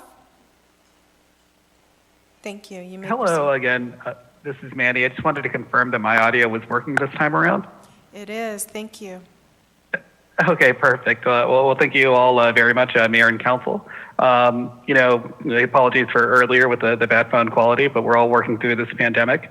And as we kind of decide what the future of the city looks like. We have an issue here before you that is kind of at the intersection of a lot of different concerns, right? We have about 20% of the folks here locally that are at the cusp of being evicted from their homes, not being able to make the rent for next month. People that have, over the last 10 to 20 years, been systematically squeezed and have moved over to the Inland Empire, other parts of California, moving over to Texas, and really under the main issue that housing has now become unaffordable in the city of Santa Ana. The opportunities that were present for you, myself, and an entire generation of people that came to Santa Ana that had the opportunity to buy a home, to raise a family in a community that had its struggles, but at the same time was welcoming in that it was affordable. This is basically the kind of social justice question of our time, is whether or not working class people are able to live in coastal California. And the who's not perfect by any stretch of the imagination. I don't quite honestly think it goes far enough as it's written currently. But what we're doing here is starting to weaken the idea that everybody deserves an affordable shot at housing, that working class people are deserving of living in great communities, that they are in fact the ones that built these communities. And the removal of requiring any form of affordable housing is essentially kind of what's on the table right now. So, the way that we have this written, very much in urban planning speakese, we're striking section 41-1902B, which would basically be the sections that maybe apply to the transit zoning code, Metro East, and maybe the harbor specific plan, along with section 41-902B4. Sorry, it's B2 and B4, which would probably mostly apply to the transit code overlay zone. So, what essentially it is that all of our current plans will not require any sort of affordable housing. So if it's the view of this council and the mayor that basically the Main Place project, with its thousands of units coming in, should not contribute any money at all to our affordable housing pipeline, either in the form of in lieu fees or in the form of on-site inclusionary housing. That is, you're right. You were elected by the people of Santa Ana, but again, you were elected by the people of Santa Ana. And if that's your prerogative and your choice and how you wish to see the development future of the city occur, that's entirely your choice. But then you also have to be able to publicly defend that decision and not skirt around the issue at hand. So we are in a pandemic, and we want to encourage construction, but I think that there's other ways in completely dismantling the one imperfect, but at least the one way that we've been starting to contribute to affordable housing construction in the city. And with that, I yield the rest of my time. Thank you. And then the next number, the last three number, 252, if you could please dial *6 to unmute yourself, and you may begin speaking. Hello, good evening, Mayor Pulido, City Council members. My name is Christopher Forden. I'm the Project Director of Santa Ana Active Streets, and I'm calling on all of you to oppose this agenda item. As a transportation and active transportation advocacy organization, mobility concerns don't just end on the street. We know the way people move is also defined in how we use our land and the kind of housing we want to build. We also know that our active transportation infrastructure investments were designed and planned for our current residents, not, residents that are out there in the future, the ones we have today. And the HOO is one of those policies that serves our residents who repeatedly tell us of their fear of struggling to pay rent, of being priced out of the community. When we're getting the kind of pedestrian and bicycle infrastructure that we're getting into our city now, which is wonderful for our community, we want to make sure that our residents also continue to be able to use that infrastructure that was designed for them. And actually take care of those kind of fears that they have around housing instability. And HOO does provide that benefit of that affordable housing. So as working families continue to face economic uncertainty during COVID, it's really crucial for us to preserve the housing opportunity ordinance. It's a vital funding source for creating new affordable housing, which is essential for all income levels, and also good for our active transportation infrastructure. So the proposed amendments further incentivize housing units with market. So these amendments that we're actually considering today, they further incentivize housing units with market rate rents, and are not affordable to the majority of the city residents. The proposed amendments do not address the city's needs and create further inequity for the city's residents with the greatest housing need. As such, our organization opposes the following amendments to the Housing Opportunity Ordinance and Affordable Housing Funds Policies and Procedures. We urge you to vote against these proposed amendments to the HOO, and vote against it. Thank you for your time. Thank you. Caller with the last three numbers, 614. Caller with the last three numbers, 614, please dial *6 to unmute yourself to speak. Thank you. You may begin. Ready? Okay. So I oppose, this is Melissa Pomeran. I oppose 75B. The logic behind this item is not built on the lived experiences of residents. We need more affordable housing. By decreasing the fee that will incentivize the constructors to build affordable housing opposes the very reason why we need the fee. This may incentivize people to get the building permit, right? Just to build the buildings. However, this will not impose pressure to build the affordable housing needed. The physical impact shows that by reducing the in-lieu fee by 2/3, $6.6 million will be lost. Than by applying the $50 fee for the inclusionary housing fund. Section 1A states that Santa Ana has a deficit in needing housing, that there's a difficulty in supplying these housing needs. The difficulty lies in the lack of urgency we experience within the state, local, and federal government with the needing of housing for people of color and low-income people. We know mass production of affordable housing is capable. One just needs to learn about the dangerous segregation that occurred during the late 19th century and throughout the 20th century to know that affordable housing is possible. Another incentive you all will be voting on and taking out is the density bonus. I have been doing some research, and I found out that the density bonus is a state mandate. If developers meet the requirements, they're entitled to the bonus. Therefore, I do not see why we will be taking it out, take away an incentive that would entice developers to create more affordable housing, contradicts the mission of this committee and the council.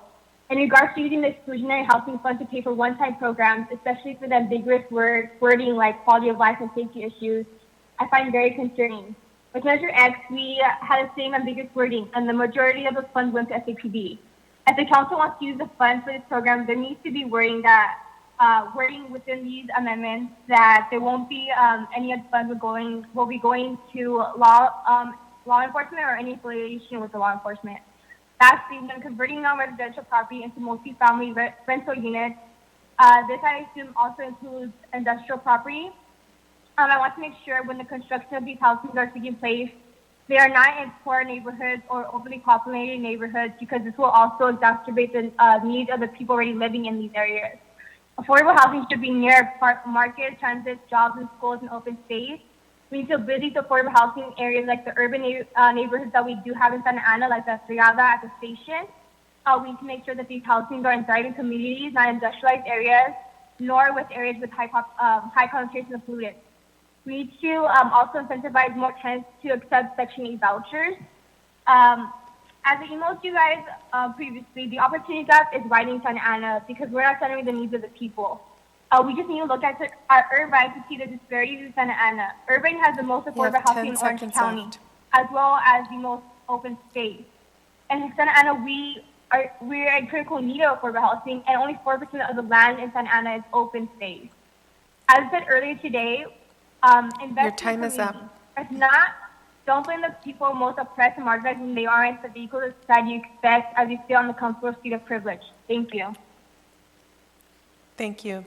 The last three numbers, 403, please dial *6 to unmute your phone, and you may proceed to speak.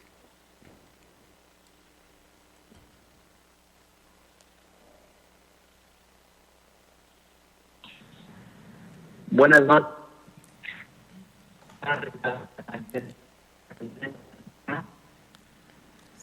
No se oye usted. La línea no está claro. Hello, can you hear me? Hello? Can you hear me? Yes, hi, yes, I can hear you now. Okay. Thank you.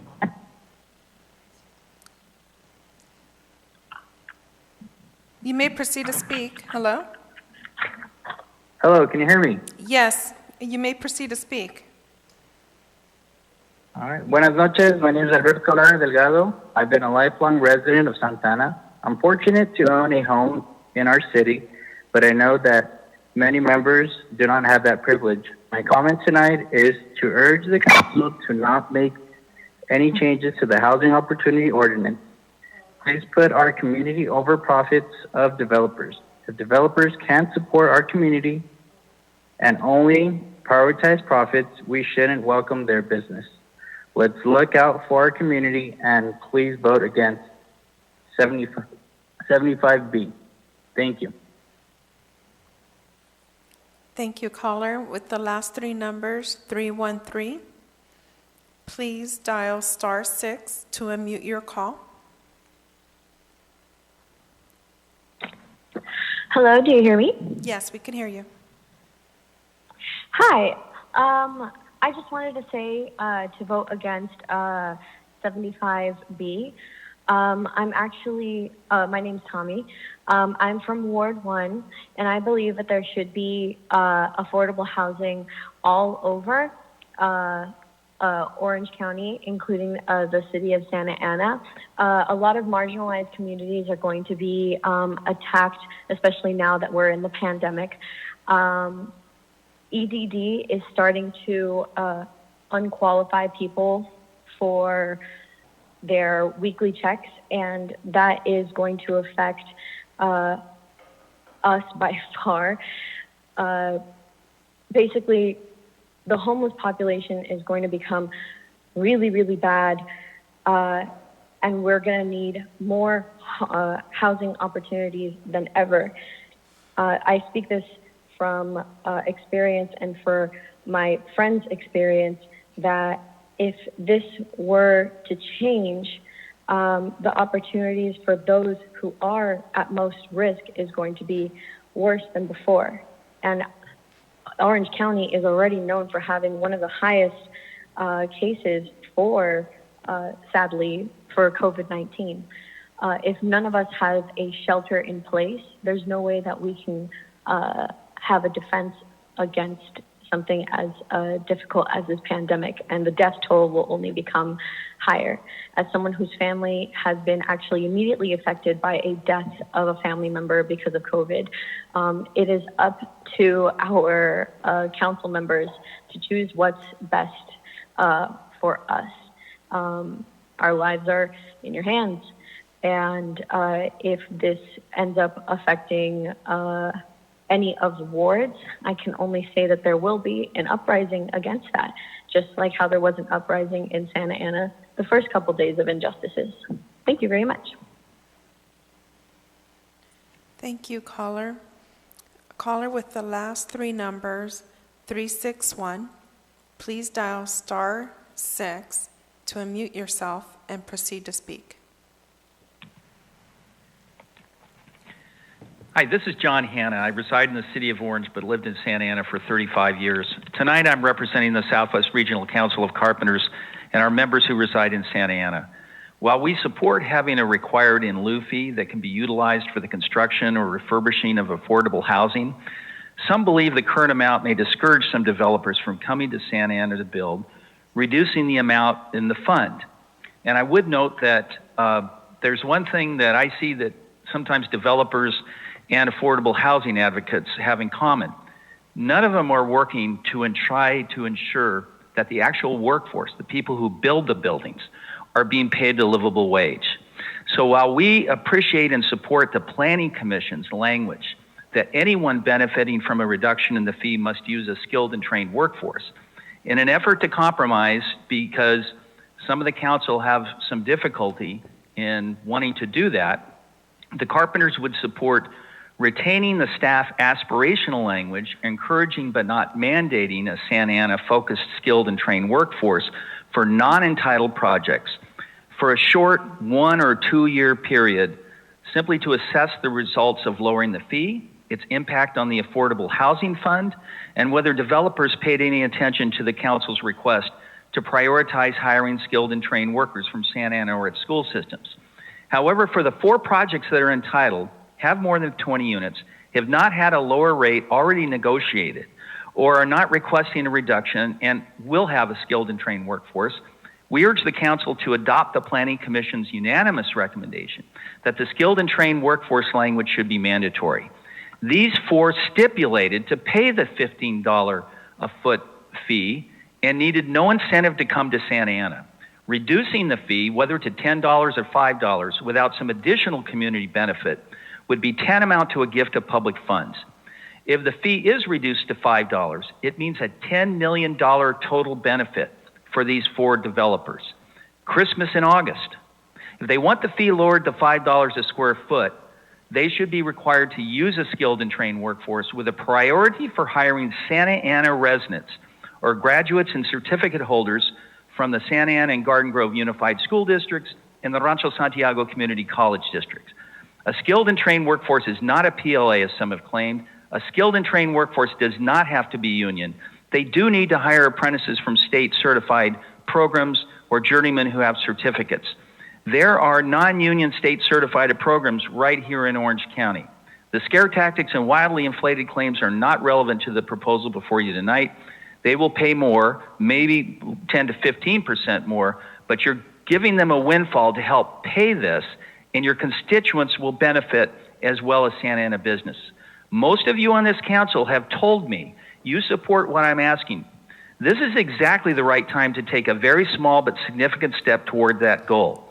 At no other time will you have money to ease the transition into a skilled and trained Santa Ana workforce. If not now, when? This is an opportunity to do the right thing while using a very big spoonful to make the medicine go down. Please support ensuring that this is just a temporary reduction while you study, make sure that a skilled and trained workforce is a priority, and for those people who have their entitlements, those 4 companies who haven't otherwise qualified, they should be required to have a skilled and trained workforce. And thank you very much. Thank you. The last 3 numbers, 053, please dial *6 to unmute your phone, and then you may proceed.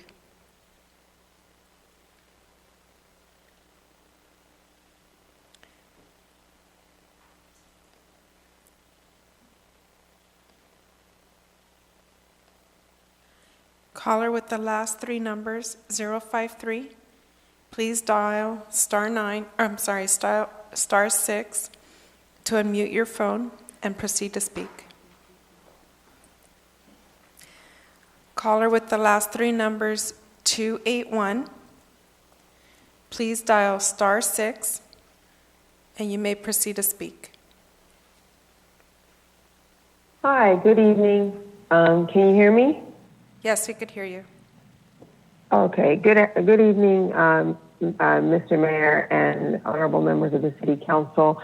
My name is Ugochiana Barron Nicholson. I'm the directing attorney for the Affordable Housing and Homelessness Prevention Unit at Public Law Center.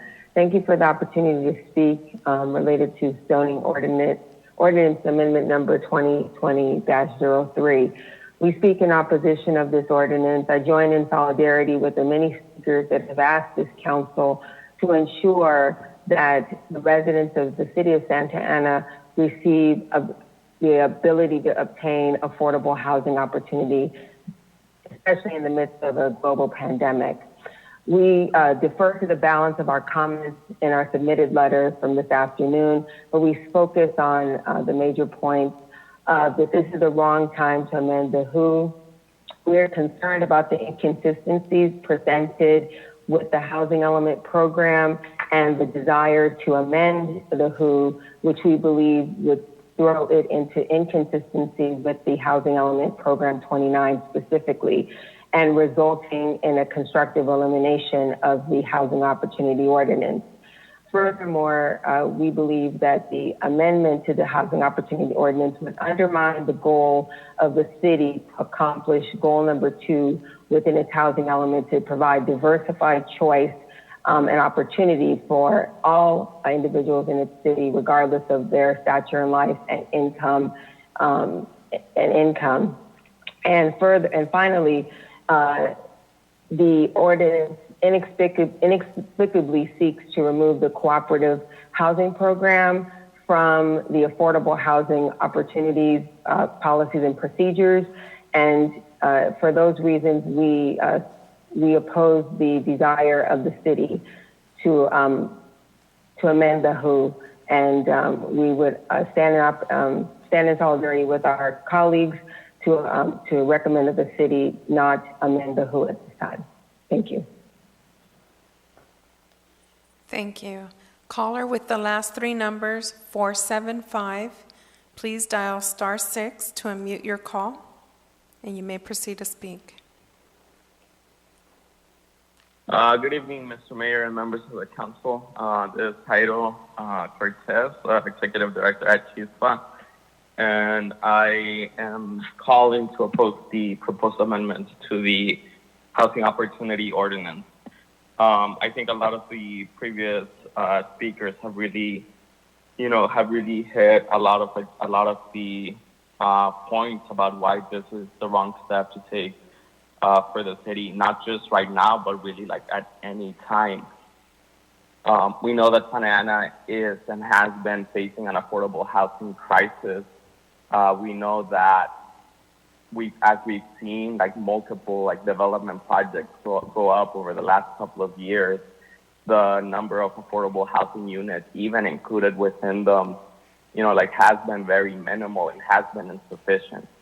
And so to make amendments to the ordinance tonight to lower the in lieu fees, to lower, some of the few funding streams that the city has for affordable housing, is taking us in completely the wrong direction. And so I would urge you to vote against these amendments tonight, and maintain the housing opportunity ordinance as it is, and actually look to strengthening it and to expanding it. Thank you. Thank you. Caller with the last 3 numbers, 068. Please dial *6 so you can unmute your call and proceed with your comment.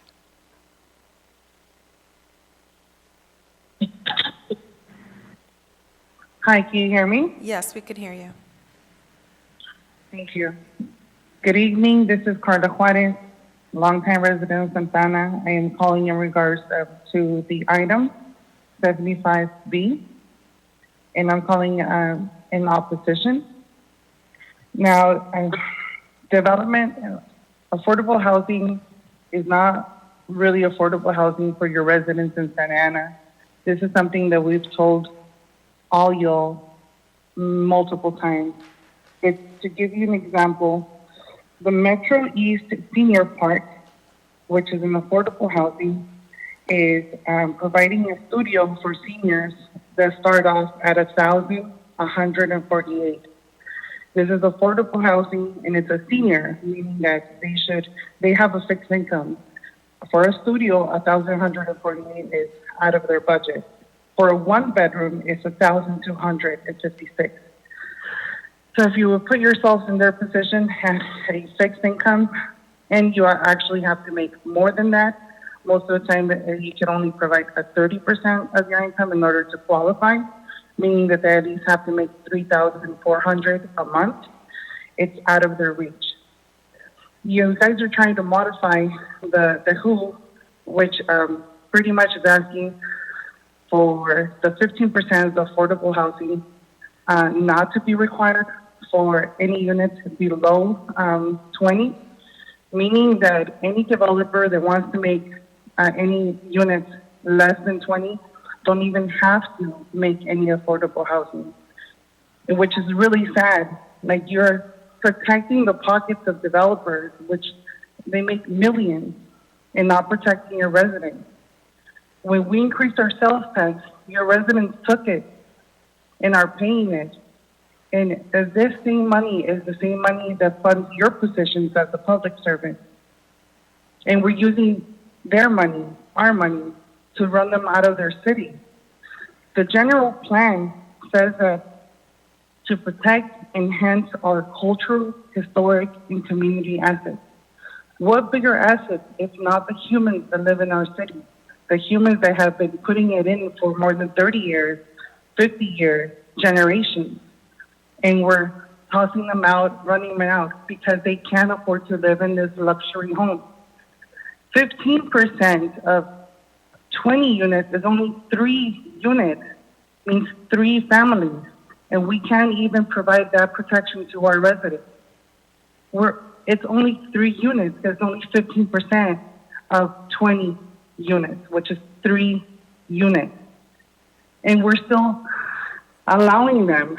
We're trying to protect the developers and saying that, okay, you don't have to pay that. You don't have to pay the in lieu fees, and you don't have to build the affordable housing. So we're not even getting anything out of that.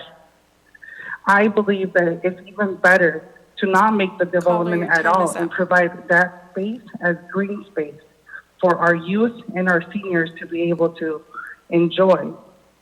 Because luxury homes Thank you for your comment. don't bring... Your time is up. Thank you, caller. Caller with the last 3 numbers, 191. Please dial *6 and proceed with your comment. Please proceed with your comment. You've been unmuted. Mayor and City Council, my name is Diego and I live in Santa Ana. I'm calling to support the lower housing opportunity ordinance. Caller, we can barely hear you. Hi, my name is Diego and I live in Santa Ana. I'm calling to support the lower housing opportunity ordinance fee for all projects in the city, especially those so close to buildings.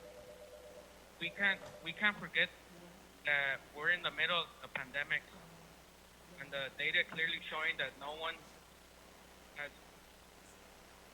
paid this fee as it currently stands now, and probably won't do to the horrific economic times. This means we're losing out on jobs, and we're losing out on affordable housing money. And I think this part is important. We won't get any money for affordable housing if we don't build. Argument that we'll lose out money if we lower the fee seems flawed. If no one is building, then we're not getting any money. If people build, we'll get money. You have builders saying they'll build if we lower this fee. Let's get Santa Ana building again, and we'll receive money for affordable housing. If we lower the fee, we'll also start seeing jobs come to Santa Ana. I can't think of anything more important right now than that.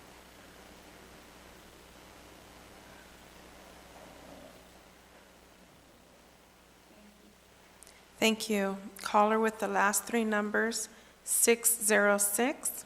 You have been unmuted. Please dial *6 to unmute your phone on your end. Thank you. You may proceed with your comment. Thank you. Good evening, Mr. Mayor, Mayor Pro Tem, members of City Council. My name is Brian Hendricks. I'm speaking in support of an amended item 75B to see the WHO in Luffy temporarily adjust to $5 per square foot for currently approved projects that have not yet began construction. In this case, as it specifically relates to the Tom's Truck Center development. I'm a strong proponent of affordable housing in the city of Santa Ana and have been fortunate to bring a number of different affordable housing projects to the city over the last few years. I'm also supportive of the WHO and some level of an inclusionary housing fee. I've been working with Casey Heidler on the Tom's Truck Center site for a few years now. This project will provide much needed accessible housing to families in and around Santa Ana. Unit types and sizes were purposefully designed to provide for sale housing units that will be accessible to many families in the area. The $15 per square foot inclusionary fee has proven to be very difficult to underwrite and one of the main reasons the project has been approved but not built for over 2 years. Casey Heidler and his family have owned this property for 40 plus years, operating their businesses and being thoughtful members of the community. They've been contributing to the city of Santa Ana and the community for generations, providing hundreds of jobs to residents, and are in no way a developer that is dropping into town just to make a buck. Over the last 10 plus years, even, the city has encouraged them to redevelop the site to include housing. The Heidler family was happy to cooperate with the city's wishes, but attaching such a large fee to the project has been discouraging and has impacted project feasibility. A $5 per square foot fee would hopefully allow this project to move forward quickly, providing 117 new accessible housing units, while at the same time providing a substantial in lieu fee that would further create additional affordable housing units in the city. It's important to remember that a $5 per foot fee on a project that actually gets built provides much more funding for affordable housing than a $15 per foot fee for a project that never gets built does. Thank you for your consideration. Thank you. Caller with the last three numbers, 713, please dial *6 to unmute your call. And you may begin to speak.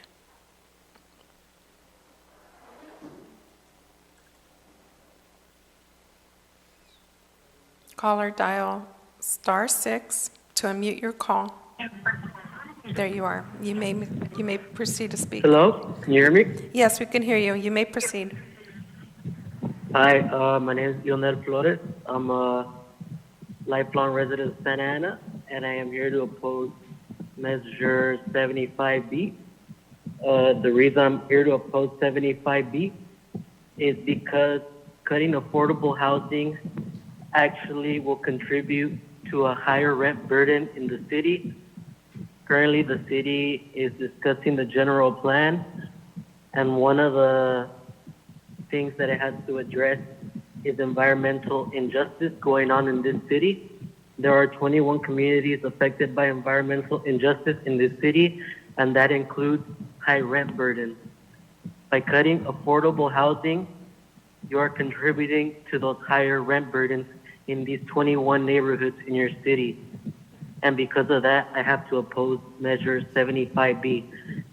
Cutting the affordable housing and increasing the rent burdens will go against State Bill 1000, a law created here in the state of California in 2018.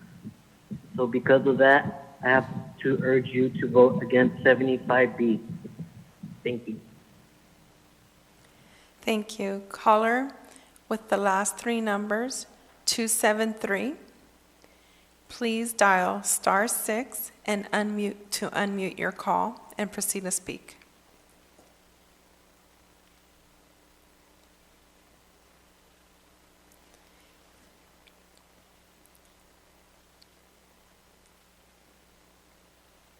Caller with the last three numbers 273, please dial *6 to unmute your call.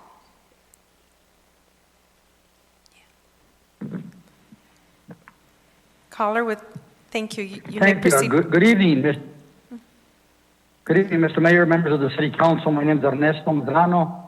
I represent the Los Angeles and Orange County Building and Construction Trades Council. We have 49 local unions and district councils out of the 14 trades.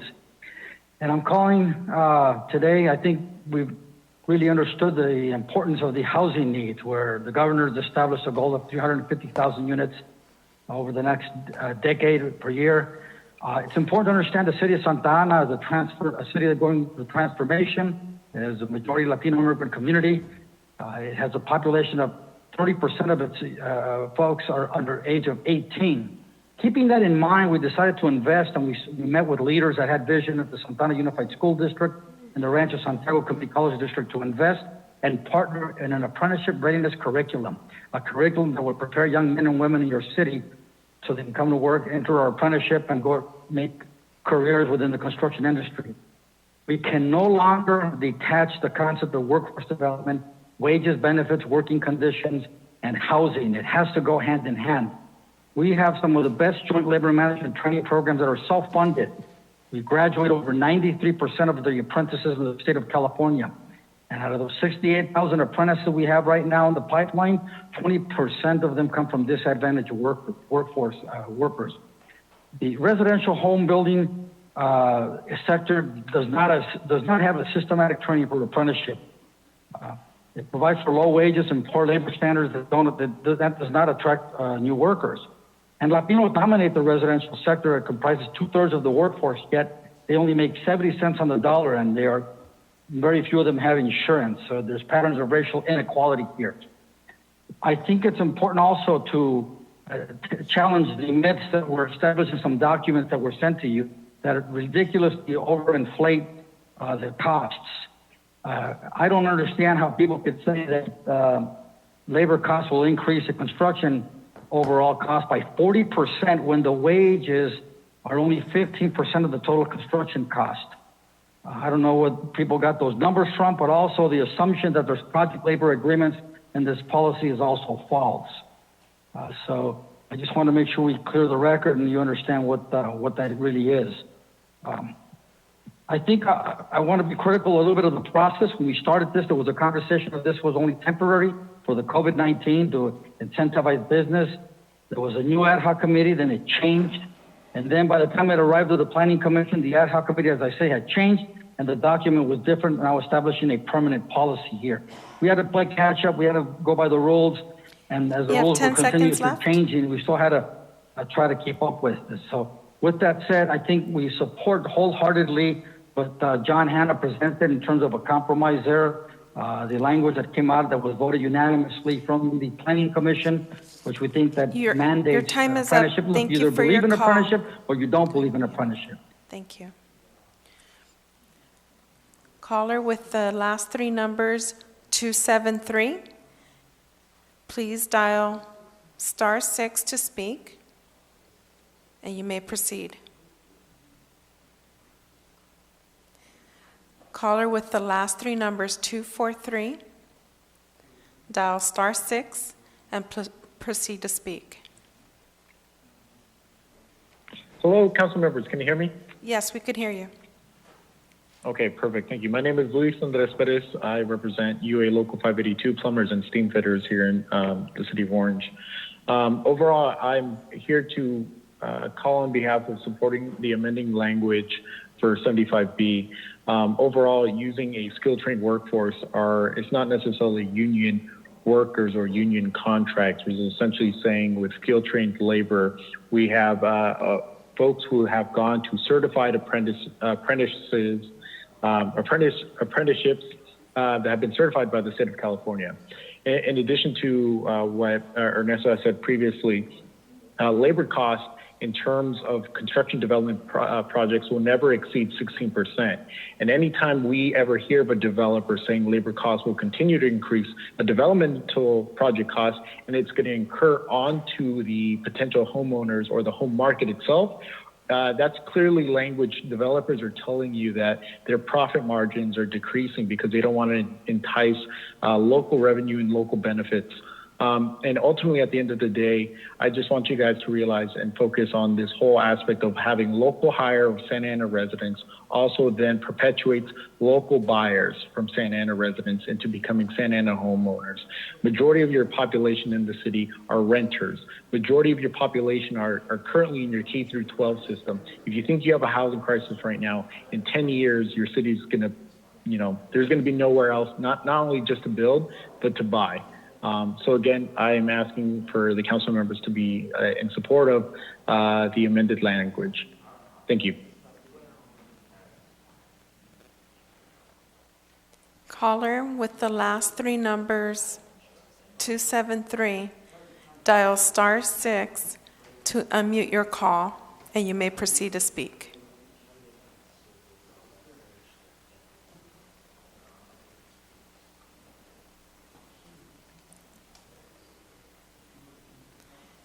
Caller 887, dial *6, and you may proceed to speak.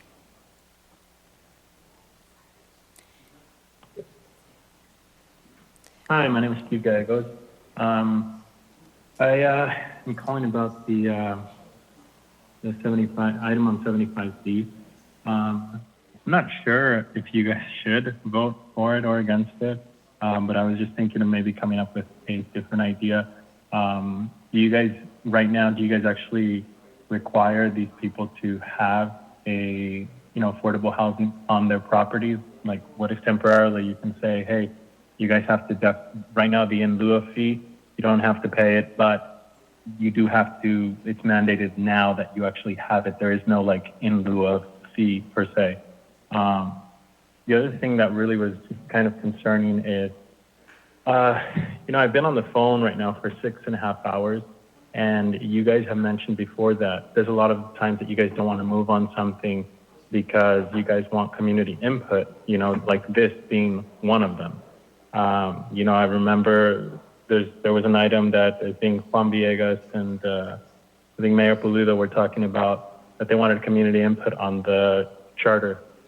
And once we gave it to you guys, nothing came of it. You guys also wanted community input on the general plan, and really just hearing it today, just kind of the update, it seems like a lot of things that were voiced, nothing came of it. So when you guys talk about how we wonder why the community does not get involved, here are your opportunities. Here are your opportunities. Whatever you guys do in closed session, that's obviously we're not privy to that, but it's like you guys make a decision right then and there of how you guys are going to vote despite whatever the community says. So even though right now I'm voicing my opinion for 75B, you guys have already made that decision within yourselves, and that's not the point of public comment. The point of public comment is so that you guys can hear or realize something that you guys maybe didn't realize in the closed session. You guys just talking about even, about the UASI funds. If you look at them, they last 3 years. I mean, they last 36 months. So just hearing like the police chief give you a different number. You guys have the city attorney. You guys have the city manager who can tell you exactly what these kind of funds that you guys have or what they're available to. I mean, you guys have so many people who can actually give you this information, or if you just look at the budgets, you can see how something is being spent correctly or incorrectly, So again, I think that the reason why you guys don't have more community input is because you guys make the decisions in your heads. Once you guys get tons of people to wait, like me, who have waited for 6.5 hours just to speak, it doesn't matter. So what hope can you get from trying to get community input when it is an item that you really do want 15 seconds left. to have us move forward in? So it's really disappointing how I've been hearing not just this meeting, but the past few meetings. So, you know, like I said, there's a lot of disconnect. It reminds me a lot Thank you, of caller. the Your current time is up. administration and the way the Senate is. It's like there's so many Thank people you. complaining and voicing their concerns, and you guys still are gonna do it up. Thank you. Next caller with the last three numbers, 048. Please dial *6 and unmute your call.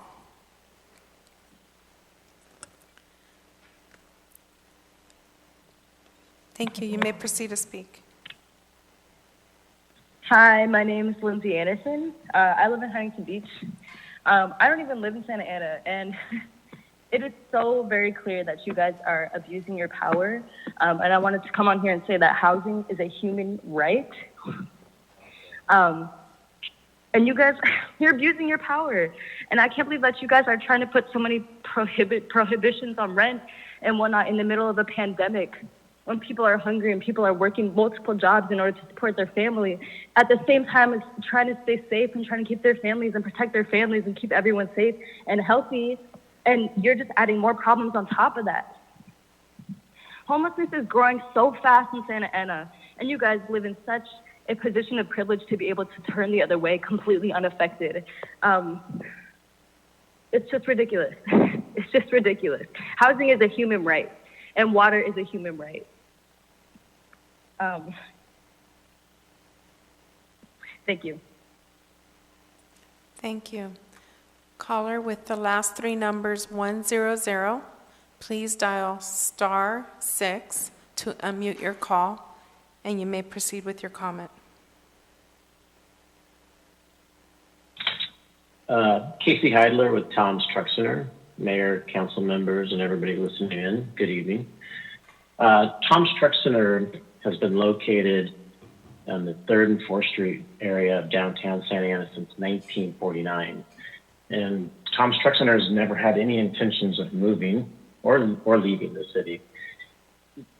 It would be difficult without proper fees that are the right amount for Tom's to move. And it would not be a good thing to have an 8-acre commercial truck center located to a downtown that Santa Ana is turning into. The new streetcars, the development down there. So, what is important is we're really no different than a developer. If a fee is too high, it doesn't encourage or motivate any development. And being in Santa Ana for my whole life, there's been things called the Renaissance Zone. Probably Miguel remembers that.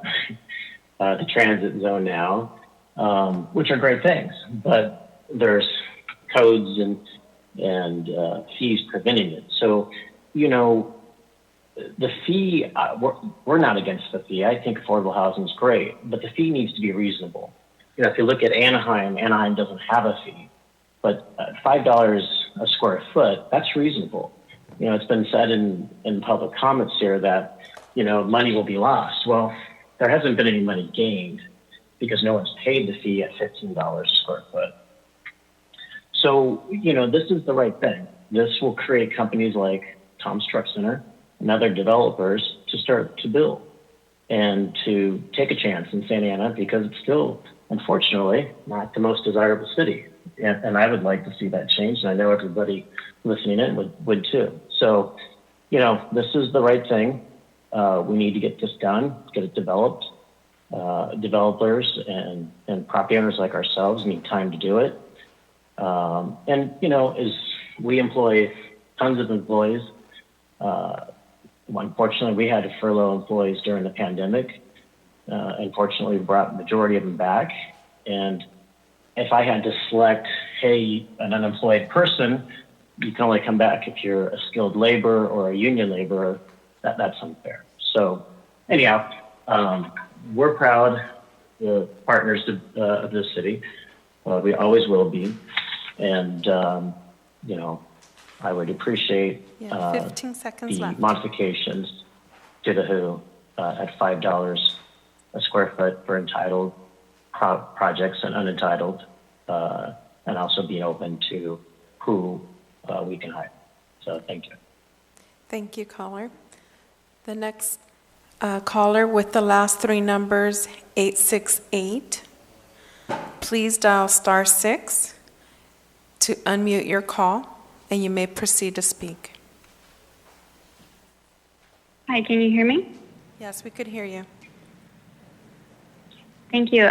Good evening, Mayor and Council members. My name is Hilda Ortiz, and I'm speaking on behalf of Latino Health Access in strong opposition to the proposed amendments to the Housing Opportunity Ordinance. The ordinance has been one of the city's biggest advancements in addressing the shortage of affordable housing for our residents. The proposed changes weaken the ordinance and come at the worst possible time. If COVID has highlighted one thing, it's that we can't talk about health without also talking about housing. They're interconnected. Our residents are having to choose between staying safe and making ends meet. Thankfully, the city has responded by providing relief with temporary tenant protections, which has been helpful.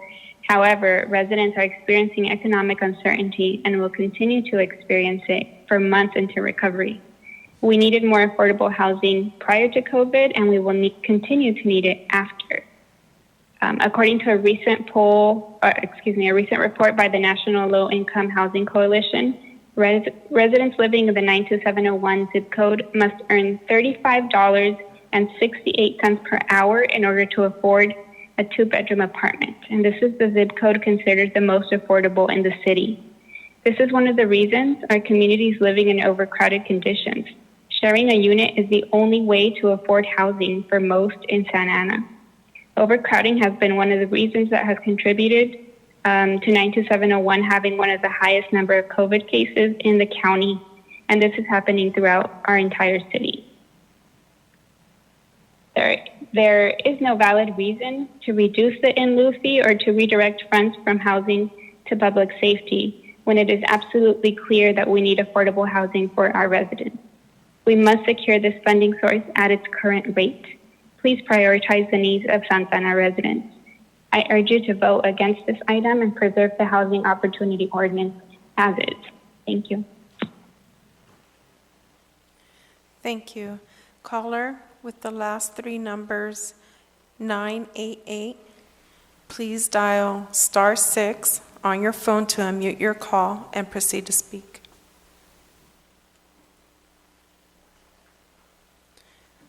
Caller, please dial *6 to unmute your call. Thank you. You may proceed. Hello, can you hear me? Yes, we can hear you now. Great, thank you. Good evening, Mayor Polito and council members. My name is Tim O'Brien, and I'm with Legacy Partners, the developer for the Sunflower Project. As you know, our project was unanimously approved by both Planning Commission and City Council last summer after nearly 2 years of earning community support. You know, we were so close to starting construction this spring until the COVID crisis caused our financial partner to put the project on hold. The COVID crisis has had a terrible impact on our industry and it has driven rents and values down in excess of 10%. Fortunately, our financial partner is now committed to close on the land and move forward on the project if we can get the cost down and make the underwriting work. I'd like to thank the City Council for considering a reduction of the HOO fee at this time. As you know, the Planning Commission discussed the merits of applying a $5 fee to entitled projects since it would serve as a true stimulus for projects that are ready to go during this most difficult time. A $5 fee applied to Sunflower would have a direct impact on our project and allow us to close and start construction this fall. The project would result in immediate construction jobs, including union jobs, payment of municipal fees, and increased property tax revenue. In fairness to all projects, I think the flat fee, $5 fee should be adopted to ensure housing, continued housing in the city. You know, I also want to caution the City Council about mandated skilled labor, which is really code for union labor across the board. You know, we understand firsthand that this increased cost will render residential development totally infeasible in the city. With that said, the city has traditionally encouraged union labor on proposed projects where possible and do consider their support when evaluating the merits of a project.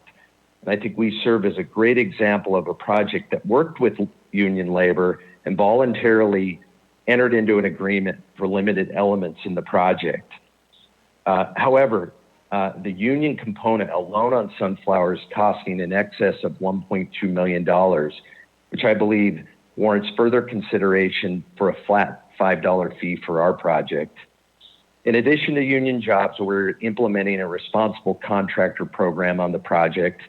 This program promotes contractors and subcontractors that provide fair wages and training, in addition to minority-owned and women-owned businesses. The project also provides other valuable community benefits to the Sandpoint neighborhood, the Santa Ana Unified School District, and if approved at $5, will pay over $900,000 to Who Fund this year.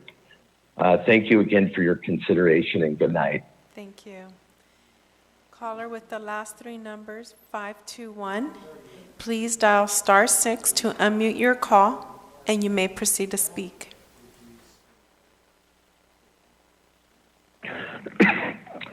Good evening, Mayor and Council members. My name is Santi Kumjim, and I'm not a Santa Ana resident. I'm speaking on behalf of the Building Industry Association as the Orange County's chapter president.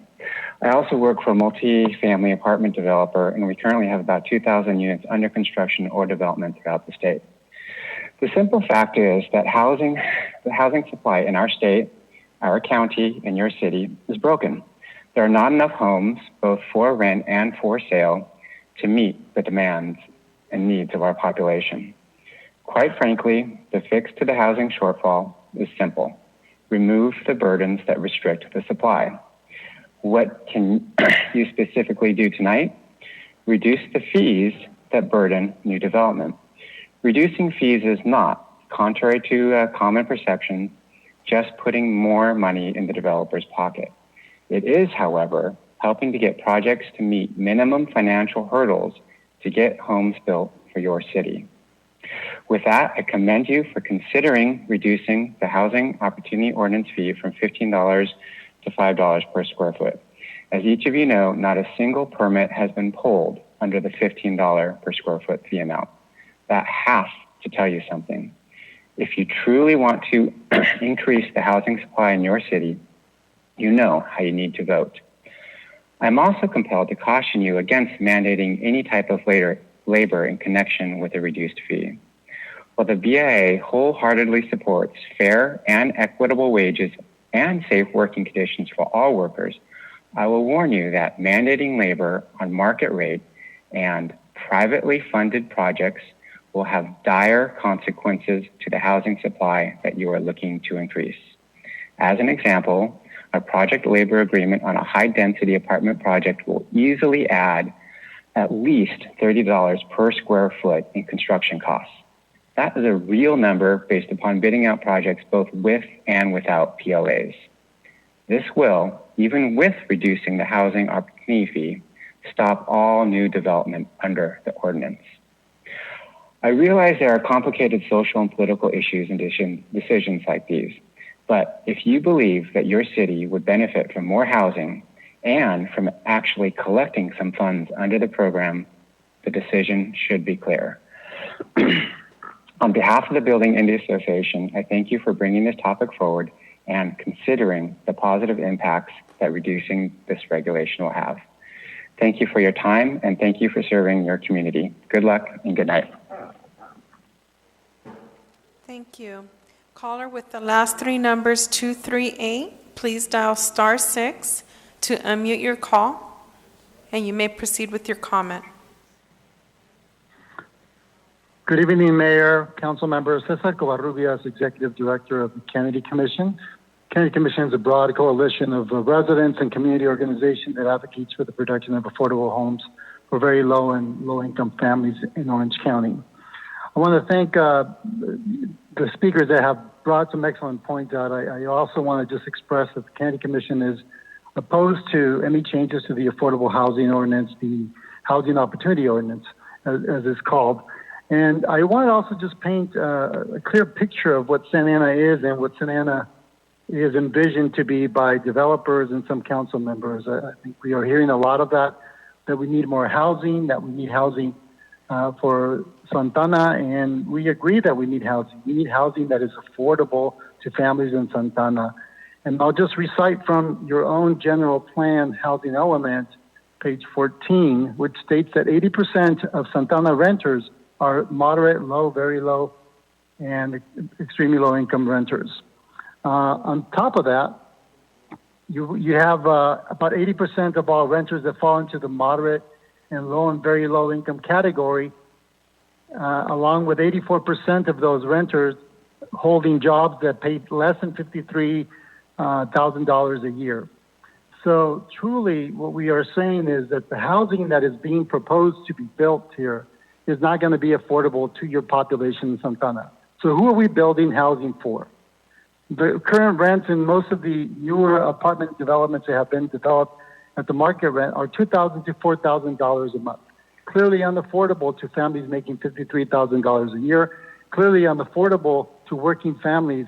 Even our trade folks who are on these calls cannot afford to live in these units. So we clearly need a solution, and that solution is to keep the affordable housing ordinance the way it is and encourage affordable housing that is balanced along with market rate development so that we can meet the needs of the community. It's a situation where we should meet the needs of the community today, what we have in Santana, versus what some council members and also some developers envision for Santana in the future, having higher income families in the neighborhood, which is not bad, but that's not our reality today, and we should be addressing all housing needs at all income levels. Quick comments, just my colleagues from PLC outlined some of the issues that we have with the specific proposal. We don't think there should be an amendment. We think that there's some real issues in contradiction with your general plan and also with your housing element. And further than that, I think the changes that are being proposed are going to trigger some environmental review under CEQA that needs to be analyzed. And I think that that's very important to address, since I think a lot of these numbers that we're hearing today about the fee, where it should go, we don't know where these numbers are coming from. We have other jurisdictions across the Southern California area like Pasadena and Long Beach who have recently enacted affordable housing provisions for affordable housing during the pandemic to address the need of affordable housing. They have hired consultants to tell them exactly what those numbers are and should be. And we are not hearing those numbers from any of the staff here in Santana or the elected officials. These are numbers that are being tossed out of the air, or maybe developers, market rate developers are suggesting these numbers, as we are hearing in the calls. And it's great that, the developers want to move forward with development. It's just not development that is responsive to the needs of the community in Santana. And if those developments are going to move forward, they need to make sure they're also addressing the needs that are here today in the city of Santana for residents who are low income and our working families, because most of our families, 80%, make about $53,000 a year. And these are numbers from your housing element that your staff can verify. Again, these numbers also on the rents are current numbers from apartment complexes like the Marquee, the Access Skyline, and Broadstone Arden. So with that, I think I also want to make sure that you pay attention to the comments in our comment letter that have more extensive and expansive comments on the different areas that we are concerned about. Specifically, also pointing out that there are some recommendations that the WHO also just be focused on the acquisition rehab, and I think that's very dangerous, since I think we have an overconcentration of poverty in many areas, and we don't want to further exacerbate that issue, along with having these families not have opportunities elsewhere, which I think creates affirmative action. Last three numbers with 361. Please dial *6 to unmute your call, and you may proceed to comment.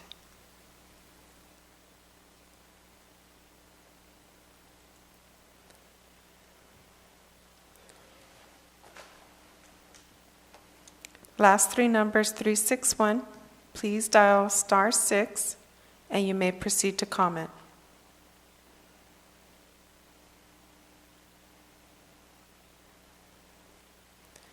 Last three numbers 070. Please dial *6 to unmute your call, and you may proceed to comment. Good evening, Mr. Mayor, members of the City Council. My name is Eric Nelson. I'm a member of the BIA and currently serve on our executive board with the Orange County chapter. During the day, I oversee community development for a builder located here in Orange County. Let me start off by commending you for taking a look at the current situation and opening up the discussion on how and what the city and its partners can do to deal with the current cost of housing. The good news is that we can all agree something has to be done. And as a policy issue, we want you to get it right. Getting it right has a cascading impact, as does getting it wrong. I recognize that inclusionary zoning is a complicated and sometimes controversial topic, but worth discussing. The current policy aspires to harness the ever-changing dynamics of a private market with a fixed, one-size-fits-all policy objective. In the past few years, I've had the opportunity to look at several projects in Santa Ana, but due to the existing policy, the projects were unviable. As an example, the last project we built in Santa Ana included an inclusionary fee totaling $1.475 million that went directly towards subsidizing affordable housing. This amounts to roughly $7 per square foot or $13,000 per unit for inclusionary housing. Based on the current WHO, a similar project would be required to pay almost double that amount to satisfy the $15 per square foot requirement. And just to be clear, that does not include the additional $36,000 in other impact fees such as traffic, parks, drainage, and so forth. If you're keeping track, the amounts mentioned total over $50,000 or roughly $40 per square foot for an average sized unit. I've heard that there are considerations for adding a requirement for a trained and skilled workforce in connection with the reduced fee that you are considering. Based on my experience, this would render any reduction you make tonight useless. In fact, it would result in a cost per square foot increase totaling more than $38. That is $23 per square foot more than the current WHO. To be clear, this additional requirement increases the overall cost of housing above the current fee that you are now considering reducing, effectively killing any and all opportunities for new housing. It guarantees that approved projects remain shelved and new projects, if there are any, are not built. An approval tonight will harness a free, dynamic market with meaningful incentives such that it could solve the ultimate policy objective of building more homes that are more attainable for more people. Money received under the WHO would go towards public housing projects that would be subject to prevailing wage, thus guaranteeing that all the interested parties prevail tonight. It means more money that can help subsidize affordable housing, built with state-mandated prevailing wage and market rate development with a fee structure that's sustainable. As a reminder, any policy that requires market rate developers as the primary means of funding must work financially, or the result ends up eliminating all housing development and critical funding sources that are desperately needed. I urge you to support the proposed reduction without any strings or additional requirements. Your approval tonight will ensure that there are housing opportunities in Santa Ana, and I thank you for your time, consideration. Thank you, caller. The next caller with the last three numbers, 032.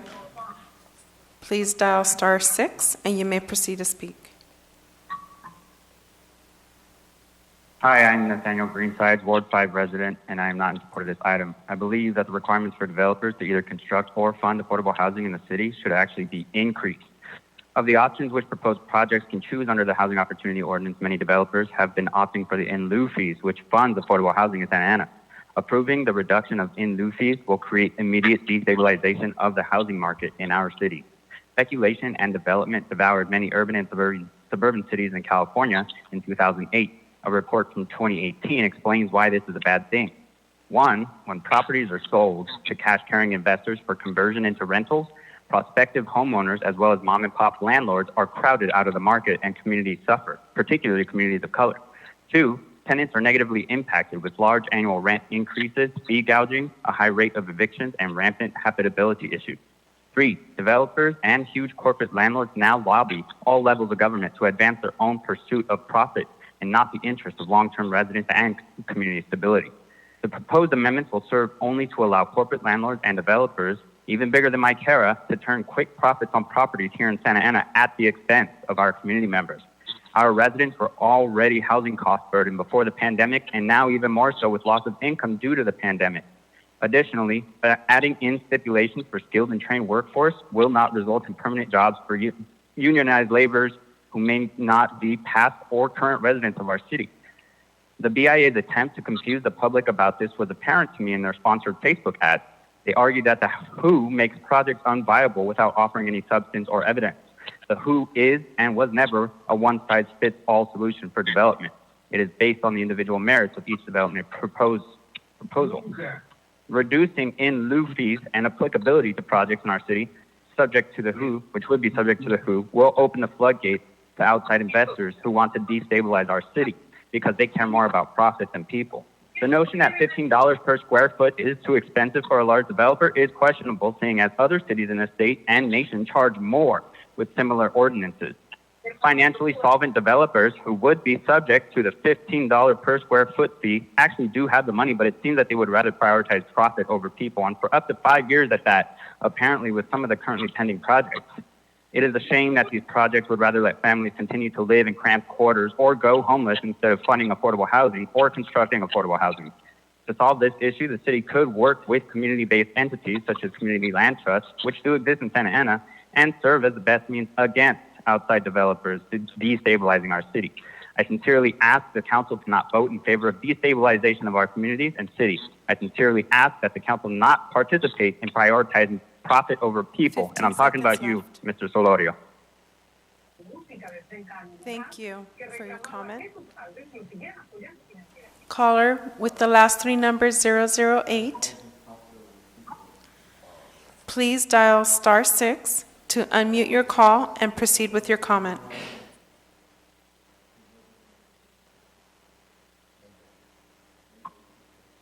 I'm here. Can you hear me? Yes, please proceed with your comment. Mayor, City Council Member Steve Lamont, Executive Officer for the Building Industry Association of Orange County. I am calling first this evening just to say thank you to city staff as well as the ad hoc committee for bringing this forward.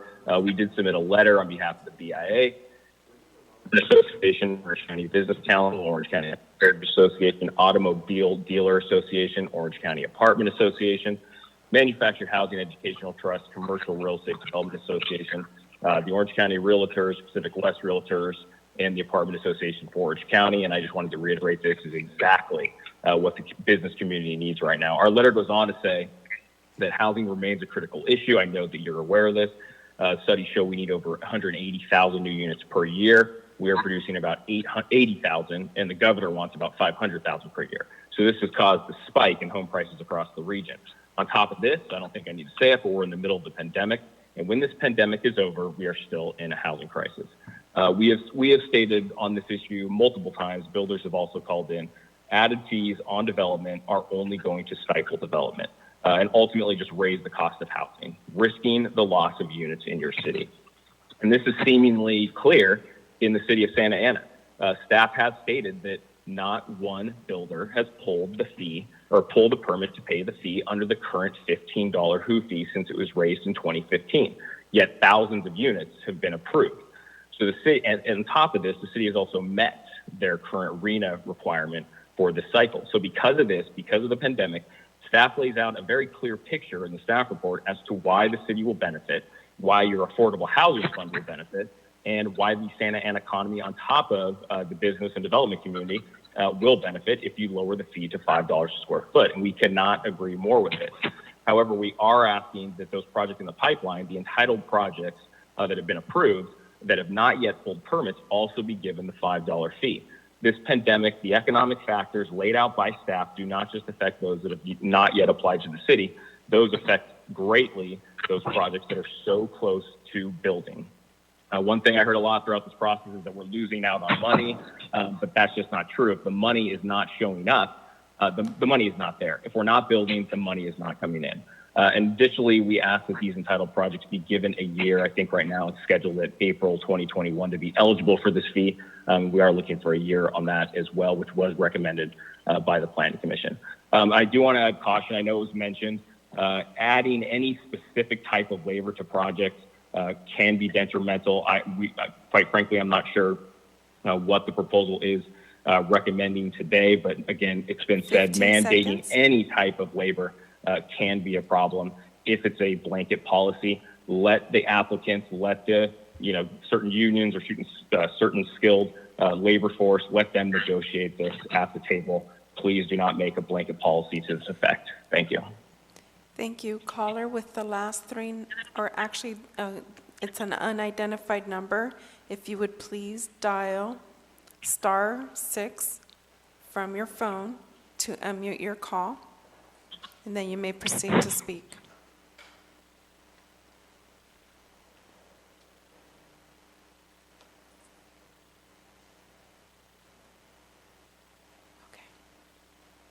Caller with the last three numbers, 361, please dial *6 to unmute your call and proceed with your comment.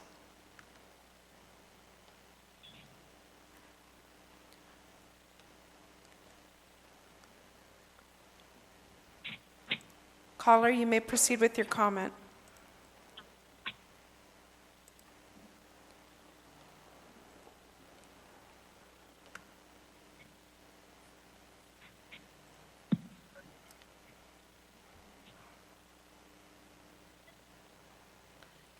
Okay, Mayor, that is all the callers we have. I do want to also announce that we did get emails, and we received 10 Santa Ana residents or businesses in support, 2 non-Santa Ana residents, and 4 residency not disclosed. In opposition, we received 88 Santa Ana residents, 5 non-Santa Ana residents, and 3 not disclosed. And then we just received 1 general comment. And that's all I have. Thank you for that. I was, or am a member of the ad hoc on this, so my colleagues indulge me at the right moment. I'd like to make a motion, but prior to that, I've had several people text me who want to speak. So let's start with Councilmember Phil Becerra, please. Thank you, Mr. Mayor. I want to thank my colleagues on the ad hoc committee, you, Mr. Mayor, and Councilmember Mendoza for working with staff to bring forward these proposed changes to the WHO this evening. But before I commence with my comments, I would like to ask for clarification from staff regarding the claims that we heard a couple of times this evening about funds being collected through the WHO that would go to fund any police activities. So I just want to confirm with staff, is that true at all? No, council member, that is not true. Okay, and so when we talk about anything that remotely sounds like it, my understanding, and I'll say it for myself, has always been that this would go towards code enforcement activities, nothing to do with the police department at all. Your understanding is correct. Thank you, Madam City Manager. You know, the intentions behind the WHO were, I believe, were good, but the WHO has failed to deliver on its promises. Since 2011, there's been only a total of 33 inclusionary affordable units that are actually required by the WHO that have actually been developed on a project site. And as you've heard from various callers this evening, no in lieu fees at the $15 per square foot rate have been collected in the last fiscal year. And since the WHO's inception way back 9 years ago, you've seen only 17 million collected.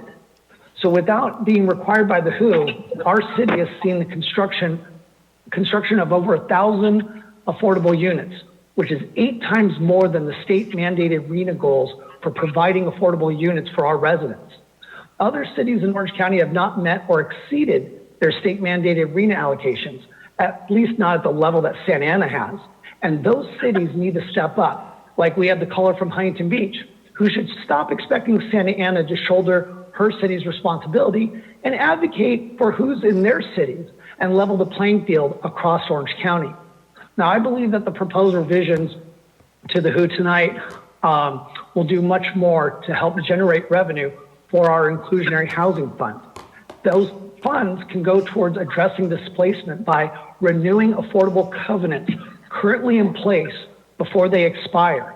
Believe it or not, we have covenants on the books today that are set to expire And all we keep talking about is building more affordable units, but we're going to see folks that are going to see covenants that hold them in place ripped out from under them unless we're able to go back in and sustain those. We also need to take those funds and provide down payment assistance to actually help increase the rate of home ownership. Again, neighborhood stability for our Santa Ana residents. And of course, with the renewing of these affordable covenants, we can also improve the quality of existing units. You know, in the Willard neighborhood, we've seen a lot of apartment buildings that they were on the cusp of their covenants expiring. And with agreements with the city to use some of these funds, they've been able to restore a lot of those units and maintain stability for those residents that relied on those affordable covenants.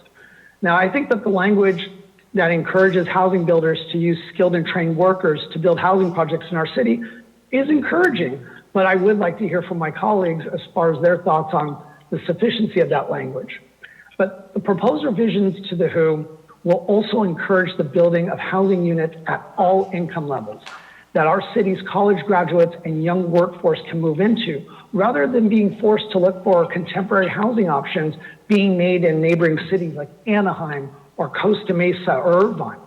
It makes no sense for our residents to tax ourselves to build high quality school facilities here in Santa Ana and then not provide new market rate housing units right here in Santa Ana.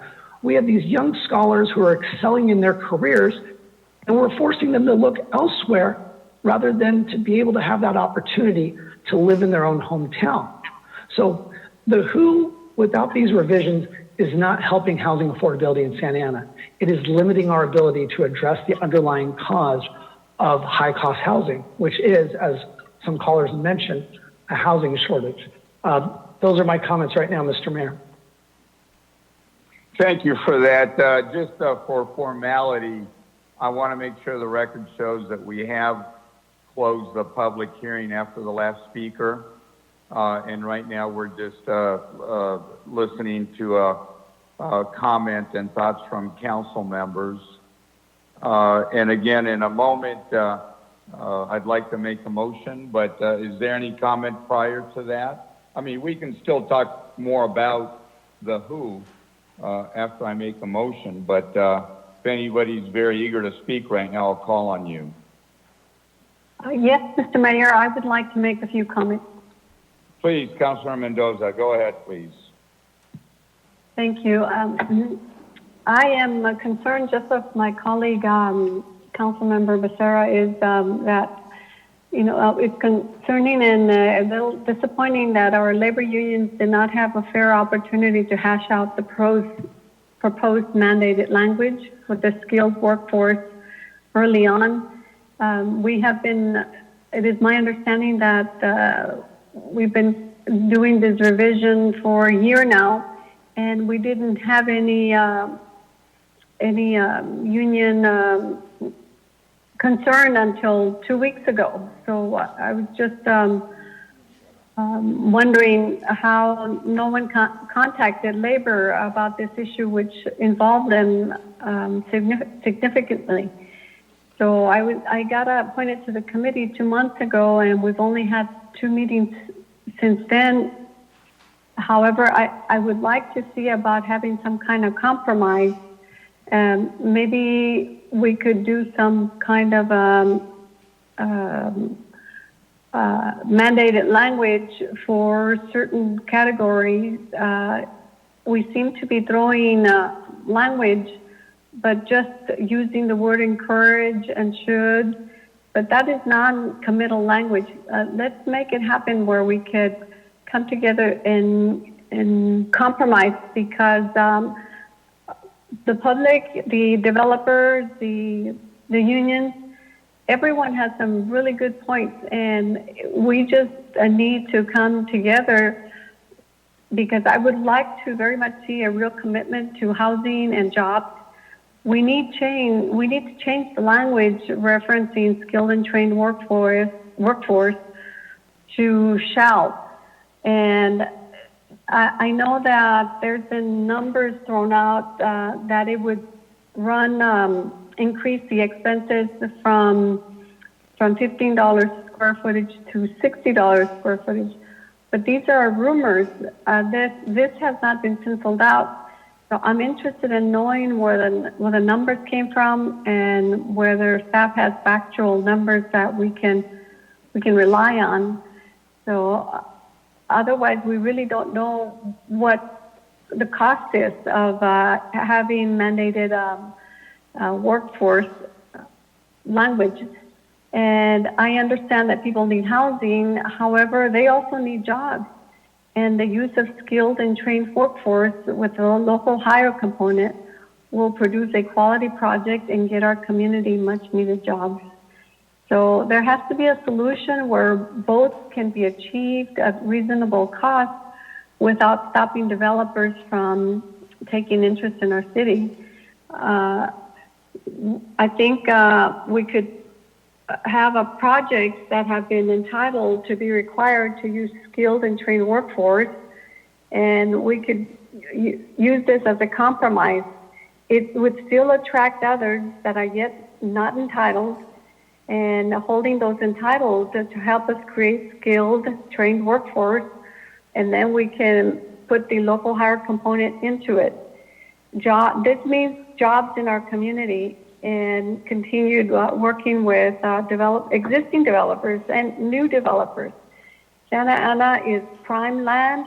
I know that we will continue to have developers, but we want to be able to make it a smooth process. We don't want to make it any more difficult. We need jobs in our communities. This is not a windfall, and it's not as much money for housing. Then we need everyone to help us to find employment for the unemployed in our city, and that's one great way to do it. And the other alternative, we can not change it until the numbers are crunched, so that the reasonable compromise can be made, and we can get the information and have a much more details so that we can make very informed decisions. And we want change. Some people want change. Others want it all changed. Some want it to stay at 15%. And I believe that a compromise decision where we can incorporate the union language and the developers in mind, I think it's possible we could reach a compromise. So that is what I'm suggesting tonight. Thank you, Councilor Mendoza. I think just so we can, get deeper into the conversation, what I'd like to do is move the recommendation that came from the committee with the amendment that we would take it from 6 months for those projects in the pipeline and give them a year. And if there's a second to that motion, I'd like to make additional comment. I will Is there a that. second? Second, Mr. Mayor. Second. Thank you. The additional comment I'd like to make is that, we're in this pandemic right now. And so I think it's fundamental to try to figure out how to lower the threshold to entry into construction here in town.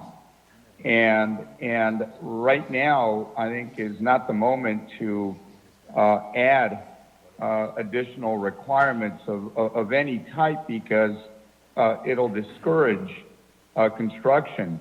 We already know that there's been zero construction under the current ordinance. Not a single project in multiple years now. It's been, I think, maybe 3, possibly more, but it's been a substantial period of time, and nothing has occurred. There hasn't been any job, anybody, because there's no construction whatsoever.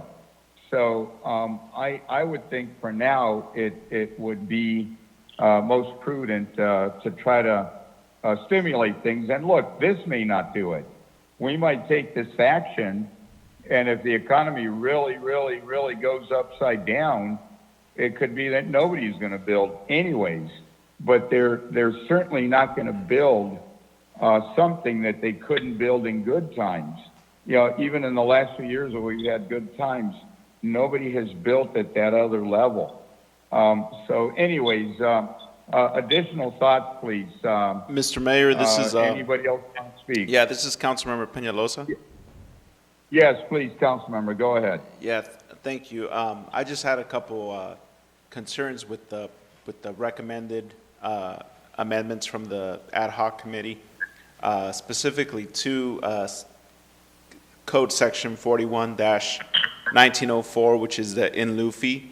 I don't believe that we should be charging applicants that are already ready to pull permits, ready to go, and entitled $10 per square foot, and then future projects $5. To me, that seems a little backwards. If we have people that are ready to pull building permits, we should help them during this pandemic to move forward with some savings. So I think that having those at $5 and future projects at $10 would be the better route, or if not, $5 across the board. I don't understand why we're doing 10 and 5 or 5 and 10. It just doesn't make sense. So I would offer a friendly amendment to your motion to make it $5 across the board, or do a substitute motion that would accept the recommended actions, but have the with $5 across the board for the in lieu fee. Let me, let's not say yes or no at the moment. Why don't we let other people speak, and then we'll come back to that point, Council Member. I think it's a fair point. Anybody else want to speak?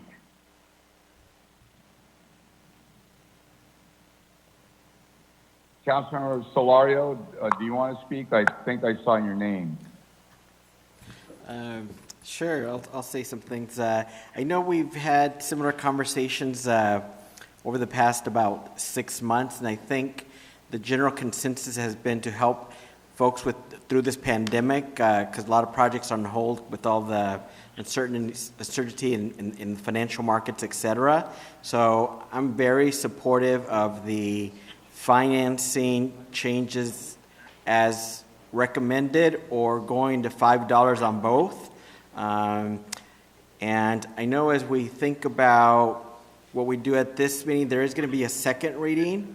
And I know, City Attorney, in the past, I think that the thought's been that we could make minor changes to the version that we see the next time, but as well as opportunities between now and then for staff to address the direction that they received tonight. Because, for example, on the labor language area, I have some direction, some ideas, but obviously it's not in writing for anybody to work on. So along those lines, what I'd like to see on the labor side is, I don't want to say yes tonight or no tonight, in particular just because there isn't anything in writing. But what I do want to say that I would like to see occur is a meeting between our city manager and building trade leaders, in particular Nestor Medrano and John Hanna, and and anyone else. Also in that same meeting, or separately, also with private sector and affordable housing partners on what these dynamics mean, as well as our own city staff. We help fund some projects, and so what do those costs mean to us? As well as for me, I do want to see a shall in there. But I think the question is, shall what? I think there's questions of shall include an apprenticeship program, shall include a local hire program, or, for example, should the shall be for all projects or just city subsidized projects? If you look at a lot of this, statewide planning, it's based on if you receive a subsidy, that's when you're expected to do a little bit more on the community benefit side. But I think those are conversations that we can start tonight but not finish them, but through some good staff work with our labor leaders. I think we could do some work. I know we've had one or multiple ad hoc, so I don't know if that makes sense directly involving electeds in that process, although I'm very interested and will work with you, City Manager, to see how it could help more. But I just want to provide some initial direction on the type of shall language that there should be. Related, some of these things cost money, and I've said before that maybe some of the in lieu money could also be used for funding local hire programs or funding internship programs or other things that would help the labor community as well. So those are my comments for now. I in particular like the continuation of the work that was done by the previous ad hoc that also spoke about putting more dollars towards rental assistance and the rehabilitation of substandard apartments. I know Councilmember Villegas and I shared a lot of those ideas, and we were very happy, or at least I was very happy seeing much of that work in this current ordinance. Thank you so much. Thank you. Councilmember, any thought on the 5 and 5, or are you silent on that? Mr. Mayor, I'd like to make a comment on that. I'm in favor of the friendly amendment by Councilmember Peñalosa on the 5 and 5. Okay. Anybody else? Councilmember, look, why don't I just do this? Let me accept that friendly amendment. So we have motion a second. And just for the record, that just means we're going to 5 across the board. Mayor Pulido? That's what that amendment is. I would suggest then that if we're going 5 across the board, then we do include the mandated language. It's a good compromise. I think it's too much because it goes up, and if you want to not second, Councilwoman, that's okay. I think that Mayor Pro Tem seconded as well. Because I think, again, I just think we won't get anything built if we do that. I really believe that. Now is not the time to increase the fee, and that's what that would do, I believe. No, I will stay as the second because I truly believe in this ordinance, and I know it's going to bring jobs and more revenue to Santa Ana.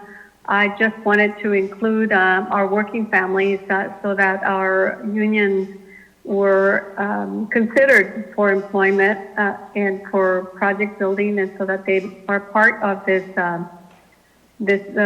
creation of the new project. So that's why I wanted to have that language in there so that they could at least be considered. So if you're going to do the 5 across the board and then leave the recommended or suggestion that the developers use trained workforce, then let's have some kind of reporting mechanism so that we know how this is working.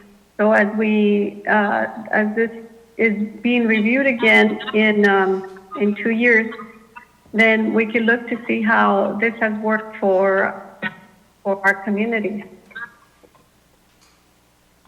I'm just concerned, Councilwoman, that if we add that language right now, that we're going backwards relative to trying to stimulate economic activity. I think it'd be best we go with the motion as made with the friendly amendment and leave it at that. Mr. Mayor, any other thoughts or discussion? Quick question, Mr. Mayor. This is Councilman Solorio.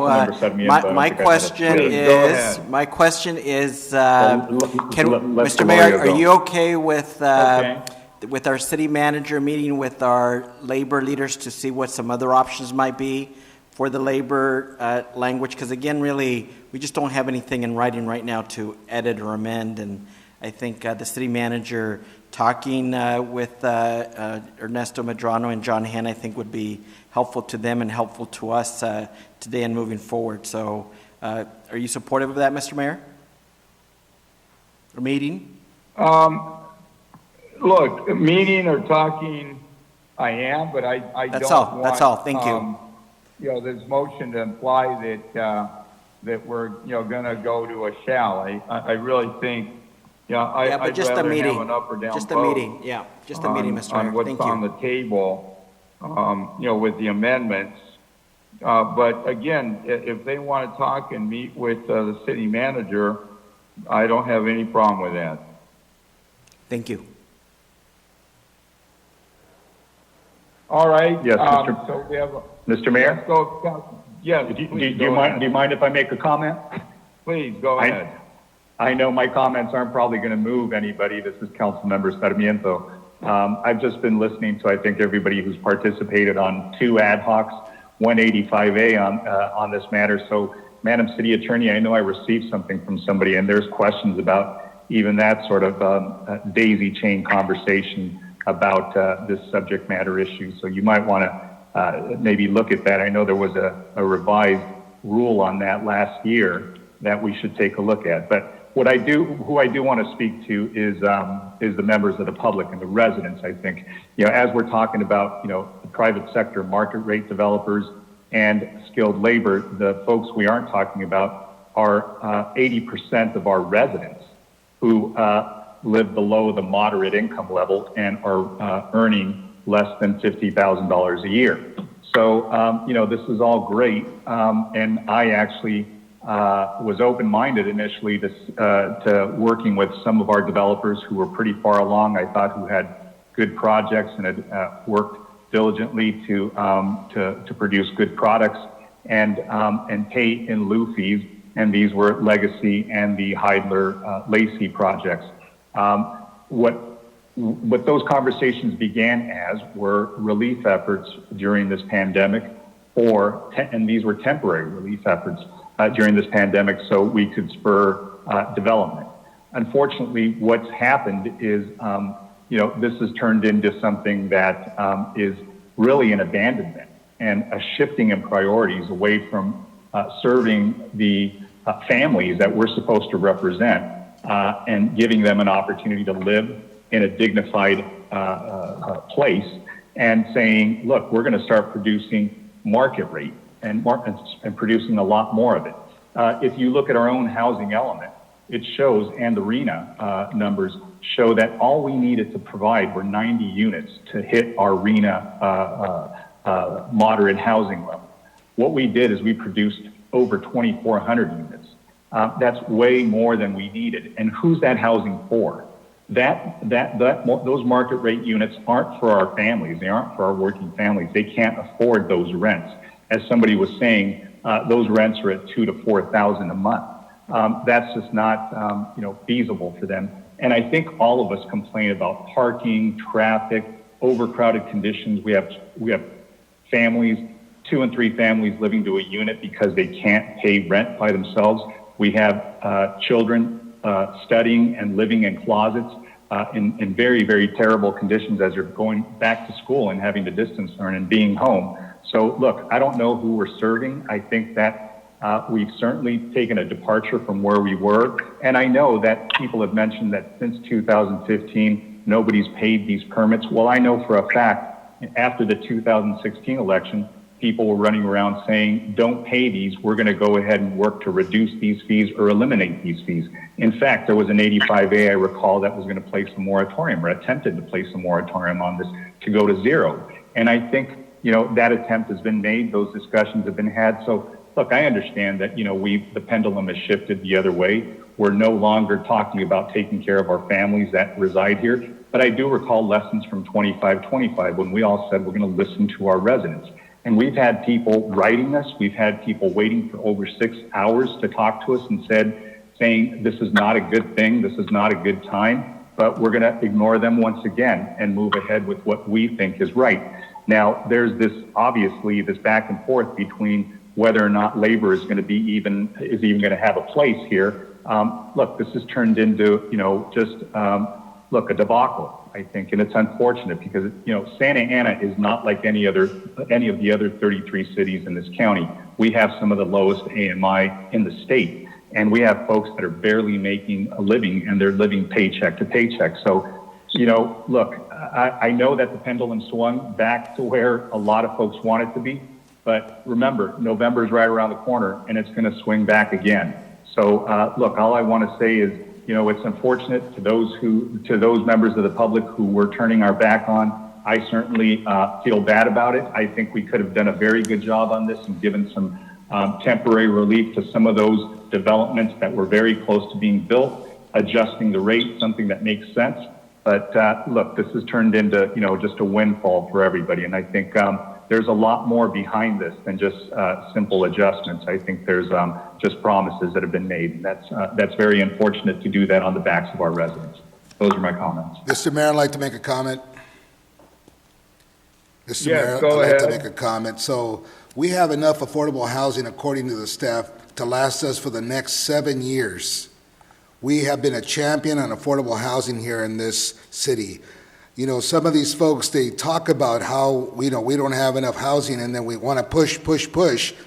And then all we're getting is people from outside the city of Santa Ana coming here and taking this affordable housing because, you know, you can't restrict this housing just for residents who already live here, you know, for people who already live in this city, because that is illegal. This, you know, everyone has the equal opportunity to come in and take this housing. So, you know, when I was on that ad hoc a while back, you know, we talked about, Councilmember Solorio and I talked about, you know, refurbishing the apartment units that are run down now to use some of that money. So here we are, we're trying to do something right, but yeah, it's true, no one's ever paid the $15. So here we are trying to work something out, and this is going to stimulate more work, and there will be housing, and but the thing is, we can't be the affordable housing area for the entire county. You know, these other cities need to do the same thing. They need to step up. Just like you ask them to step up regarding the homeless issue, well, ask them to step up regarding housing, because this isn't just a problem here in Santa Ana, it's a problem, you know, in this whole state. So everyone needs to do their part. And Santa Ana has been a champion in that, and I thank my colleagues on this, and, you know, we do need to work together. We're all in this, but, you know, I have a difference of opinion regarding this subject. And, you know, those are my comments, Mr. Mayor. Thank you. Mr. Mayor, just briefly, it's Councilmember Mendoza. Yes, Councilmember Mendoza, go again. Go ahead. Yes, I just want to make sure that the public is aware that we are keeping them in mind when we are, I'm talking not only for myself, but I hope for all of my colleagues, because that's why we were elected, to keep them in mind, so we're not turning our backs on them. That's why we fight for them. That's why we have these discussions. That's why we ask for numbers and reports, and I think that we're doing something that is good for the community, because in reducing the fees, we do stimulate the development, and we'll get more construction projects which benefits our residents. And we do have much affordable housing, and I want to emphasize that many of that affordable housing does not go to Santa Ana residents, but it goes to other people from our surrounding cities, counties, who qualify. So would it be better to do as we suggest in the reduction, and that pool fee that is paid, the in-lieu fee, that is used to renovate and update existing affordable housing where we have low-income people from Santa Ana already living in these projects, in these apartments, where they can be improved and have much nicer environment and stay still in their same locations. So that is not turning our backs on people who really need it. It's actually protecting the interest of our community. So seeing that there's so much that we need to discuss, may I make a substitute motion to continue so that we can get the numbers? Let's see what the crunching of the numbers will turn out, And that way, our public will have even more opportunity to submit more comments so that we could make an intelligent. Is there a second to the substitute? If there is no second, let's go back to the original motion, please. Roll call vote, please, Madam Clerk. Mr. Mayor, before we continue, this is Councilmember Peñalos. I just had a couple questions in regards to. Go ahead, please. Go ahead. More of a comment for staff and legal, because it is an issue that's important when it comes to the workforce union labor and skill force union labor. I definitely don't believe that it should be a mandate at all, but it's something that we should encourage for every project to be included. So what would the possibility of has it ever been done where it's like partial skilled force labor? If that makes sense, Madam City Attorney? Or Madam City Manager, whoever wants to answer. I've never had an experience with this. I mean, primarily, I've not had an experience where you're taking an affordable housing in lieu fee, which is not a development impact fee. Clearly we know it is not, and you are incorporating these types of components. I've not seen it before. Okay. I just want to make mention to the public where this is something that we know is a need in our region. We've been at the forefront of it. We've been leading in the county to address this housing crisis and meeting our RENA numbers and providing affordable housing. And if we didn't care, we would have, made the motion to make it zero across the board. But that's not something that we're doing, at least not me, because there is a need, and I understand that. This is just, in the last 5 years, we haven't seen anybody pay it because of how high it is. So those are my comments in relation to that. I think it's something that we should definitely keep in mind and consider.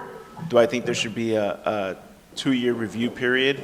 I think it should be sooner. I think it should be annually, because we're allowing 12 months from today for entitled projects to pull permits at that low fee. So we should look at this in a year and see where we're at.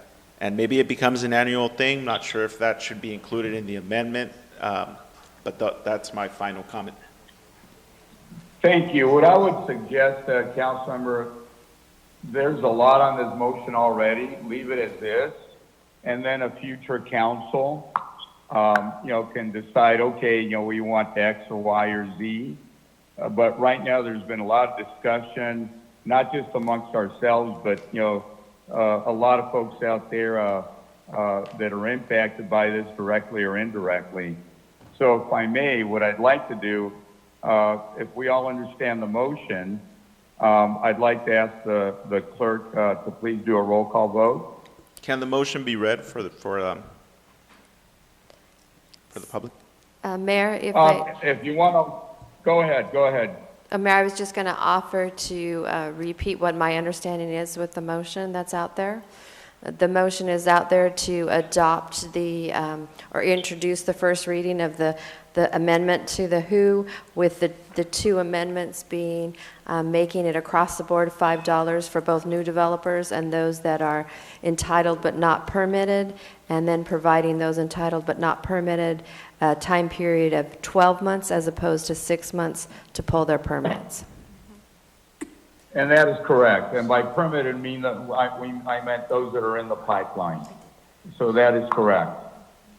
Mr. Mayor, this is Councilmember Look, go ahead, if I could, Sarah, go ahead. So I think Councilmember Solorio, I think in the spirit of trying to find the right fit to see what really could work in something that if there's going to be a labor, something more requiring of labor, I think that, we can't, I think it's unfair to everybody if we try to do it from the dais right now. I know there's a lot of ideas that we have, but I think it, from what Councilmember Solorio had offered up, I think is a fine idea that maybe we circle back with, I think Councilmember Solorio had mentioned Ernesto Medrano, maybe John Hanna, and having that conversation with the city manager to see what, if anything, could be done. But I think as far as what we have right now, it looks like, I mean, it seems like we have the support to move forward now. There might be another I'd be happy clarification. to add to the motion that the city manager speak to some of the individuals you mentioned and see if she can bring back something she recommends. I know, we've been on this a lot, but why don't we allow that between this reading and the second reading? I'd be happy to include that. So Mayor, if I may, I believe there's Okay. another clarification required.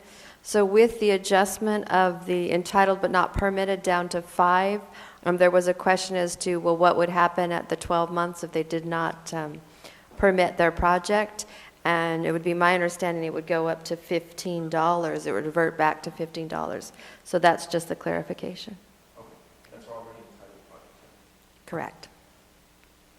Well, look, that would certainly give people a big incentive to move forward, especially those that are in the pipeline. I think are different than those that are not, because they already had committed, to the whole, commitment as to the amount.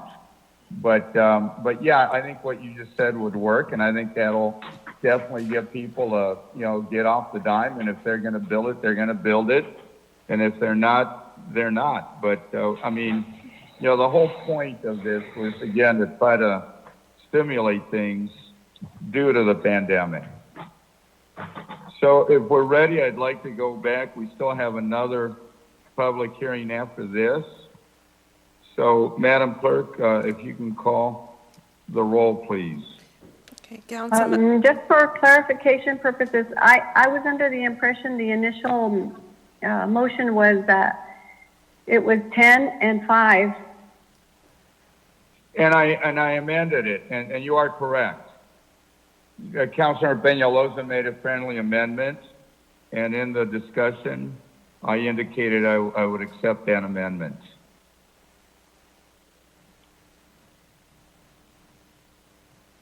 Okay. So Councilmember Mendoza, are you still supporting as a second? That's where I'm a little torn, because I was pretty much ready to go with the 10 and 5. I'll substitute at the second. Pardon? All right, so we have a new second. All right. Roll call vote, please. Okay. Councilmember Becerra? Yes. Councilmember Mendoza? No. Councilmember Peñalosa? Yes. Councilmember Sarmiento? No. Councilmember Solorio? Yes. Mayor Pro Tem Villegas? Yes. Mayor Pulido? Yes. Okay, motion carries 5-2. Okay, let's go on to the next public hearing. This is time and place for public hearing 75C. And I believe we have speakers on that as well. So let me go ahead and open up the public hearing. And after we hear from the speakers, then I'll have staff make a brief presentation on the project. Then we'll bring it to council for discussion. So with that, who do we have that wants to address us, Madam Clerk? Thank you, Mayor and council members. I do have one comment that Tustin City Councilman and Airport Land Use Commission member, Austin Lombard, who has indicated wanted this read for tonight. He states, I have been waiting since the start of the meeting tonight to reiterate the comments submitted by the City of Tustin regarding the Bowery project and letters submitted by the City of Tustin to the Santa Ana Planning Commission in May and the City Santa Ana City Council today. As you know, the ALUC voted unanimously to find this project inconsistent with the airport land use plan, which was the second project on Red Hill the Commission had found inconsistent in the last 5 years. Additionally, the City of Tustin has continued and repeated concerns about Santa Ana's lack of comprehensive planning for the Red Hill corridor. Tustin would prefer to partner with Santa Ana and not rush or cram bad projects ahead of Santa Ana's general plan update.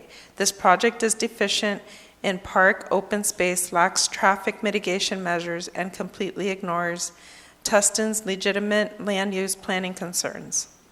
The prospective Bowery residents will use Tustin parks, Tustin restaurants, and Tustin roads, and Santa Ana hasn't provided any support to Tustin to offset the impact to our city.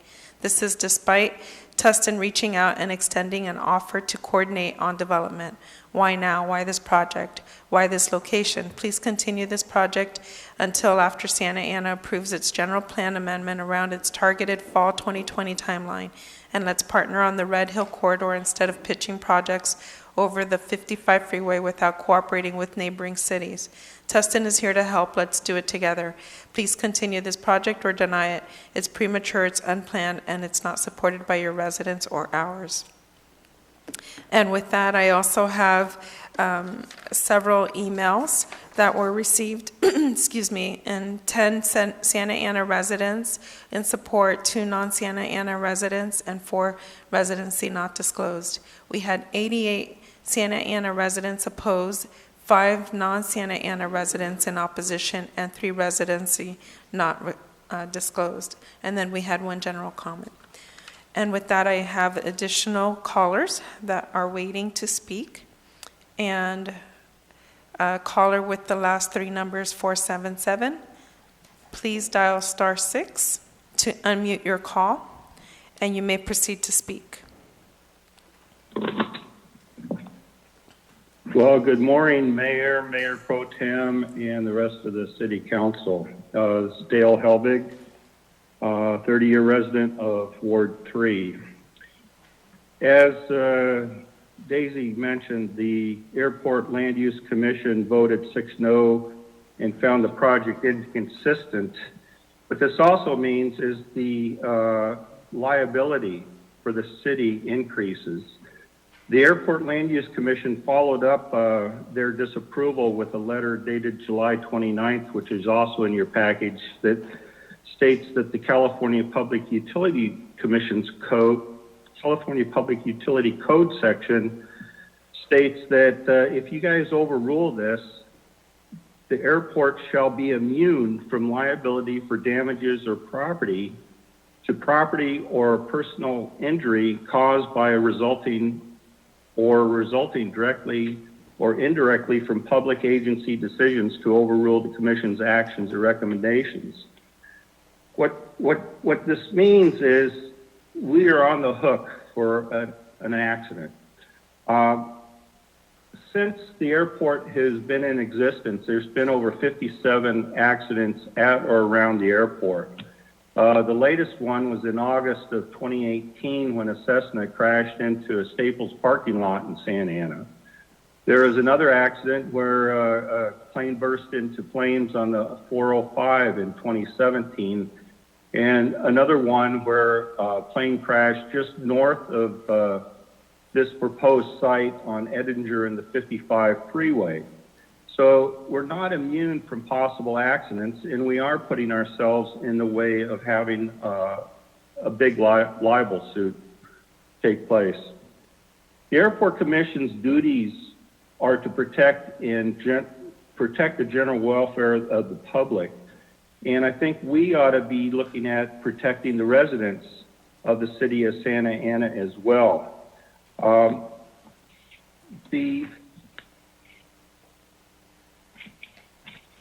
The general plan vision should not be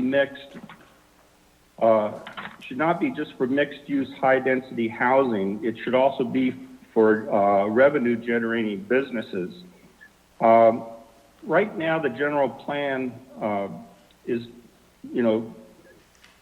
under review, but this project has got 1,024 pages in it, and none of them impact the open space requirements. They all deal with land use. Open space, the general plan says open space is so important that its presence or absence can profoundly shape physical, social, mental, or economic health and well-being of all communities. I also doubt that the Parks Master Plan can defend the inclusion of paseos, plazas, walkways, landscape areas, fire lanes, all that stuff that they put into their open space plan would be able to be used as the 2 acres per 1,000 residents. And that explains why we don't see anything in their staff report that adjusts the general plan open space element. I think it's a shame that we have to go through this 15 seconds process left. once again. I realize this project isn't in our Ward 3, but it's in Ward 1. And right now, there's no one really in Ward 1 that is out there that's Thank you, speaking Dale. for these people. Your time is these up. planes are going to be flying. Thank you. Next caller with the last 3 numbers, 455. Please dial *6 to unmute your call.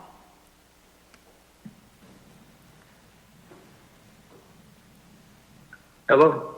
Hi. Hello. Hi, please proceed with your comment. Okay. My name is Tim Rush, and I am resident of Wilshire Square, and I'm calling in opposition to this project. The developer has proven himself to be a, shall we say, less than good corporate citizen in town. And when you simply listen to the objections of City of Tustin to this project, I would think it would raise enough issues that on those merits alone, we would step back and say, this is a project that is not worth approving. The developer has proven himself based on the actions that were taken on the 2525 North Main project, where he and his minions exercised a great deal of nefarious activities to try to promote his project, which was unfortunate, but finally the neighborhood prevailed and the citizens of Santa Ana, because they spoke out in droves, not just in North Santa Ana, but all over Santa Ana against this developer and his wishes. And I just don't think that, given the merits of this project, all the issues that have been raised, that this thing is worthy of being approved by the City Council. And you folks need to consider carefully the kind of development that you're going to set up for yourselves in terms of setting a precedent, especially with this developer who has a character that is unsavory at the very least. Anyway, thank you.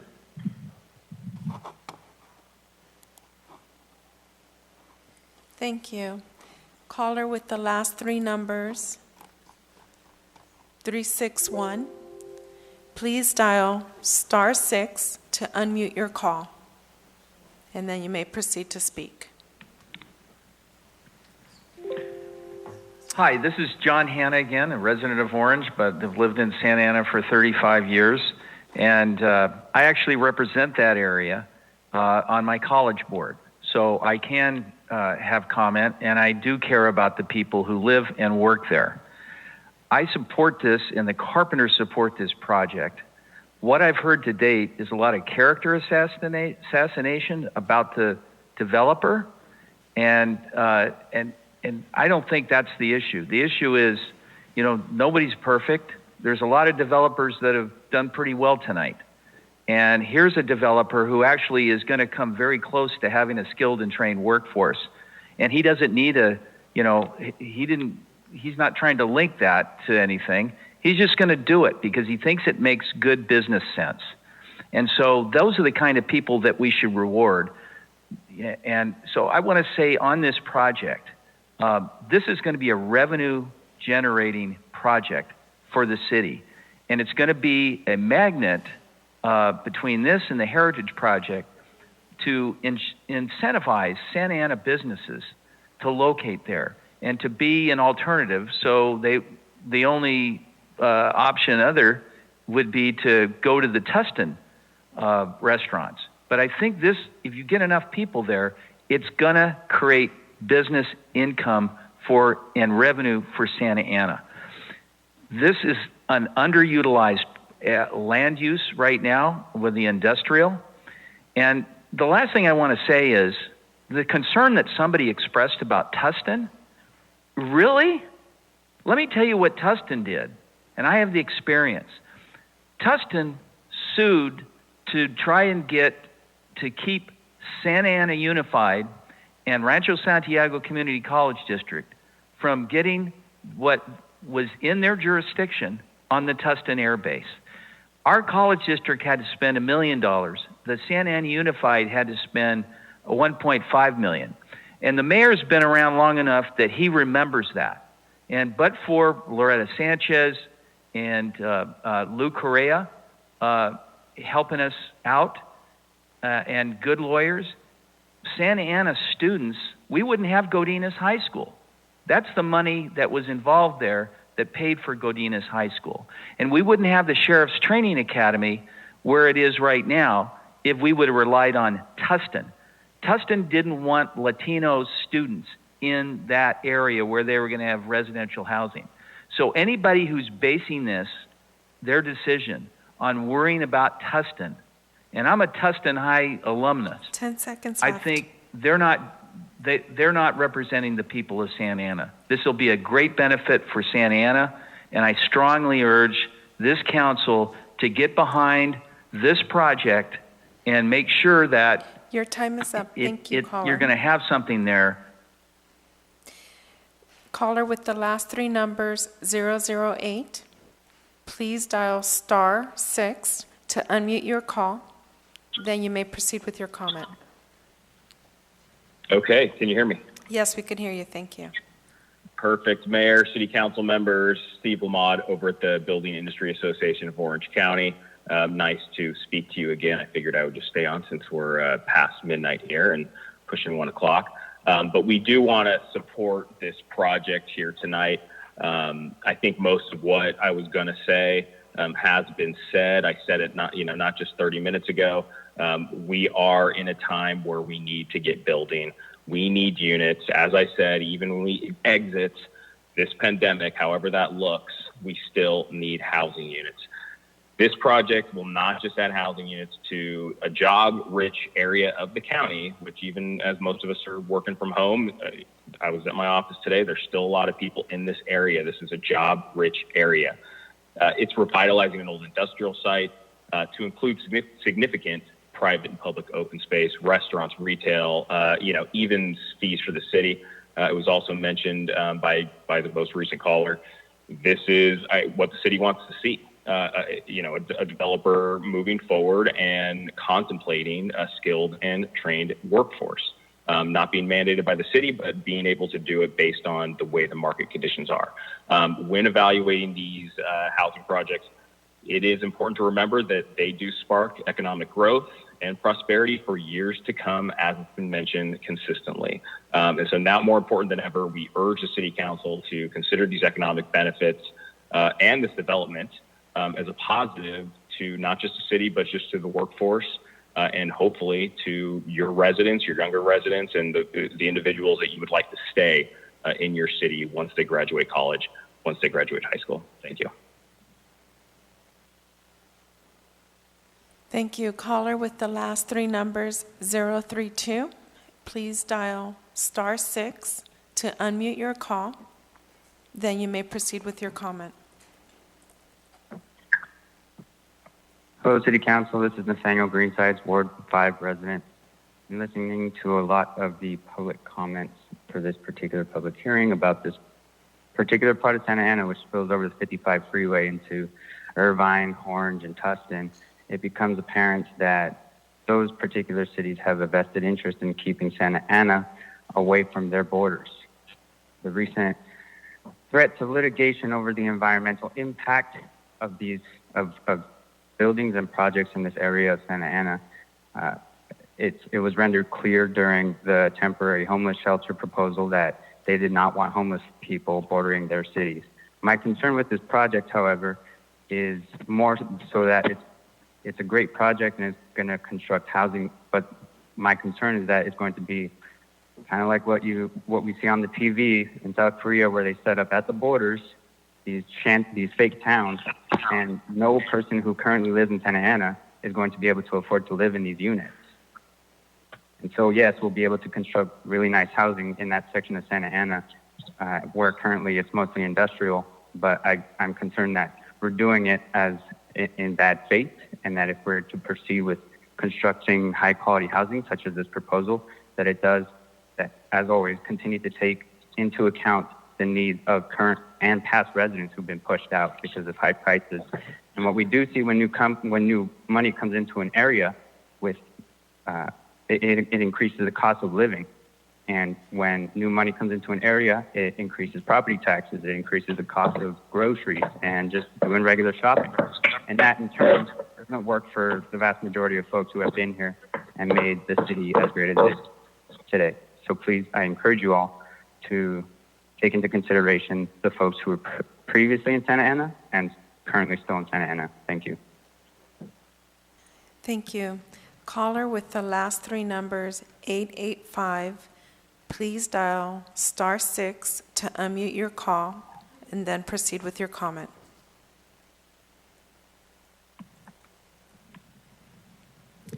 Caller, you've been unmuted. Please proceed with your comment.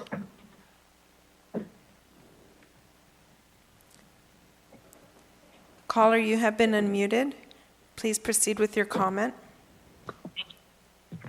Oh, am I unmuted now? Are we good? Yes, you're unmuted. Okay, sorry. My name is Jim Strelo. I'm the concrete contractor for the project.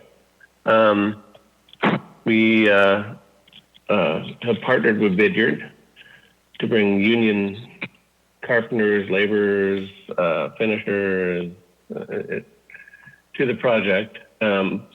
And originally, I was not going to speak, but I had a few dozen members of Largo that are union members that live in Santa Ana that wanted to speak, but obviously it's very late, and me, like them, have to get up in a few hours. But I just wanted to kind of go back to something. I started out in the construction industry back in the 70s as an Orange County surf Nazi, and became part of the construction industry and made friends with a lot of the Hispanic community. I now speak Spanish pretty fluently because of these folks, and started doing a lot of projects there in Santa Ana, off of Ross Street, Durant, some of these awesome projects. And then as time went on, watched my fellow friends become community members and moved into some of these places. And this project reminds me of exactly of what happened back in the 70s. Of a community that's going to embrace our fellow members, that they'll move into these communities, and it's going to be awesome to watch. So we're excited that it's something that's embraced by Vineyard or the developer, as far as a union project moving forward. But also, I'm excited to see members move into these places there, and we're also we feel that with the new with the way the economy is going, we're hoping to bring college students, high school students into some of the programs that unions have, because not everybody's set for a college degree, and I think Santa Ana is really, really well fit for embracing that type of a process moving forward. So hope you guys realize the impact of this. It's a couple years times 150 guys, union members that have awesome training. We're out there recruiting these kids to bring them in to show them a career. And I think Santa Ana is really ripe for bringing a lot of these folks in. It'll be a local focus and hoping that you guys kind of realize some of this stuff, and the developer is really embracing what the 15 community seconds has left. in store as far as housing and some of the retail amenities that they're willing to provide for the community too. So anyways, thank you for your time. Thank you. Caller with the last three numbers, 281. Please dial *6 to unmute your call, and then you may proceed to speak.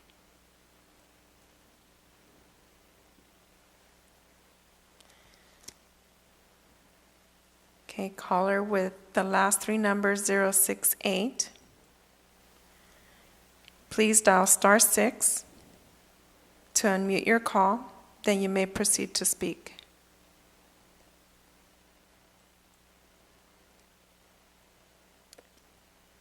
Okay, caller with the last three numbers, 860. Please dial *6. Oh, please proceed to speak. Hi, this is Carla Juarez, a longtime resident. I'm still on the phone listening to you all, being quiet, taking civil my duty as well, to be civil engaged in what is going on in the city of Santa Ana, since I do live here. My family lives here. I wonder, Senor Villegas, you said that there's already a lot of affordable housing. I have at least 5 families that are looking for a home to go. So if I'll be contacting you so you can help me find those affordable housing, because they'll be very relieved. They're being kicked out of where they live at now, even though we are in a global pandemic and can't find anywhere that they could afford. So they'll be relieved to know that you will help them find a home to go, since there's so much affordable housing out there in Santa Ana. Also, these college students that you guys are building these luxury homes for, do you guys have the backup information, like the assessment from residents in Santa Ana showing that they could afford these homes, that these college students that you speak of are able to afford these homes? Because it's hard to believe that they're able to afford these homes when their own family can't afford where they live, because their rents are being increased. And as you know, we've been working on rent control so they can stay in Santa Ana. So it's very hard listening to what you are saying without providing proof that there are college students that they could afford these places.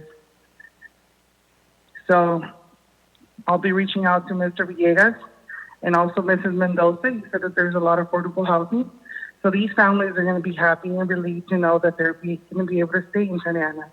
And also think about the children, speaking of college students, being able to afford these places.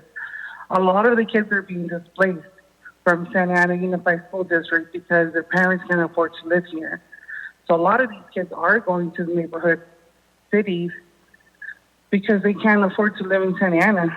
And all these other callers saying that nobody wants to develop in Santa Ana, but our own people can't live here. If it's so not wanted, why are they forced to move out? There's a lot of people, a lot of families, and we do have data that shows that they've been forced to move out because they can't afford to live here.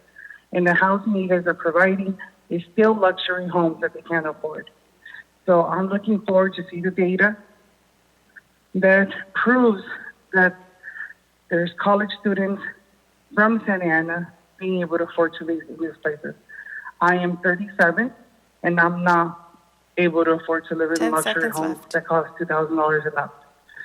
So thank you for your time. I'm looking forward for the evidence and your help on helping these 5 families find a home. Thank you. Thank you. Caller with the last three numbers, 361.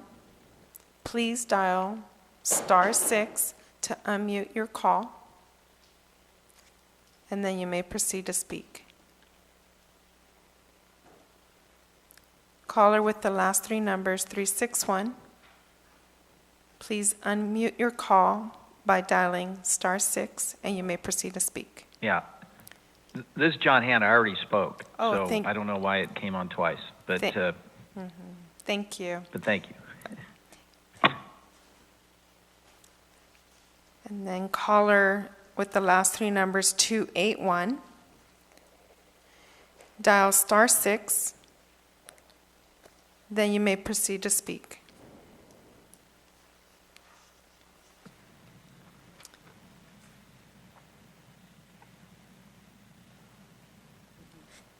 Caller with the last three numbers 860. Please dial *6. Then you may proceed to speak.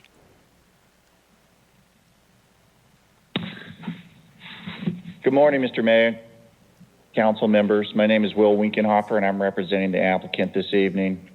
Joining me on the call are members of the ownership and our consultant team. And given the late hour, I will keep my comments brief. First, I'd like to thank staff and express our appreciation for the responsiveness and support during the processing of the project. And finally, we'd like to thank you, the council, for your time this evening, as well as your leadership during these trying times. Thank you and good evening.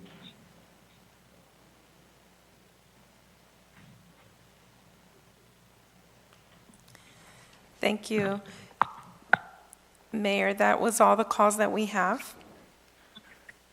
Thank you, Madam Clerk. What I'm going to do now is come back to my fellow council members and ask for a comment, questions, etc. I know there's a staff presentation. I think we've all seen the project. Does anybody need a brief staff presentation, or are we ready to get into discussion? I'll move the item, Council Mr. Mayor. members?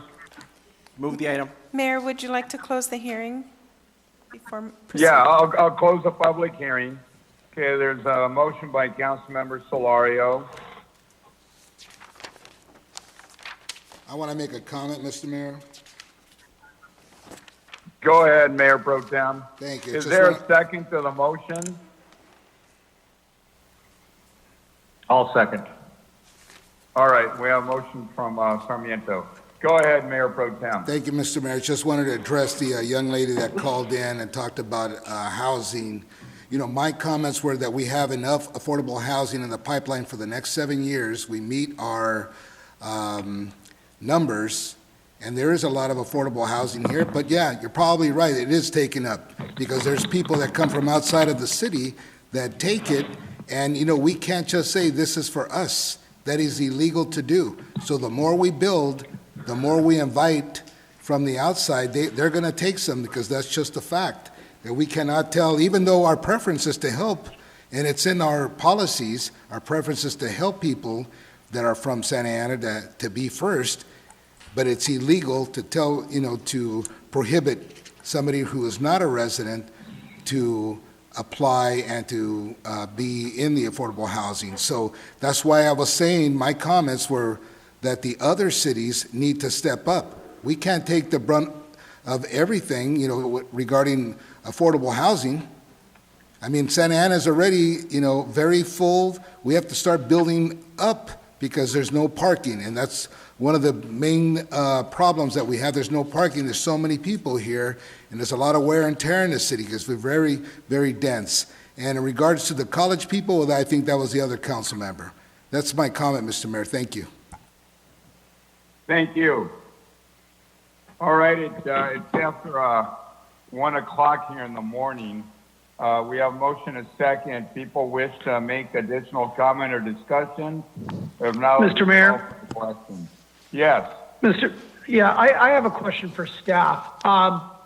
In regards to one of the commenters' comments about the city's liability if we are to vote to overturn the ALUX determination, can Madam City Attorney or Madam City Manager speak to that? Is there precedent for a city being held liable by overriding an ALUC determination? Council member, this is Mintai. So the overruling action by the city council would absorb the airport from having that liability. However, the applicant has provided an abrogation easement to the city, basically indemnifying the city and absorbing the city from those liabilities as well. In addition to that, as part of the approval, there is a condition for indemnification of the city from the development projects. So those two, the abrogation easement and the indemnification requirement would protect the city from those type of situations. Okay, thank you for that. All right, additional comments or questions? Yes, Mayor Pulido? Yes, Councilor Mendoza, go ahead, please. Yes, I was under the impression that the project was already approved by the FAA, and also that that this project met all the 12 encounters, such as the noise, the level, the height, the traffic, and the other, I don't remember what the other encounters were. So I'm in supporting of this project because, as I mentioned before, it is of community interest to bring in more construction for more jobs and more revenues to the city. So I'm in favor of this project.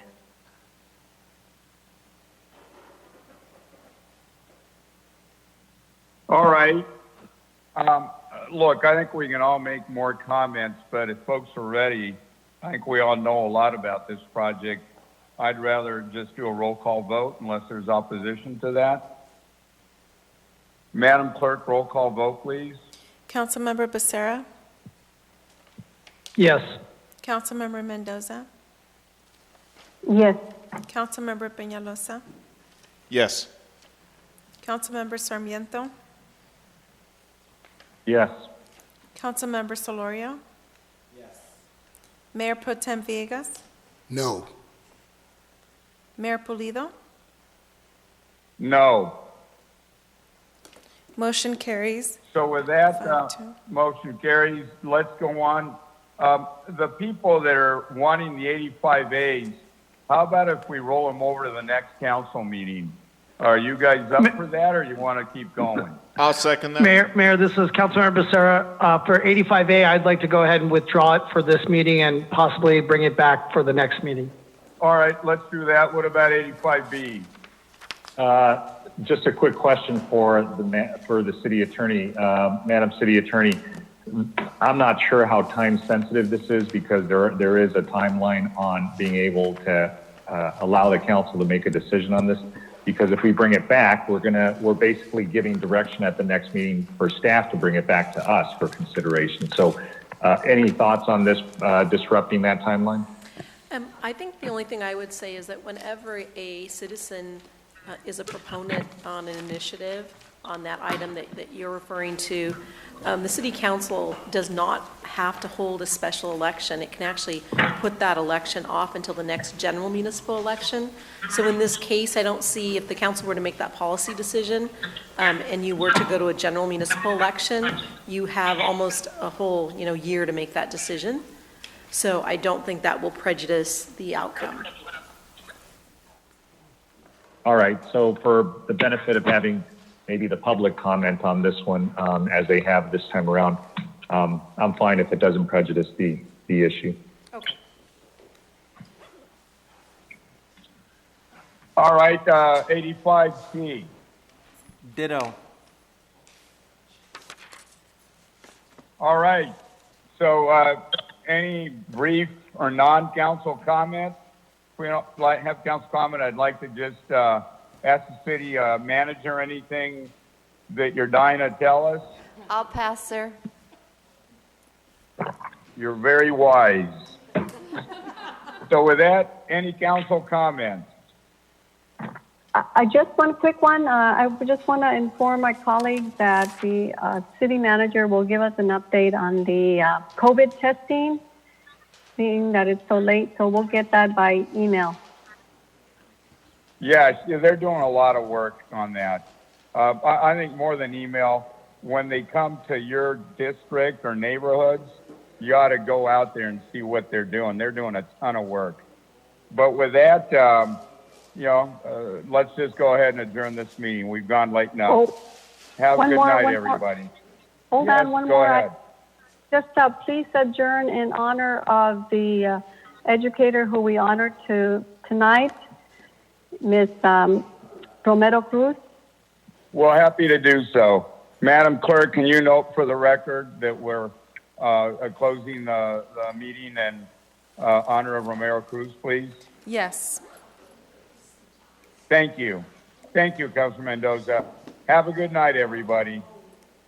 Thank you. Good night, everyone. Meeting Thank is you. adjourned. Bye. Bye-bye.